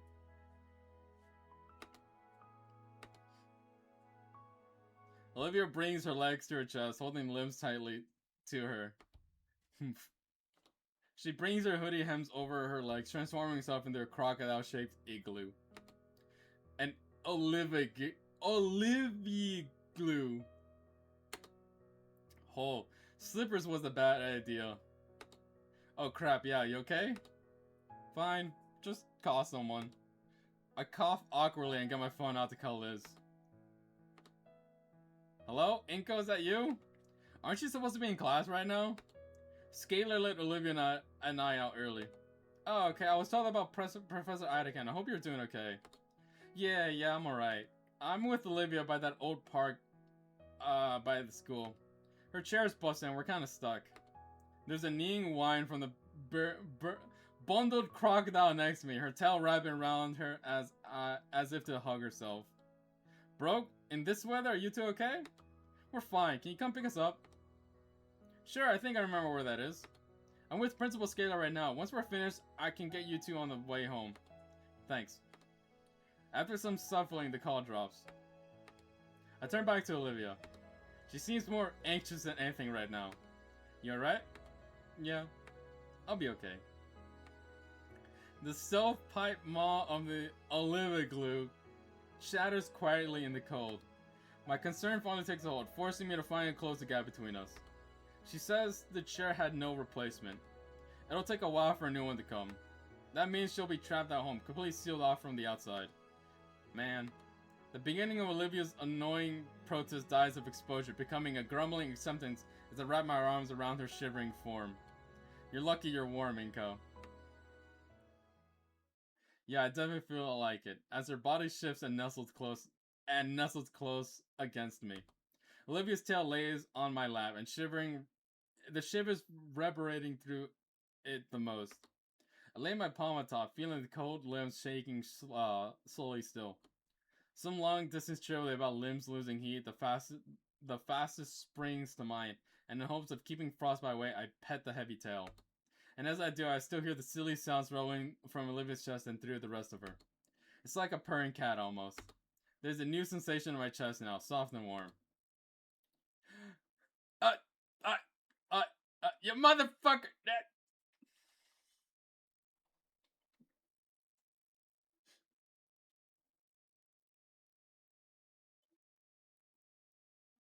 Okay. Okay.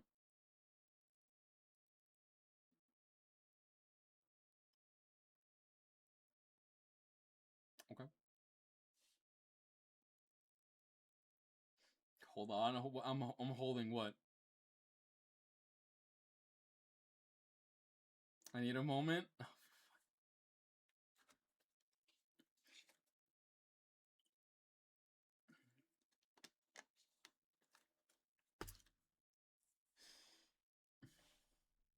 Bro, I need like a fucking week.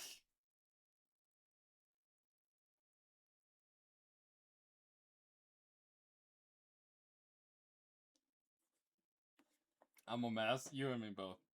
Continue. Oh, fuck. Okay. Her lips are planted firmly on her cheek, and this feels nice. As I continue to warm her tail for her, I feel her lips press more and more against my cheek. I don't know if kisses are supposed to go this long and be this wet.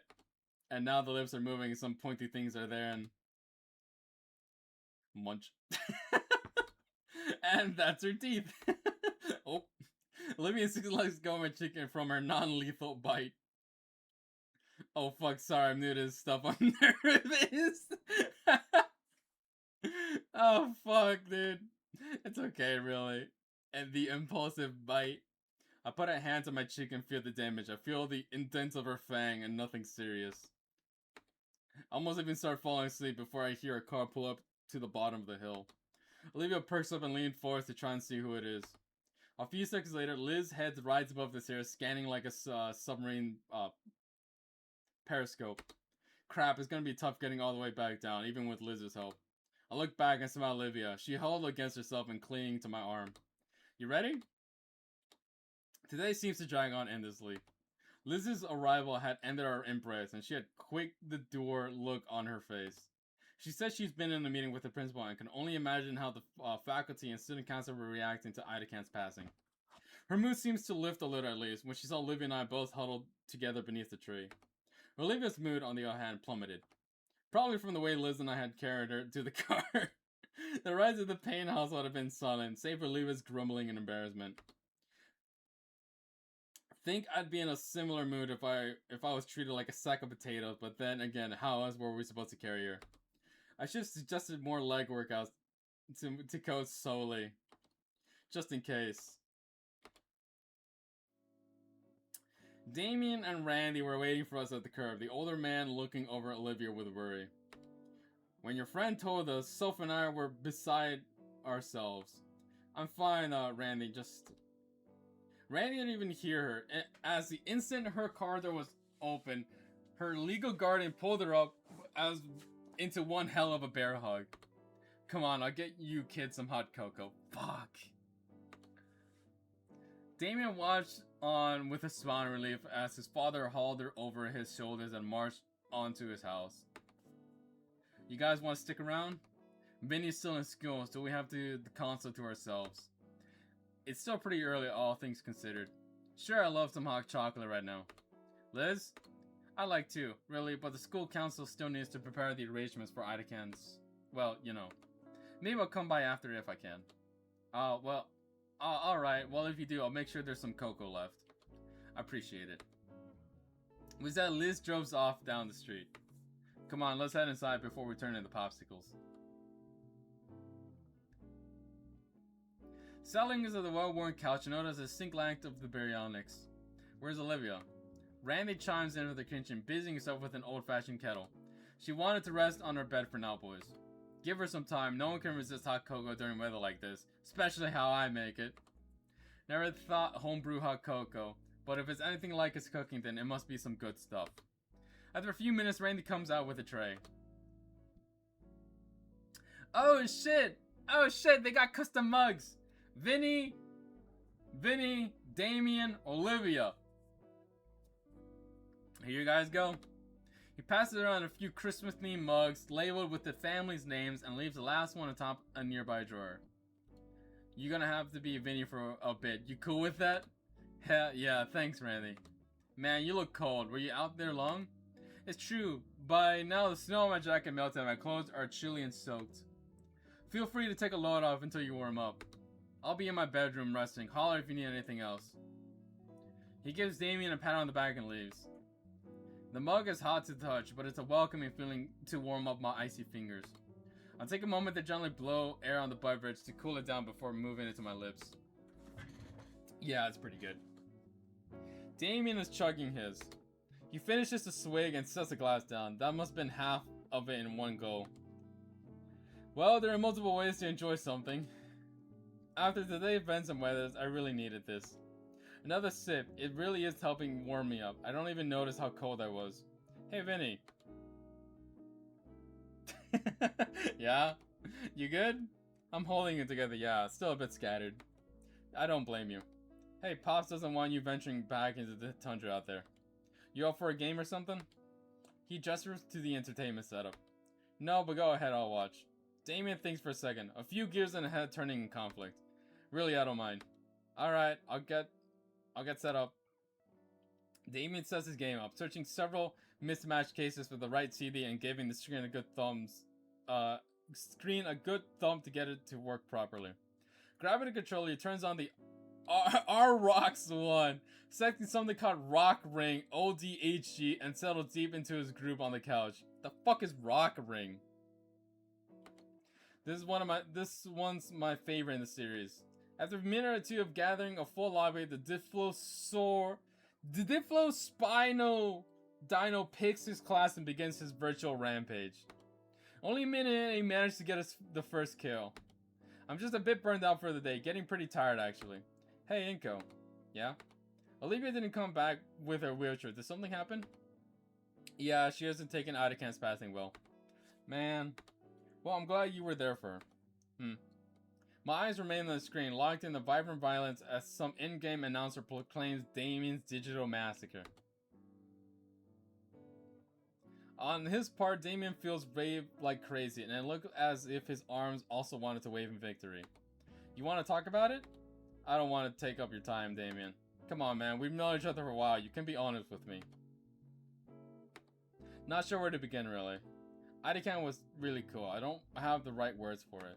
Somehow, I think I'm unqualified to speak on it. Compared to Olivia, she knew him better than I ever did. He was important to her, yeah. We talked about it for a bit before Liz picked this up, but I'm worried I'm not much help. Oh, fuck. How you doing? Is that supposed to say Schmucker? Schmucker. How are you? How are you doing today? Currently going through a visual novel, and my emotions are all over the place. Because, a lot of shit just happened. Right now, it's relaxing time. Yeah, as it reads, Schmucker. Schmucker. Sorry, the name's just really fun to read sometimes. Schmucker. Alright. But how are you? Well, that's what we're here for, right? To help her out in any way we can. Best thing to do is to be ourselves for her, and she'll eventually go through the motions her own way. We were not warned this game was gonna brutalize our hearts, bro. And I was not prepared for it. I thought it was just gonna be a normal dating game of a dinosaur, but no, we got our fucking hearts ripped out, brutalized, and then fucking emotions were running wild, and I can't fucking process shit right now. Yeah, that makes a surprising amount of sense.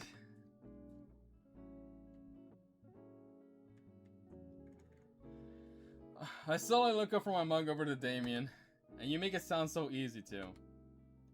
He briefly messed my gaze before returning his attention to the screen. I know I'm not the smartest guy around, but I do know Olivia, and we don't share parents, but she's still my older sister. Older sister? Her birthday is first though, and knowing Olivia she'll be able to manage. But how are you managing?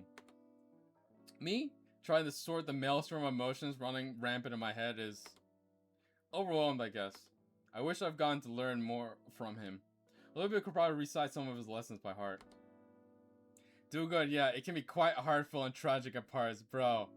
No amount of therapy will overcome it.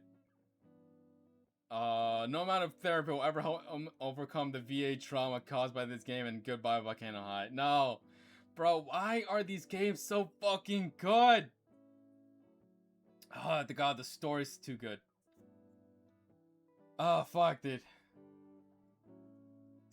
She probably could.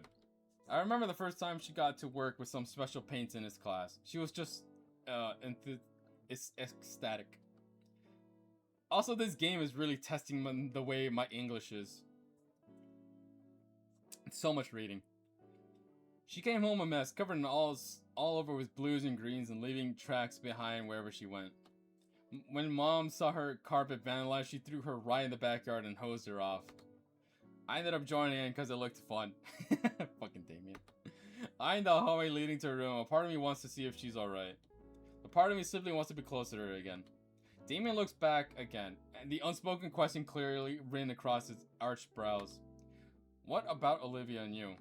Speaking of, you may have told Olivia that I liked her. About time. Fucking Damien the wingman! Let's fucking go! Huh? What? You two stuck together like glue ever since the summer barbecue. I mean, come on now. Anyone with half a brain could see that you were becoming more than friends. All the signs were there. Fucking Damien, although it does worry me a little. Why is that? Well, think about it. Your teachers just passed away. You both wrecked right now. But if it was just that suspension break thing, I don't know, man. It only just happened. You're right. Sorry. I don't like Olivia. I do like Olivia. I know that. I guess I'm a little scared of the future. How so?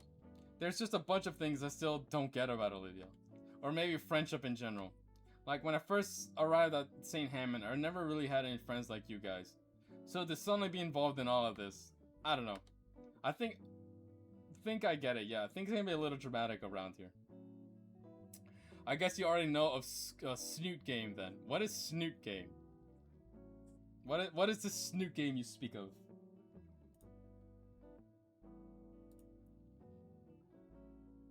I didn't know that game, nor do I have any interest in it. It depends. If it's another visual novel, then... Fuck, dude. I don't know if I can handle another one. I'm not gonna lie.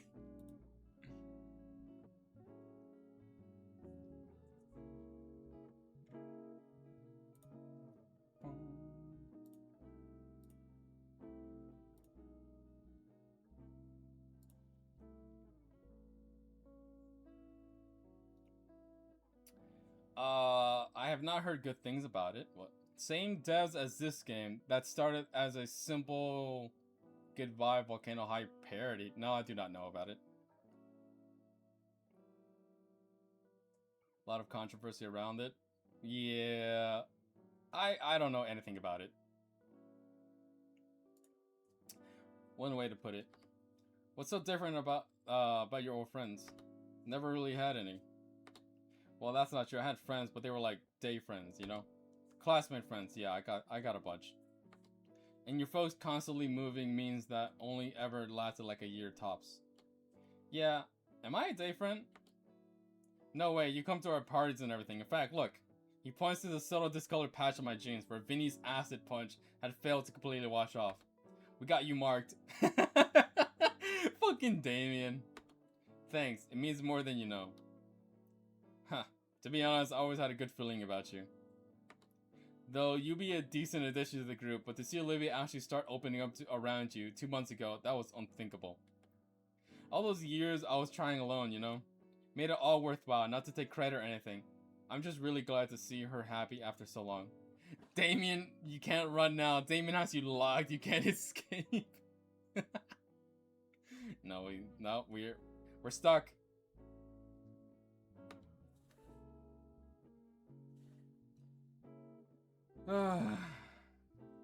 Moments of Olivia and I together flash in my head. Good, bad, and everything in between. It all accumulates into a single image of her staring up at me with that smile of hers. Me too.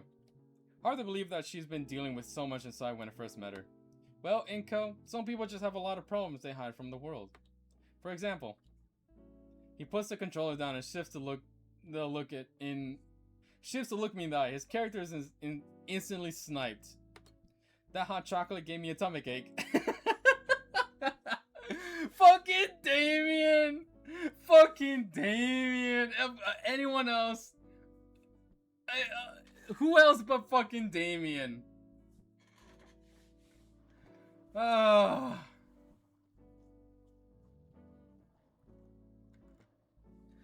hot chocolate gave me a stomach ache. I'm being serious. That was serious. It can be a little things like that. Little stresses that add up. Now it doesn't bother me, but someone else? It might just about ruin them. If you're trying to get with Olivia, I'll give you a nickel worth of advice my dad told me. If a girl you like asks you to wear your shirt at 2 a.m. and to bake cookies, she's an absolute keeper. Well, now we know a little bit more about Sophia. Or Sophie, the mom.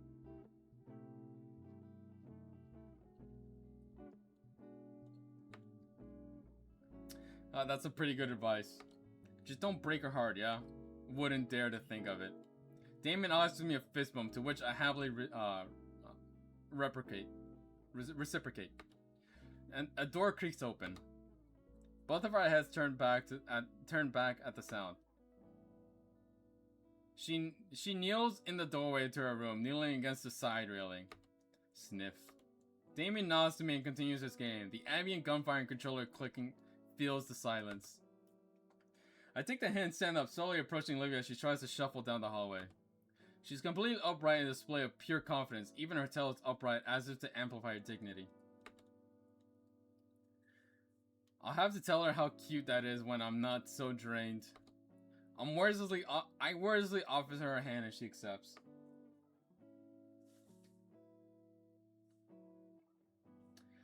With her on my shoulders, I walk the both of us towards the living room couch and plop down on it with her. Oh, here. I lean forward to grab her cocoa from the coffee table. Most of the warmth has gone by now. Guess I can warm it up in the microwave for her. Mm-hmm. She's tugging my arm. Come on, it's cold. She starts leaning hard against me to keep me from getting up all the way. Alright, jeez. I give her this mug and she goes to start sipping instantly. I was going to warm. My voice dies as I feel her settle against my legs with a relaxed hum. Her body relaxes more and I'm allowed to sit up enough for her to not settle in by my shoulder. She's warm. The two of us watch Damon's game continue. Olivia continues sipping down her drink, letting one hand free from the mug.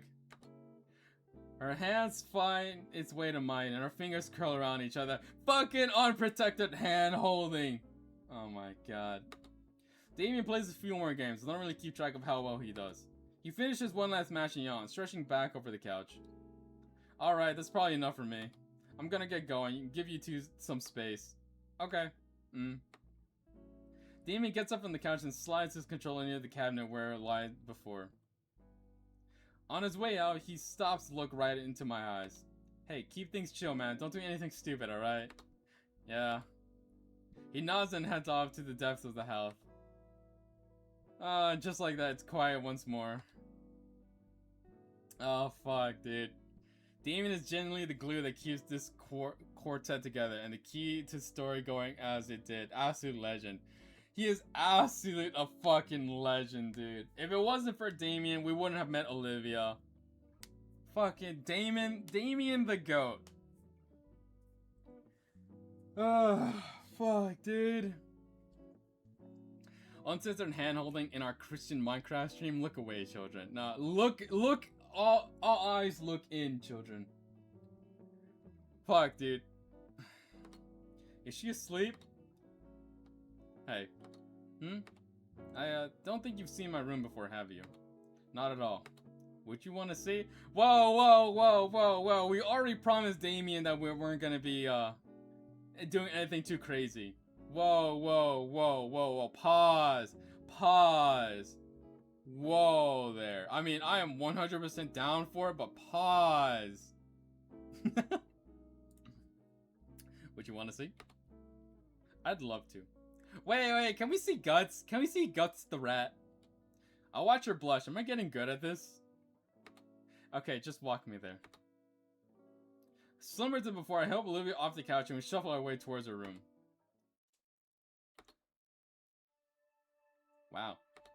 I'm not sure what I was expecting Olivia's room to look like, but I'm surprised. Where's Guts? I see his cage in the background. I see Guts' cage. It's the air that hits me first. A strange mix of a heavy, fake floral candle trying its best to cover the almost nostalgic scent of art supplies. Band posters and paintings of dinosaurs covered a lot of her wall space, like the room is her own personal canvas. Her desk sat beneath the window. Again, that space that wasn't covered by the faded-looking paper was instead covered in dried-up paints. Right next to that, a dresser holding up a decades-old television and retro gaming consoles. All in all, it reminds me of the room they showed me in older high school movies. So where do you want? Just on the floor is fine. I gently lower Olivia to the floor, letting myself sit cross-legged next to her in the process. So, what do you think? I think it suits you. Figured you wouldn't have any chairs. I got this really soft rug and beanbag chair over there. She gestures to a beat-up lump in the corner near a large lamp. Olivia pulls something off her bed. It's a laptop, open to a music program. But I don't recognize any of these songs, or bands, or albums. That's a pretty big track list. What music do you listen to? It's sort of a closet. I'm sort of a closet metalhead. Whenever I'm alone, I put some on at full blast while I do chores or art.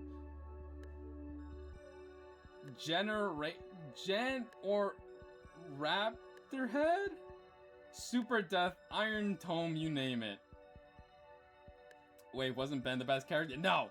Ben is not the best character. It's either between Damien or Guts. And right now we're hating Ben because of Mia.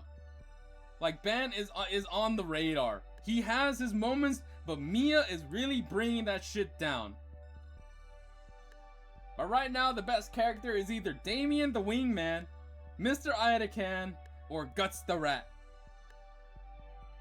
Anyway. What do you listen to? Please let us get in. Don't lock us away. Mumbled rap. I listen to mumbled rap. The fucking eyebrow. If that scratches your brain, then. Anyway, my dad was super into heavy metal when I was a kid, and he got me into it.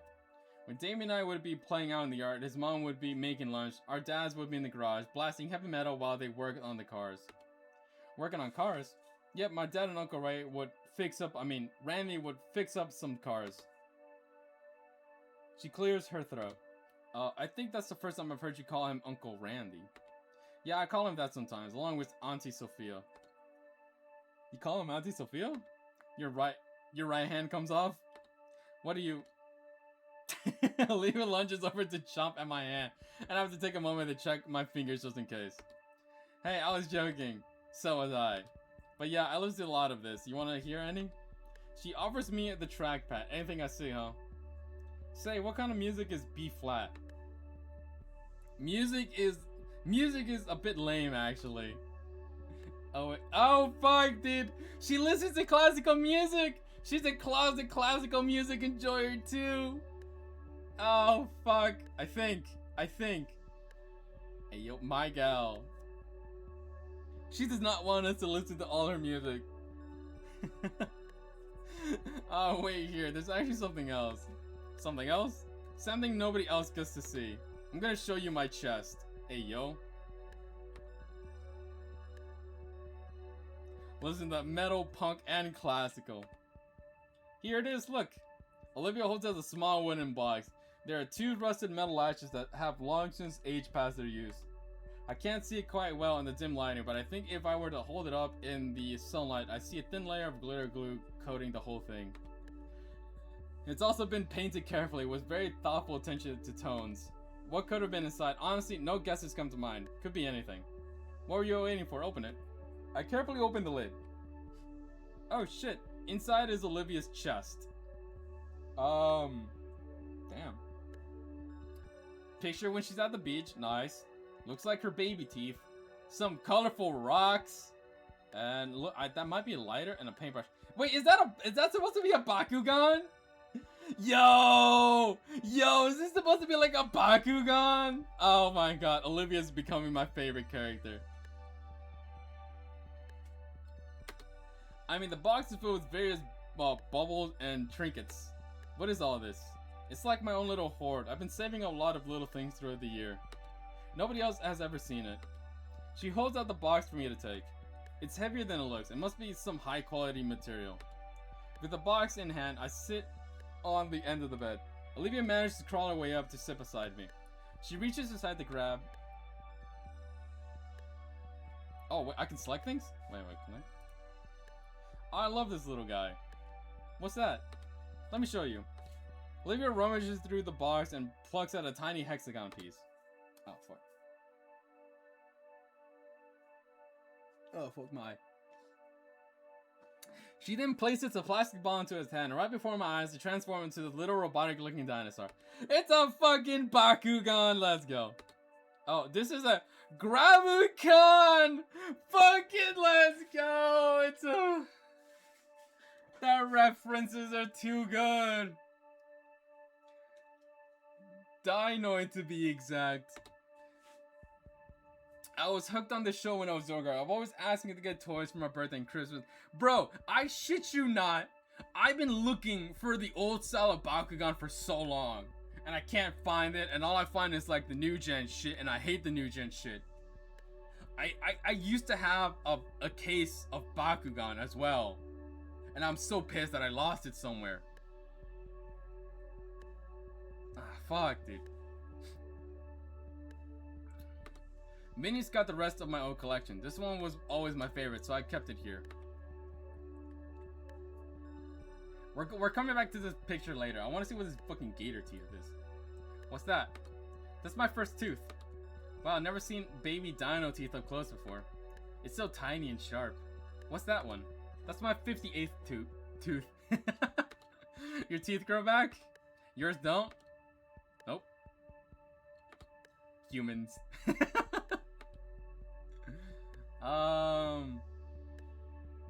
We'll save this for last. We'll go around the rocks. Oh, hey.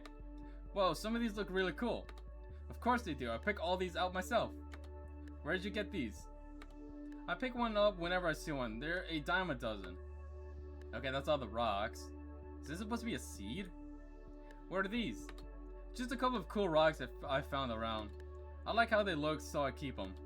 I grab one of the rocks to give it a closer look. It's gray with the thin brown lines all over it and smooth to the touch. It'll be perfect skipping stone. That's one of my favorite. Tastes like salt. How do you know that? I've tasted it. Paintbrush. A paintbrush. A very important paintbrush. Olivia's lip turned upwards slowly as each bristle of the brush flicks away from her thumb. where the shiny bit scales? No, they're like all. I think it was all rocks. Though she averts her eyes away from mine, I can see the green of her scaly cheeks turn red. Sorry, I just got sentimental for a moment. This was my first brush I ever had. Dad gave it to me on my 5th birthday. Her tone faltered slightly.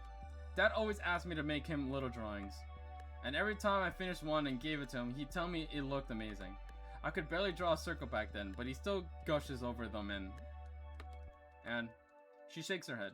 I think he put some in some scrapbook, I don't know, but he kept them all. Olivia looks back at me, her embarrassment turning into bashfulness. Thanks. Yeah, looks like there was just rocks. Well, is this a lighter?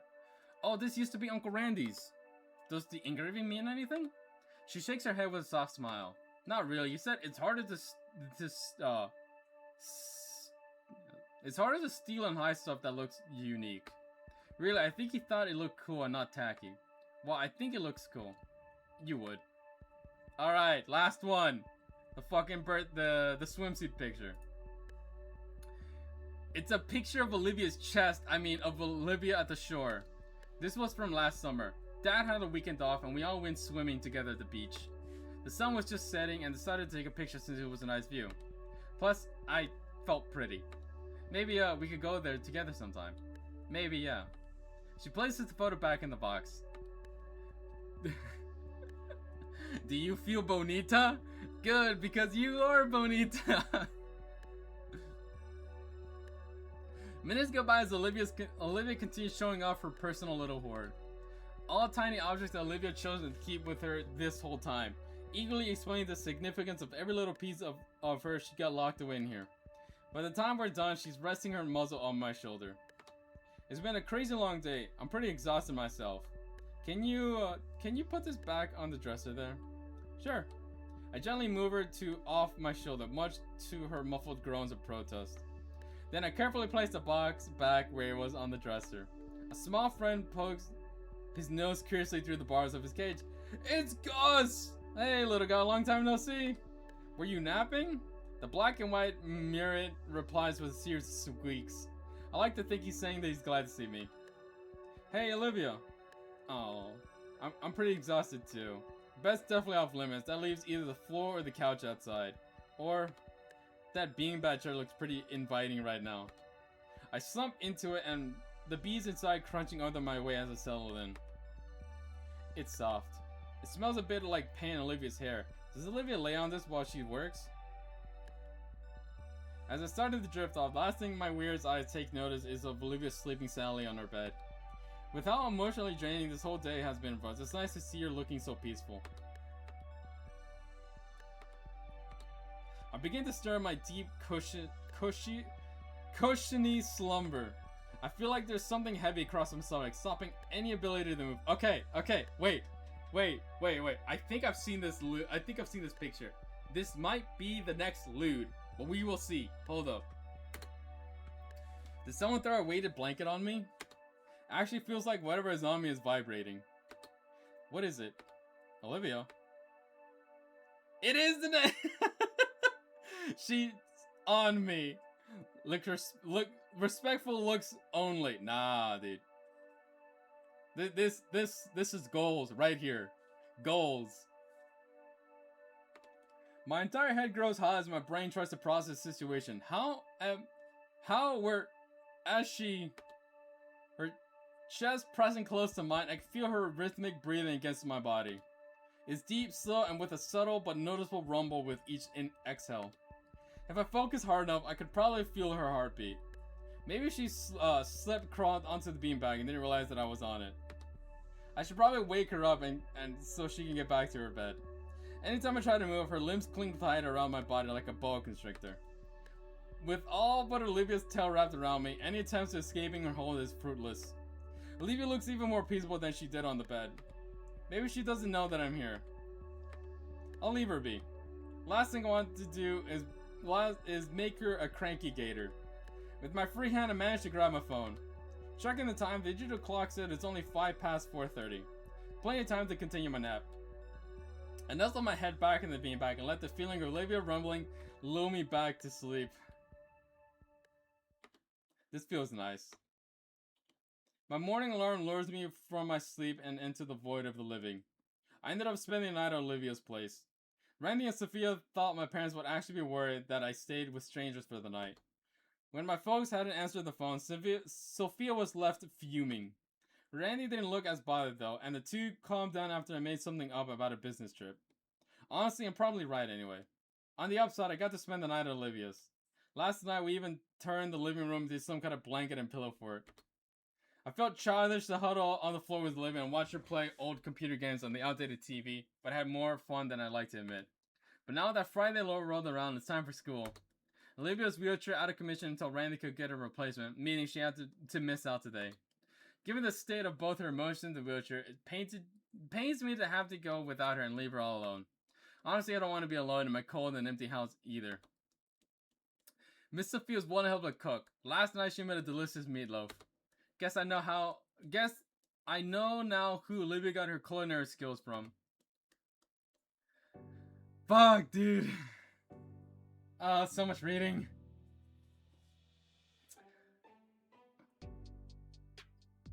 I rise from the couch, pulling the spare blanket off of me. The pains left me asleep on the couch, but at some point Olivia must have dragged herself from her room to join me. As I try my best to get her without waking her, I pull out my phone to check the time. It's about the same time I normally wake up. I'm kind of impressed with my own internal clock. You awake, son? I jump as Randy makes his presence known behind me.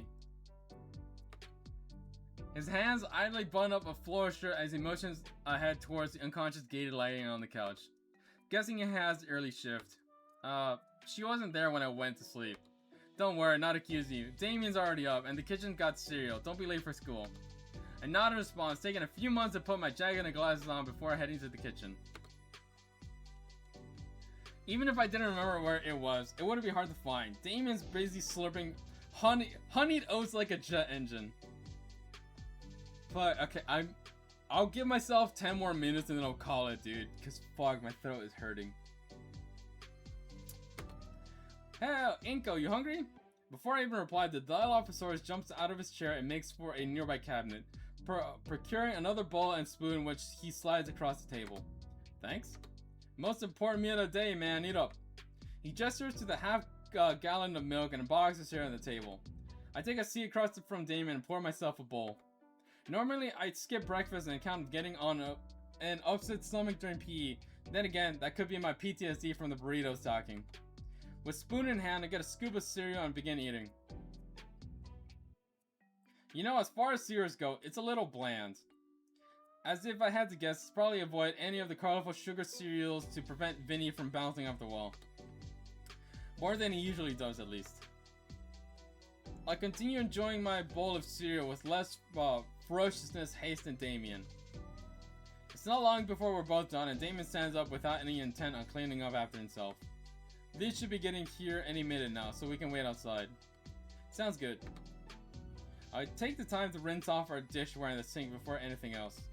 Damien looks a little guilty as he realizes what I'm doing. Finally, with the breakfast done, we get ready to head outside into the cold, harsh world. As I grab my backpack by the couch, I take one more glance at my slumbering girlfriend. Damn, he fucking says it! We are fully in the door. We are fully past the door. We're in the hallway. It is 100% official. Fuck. Couple confirmed. 100% confirmed. We are in the door. We're down the hallway. We're in the fucking kitchen cooking up a storm. Ugh. She's taking up the entirety of the couch now, the blanket we shared falling away as she spreads out onto a spot I was just at. Should I give her a kiss goodbye? Or maybe fix the blanket for her? It's kiss option. Fuck everything else. Staying at his soft looking left side, I shake my head and kneel down, pressing the softest of pegs on her brow. As I turn away from her, something catches my wrist. It's Olivia's hand.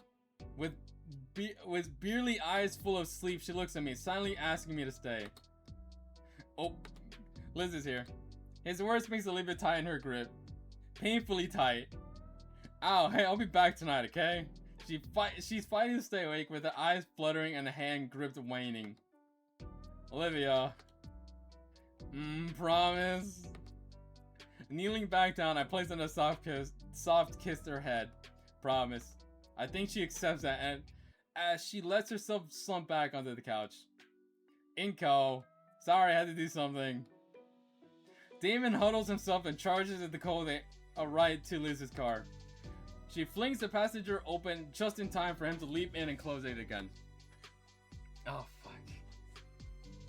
I get one last look at Olivia before I shut the door and hurry down as well. Oh man, the car is nice and warm. Bro, man kissing bro's sister right in front of him, yeah. Morning, go, you really stayed the whole night? Liz starts down the road towards the school. Morning, yeah, I didn't want to be alone in the snow. Is that why you smell like Damien's deodorant? His clothes are looking pretty ragged by now too. Shut up. I have to get a shower and a fresh change of clothes as soon as possible. Damien and Liz kept the conversation moving and my mind starts to wander. Man, poor Olivia, who knows when a replacement chair is coming in. Could be anywhere for a few days to weeks. And she's just going to be stuck home that whole time while I still need to go to school. It won't be the same. We won't get to be together in the art room after school. All alone, just talking, making fun of my bad paintings. Just us. Man, wait till Idakan finds out where. Damn it. Well, I guess he knows by now then. Man, it really won't be the same. Yo, Inko, you good? Seems pretty down all of a sudden. I'll be fine. I appreciate you guys, really. This has been the best school year of my life so far. So thanks for being my friends. Hey, you're cool too. What brought this on? Damien. Oh, this last school year has been pretty special. Hanging out with you guys, so much has changed in such a short amount of time. Even if things are shaky now. It's really been worth it. I have hopes for what comes next. Me too, Liz. Silence falls over the car as Liz takes off. Damien's hands was only occasionally swatted away from the radio knob as we all sit in companionable silence. It's nice taking a different scenic route to school.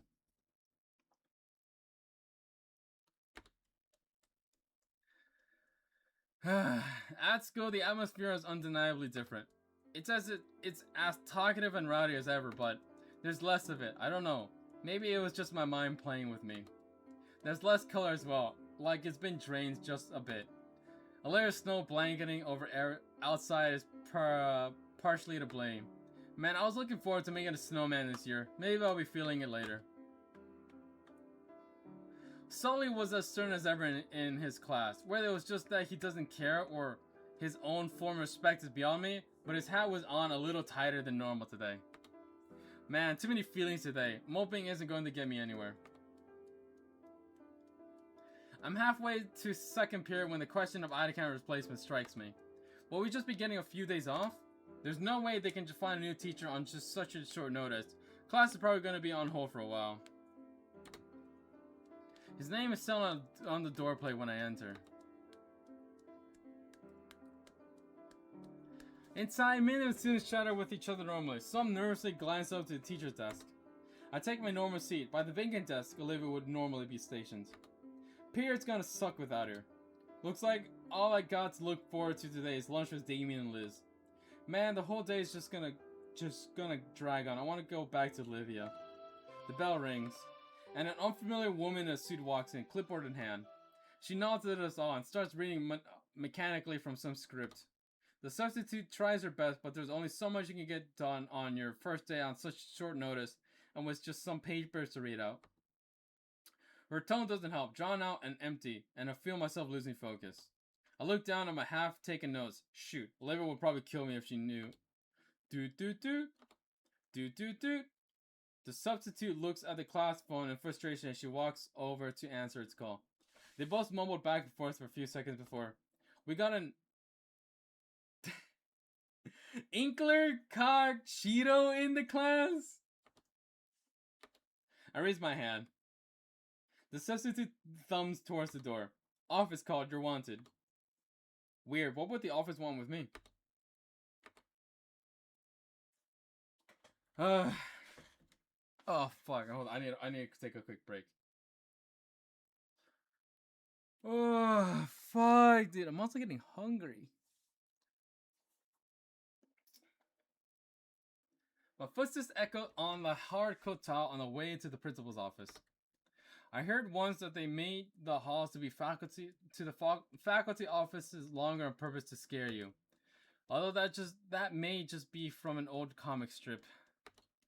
Oh, for fuck's sake, Titus! What's up, Titus? Thank you for the 10 bits. Oh, fuck. I'll join you later on Street Fighter, man. I just need to take a break.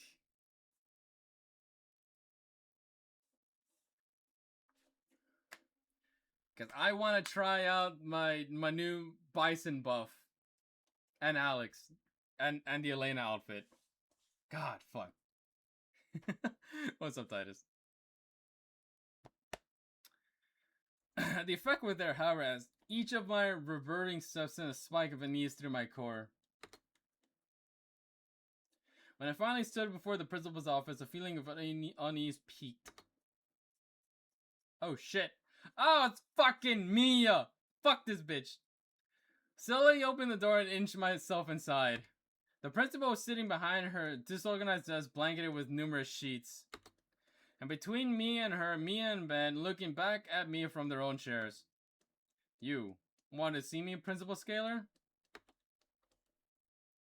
Yes, Mr. Nato, there's some matters we need to discuss. She motions to the third chair in front of her. I take a seat as instructed next to Ben, who's more or less acting as a personal barrier between me and Mia. Mr. McKnight has informed me that you were there, that there was an incident between you and Miss Morty earlier this month. Fuck. All good, just gonna check the patch notes changes first in child Alex. Yeah. Patch notes are full of fucking nothing. It was bare bones of a patch notes, but we got something at least. The Bison stocks are up.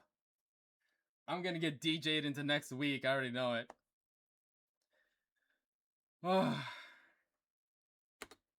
One in which school property was severely damaged. Yeah, it was near the start of the month, so why now? I looked at Ben and Mia. I'm sorry, there were more permanent issues at the time, Inko. I had to keep pushing this back to handle things like the audit paperwork and... More E.T. She's supposed to be like Bosnian or something? I don't know, idea. All I know that she's a bitch! An unexpectedly heavy burden leaves Miss Scalar's mouth. You should have given me the reports for this as soon as it happened. Miss Scalar looks at Ben as he frowns. This needs to be resolved by the end of the day, Benjamin. Her tired eyes turned my way. Please, so that we can finish this as soon as possible. While she spoke, my focus was on Mia. And the smile that crept across her face. From what Miss Morty had told me, it was you who instigated it in the first place. Care to explain? What? Principal Scalar, Mia was the one who... We are aware that she caused the damage, Mr. Nato. Oh. The other woman leans forward with pen and paper in hand.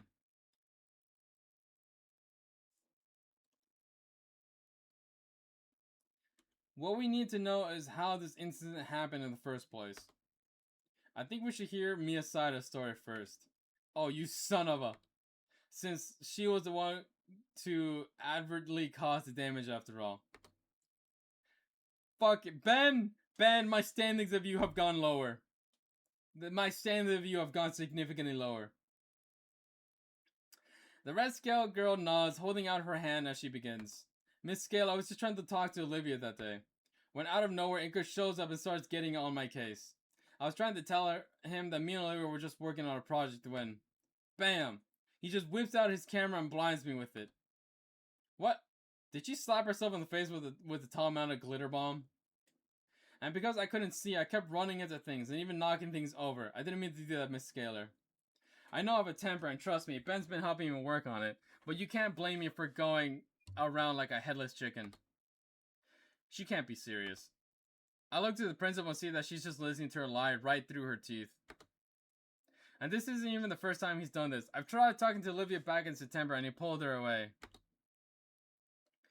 As a certain bird said, Ben is a hoe. Ben is indeed a hoe. I swear he's been out for me ever since the first day of school. Principal Scalar, that's... Shush. My jaw stamps shows briefly as the principal denies me the chance to defend myself. Her eyes turn downwards to a particular stack of papers atop her desk, carefully scanning one page and flipping to the next. The silence of the room is unnerving as she flips through page after page, finally breaking the quiet by clearing her throat. Now, Mr. Nito, would you give me your side of the incident? I move to speak, but an overwhelming feeling of exhaustion falls over me as I recount the events of the last few days. While Mia was completely out of line the whole way through, it was true that we provoked her into doing what she did. If we had just come to Scalar about this earlier, none of this would have happened. So, doesn't that put some of the blame on us? I look over at Mia, who's currently staring at me with an intimidating glare. I quickly shift my gaze to Ben, who seems to be offering me a supportive smile. Fine, I don't want this any bigger than it already is. I only blinded Mia with the camera flash because I thought she was hurting Olivia. We were scared, so we ran away, and there wasn't any time to explain the situation. It was just a big misunderstanding, Miss Scalar, that's all. Right. As Scalar considered my explanation, Ben shifts towards me and pats me on the back. His gesture of support is concentrated by the evil grin painted on the face of the Crimson Devil towering behind him. We all stand in silence as we await a verdict. Ahem. The principal stands directly in front of us now with the unreadable expression. In addition to the report itself, our Ida-can left behind his account on what happened. In it, he described Mia's actions openly hostile and intentional. Could you blame her? She couldn't see anything, and she was in a lot of pain. In either case, it seems both parties are in agreement as to what happened. Ida-can didn't mention a motive in his report or some reason, but I suppose that clears it up. Besides, making a big deal out of this during the audit isn't such a good idea. Principal Scale looks ready to object to the line of thinking, but ultimately says nothing. Now, I would like to give the benefit of the doubt, especially at a time like this, but given the extent of the discussion, I don't feel like I can do that. It would bring me no greater relief than to have you off my mind for a few days, Miss Morty. But given both of your classmates' statements, you may not be fully to blame. I think a week of Saturday detention to assist with cleaning up the hallways is in order. Huh? Miss Scalar, if I may? The principal sighs and nods. I spoke with the janitors about it. They all agree that it could be done in a single day if they have enough hands. And they all have plans for December. It wouldn't be fair for bringing them in and to cancel their leave. Miss Scalar growls and rubs her temples. Right. In that case, Mia, Inko, you will both get one Saturday detention to help repair the hallway. You are all expected to arrive at 10 a.m. sharp and work on cleaning up the mess you made. Now, if the three of you don't mind, please leave me be. I have more important things to focus on. She doesn't even look up at any of us, and I turn towards Ben, who looks absolutely relieved. And Mia, who looks positively overjoyed. She skips out of the office without another word, leaving both Ben and I to stare blankly at each other for a few seconds. Eventually, we shove out of the room together.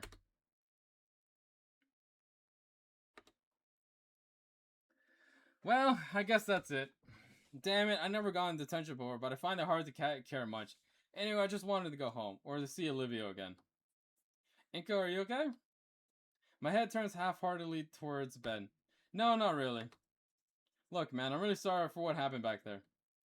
But thanks for helping me out. I didn't want to make a big deal out of this since me and Olivia are both struggling. Speaking of Olivia, is she doing alright? She's at home right now. Well, you ought to comfort her. She's going through a lot right now. You think I don't know that? I know you are, too. You could use each other, especially after what happens. I'm already going to see her after school. That's good. I have to go, but thanks again, Inko. You really did me a solid here. Besides, detention isn't all that bad. It's not going to appear on your record. I can make sure of that. Thanks, Ben. Don't mention it. With a smile, the student council president nods at me and turns to leave.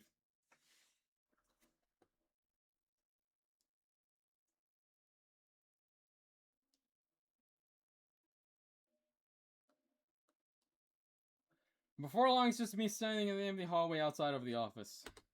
It's only lunch and I already want to go home and fall asleep. At least Damien and Liz are probably waiting for me. Oh, fuck. Okay, I think this is a good stopping point.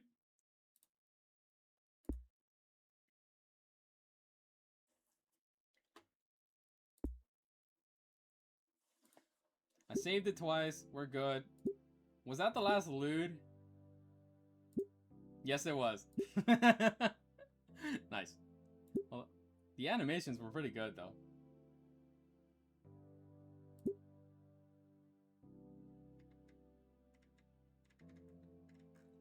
I also need to grieve over a fucking father figure, dude. Holy shit. So much has happened.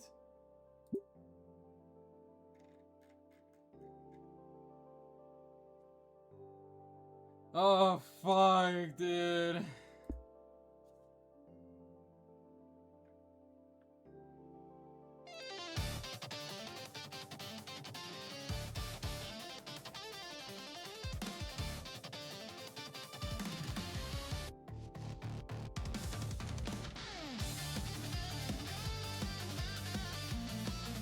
Fuck, dude, this game is so long, but it's so worth it. I'm already, what, I'm 16, almost 17 hours in.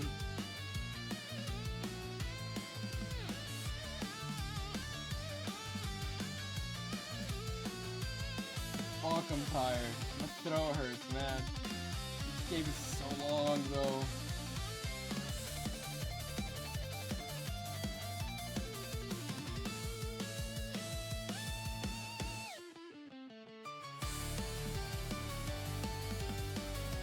It's a good game so far. Fuck, dude. Why did they have to hit me with damn fucking feels?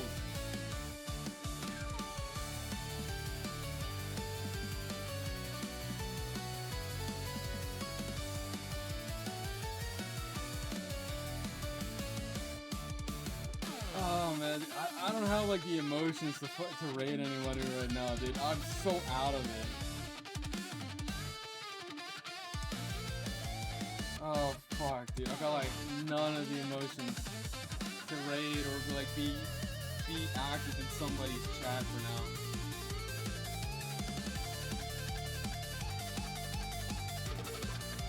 now. Dude, I'm gonna need a week. I'm gonna need a week before I can play this game again. I'm gonna take a week. I won't be back until like next Wednesday. For this game specifically. I don't know if there's anything on this weekend that I'll be doing. Anyway, I'm just gonna end it here. Pingus. I'm actively sad to age. Hey Roy! Hey Ruru!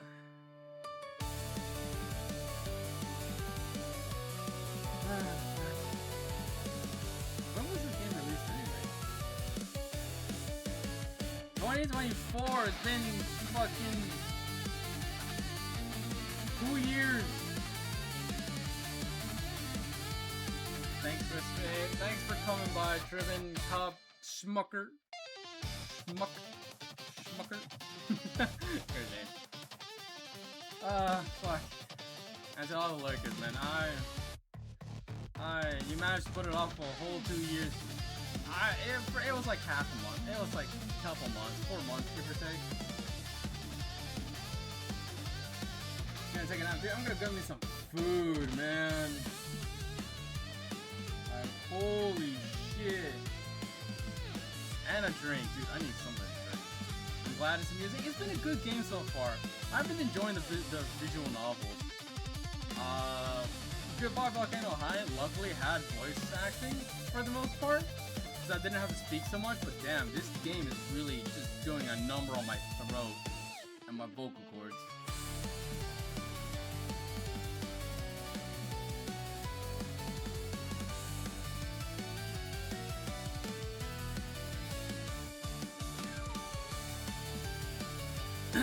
Download GTA, bro. I'm gonna go get some food, and then later I'm gonna go play a fighting game because the patch notes came out last night, and I gotta see how they did my boy Bison. Anyway, I will see you guys whenever the next stream is. I don't know. don't know when that'll be. Anyway, I'll see you guys in the next one. Take care. Peace out. Love ya. It's probably going to be next Wednesday, if anything. And Wednesday seems to be my day.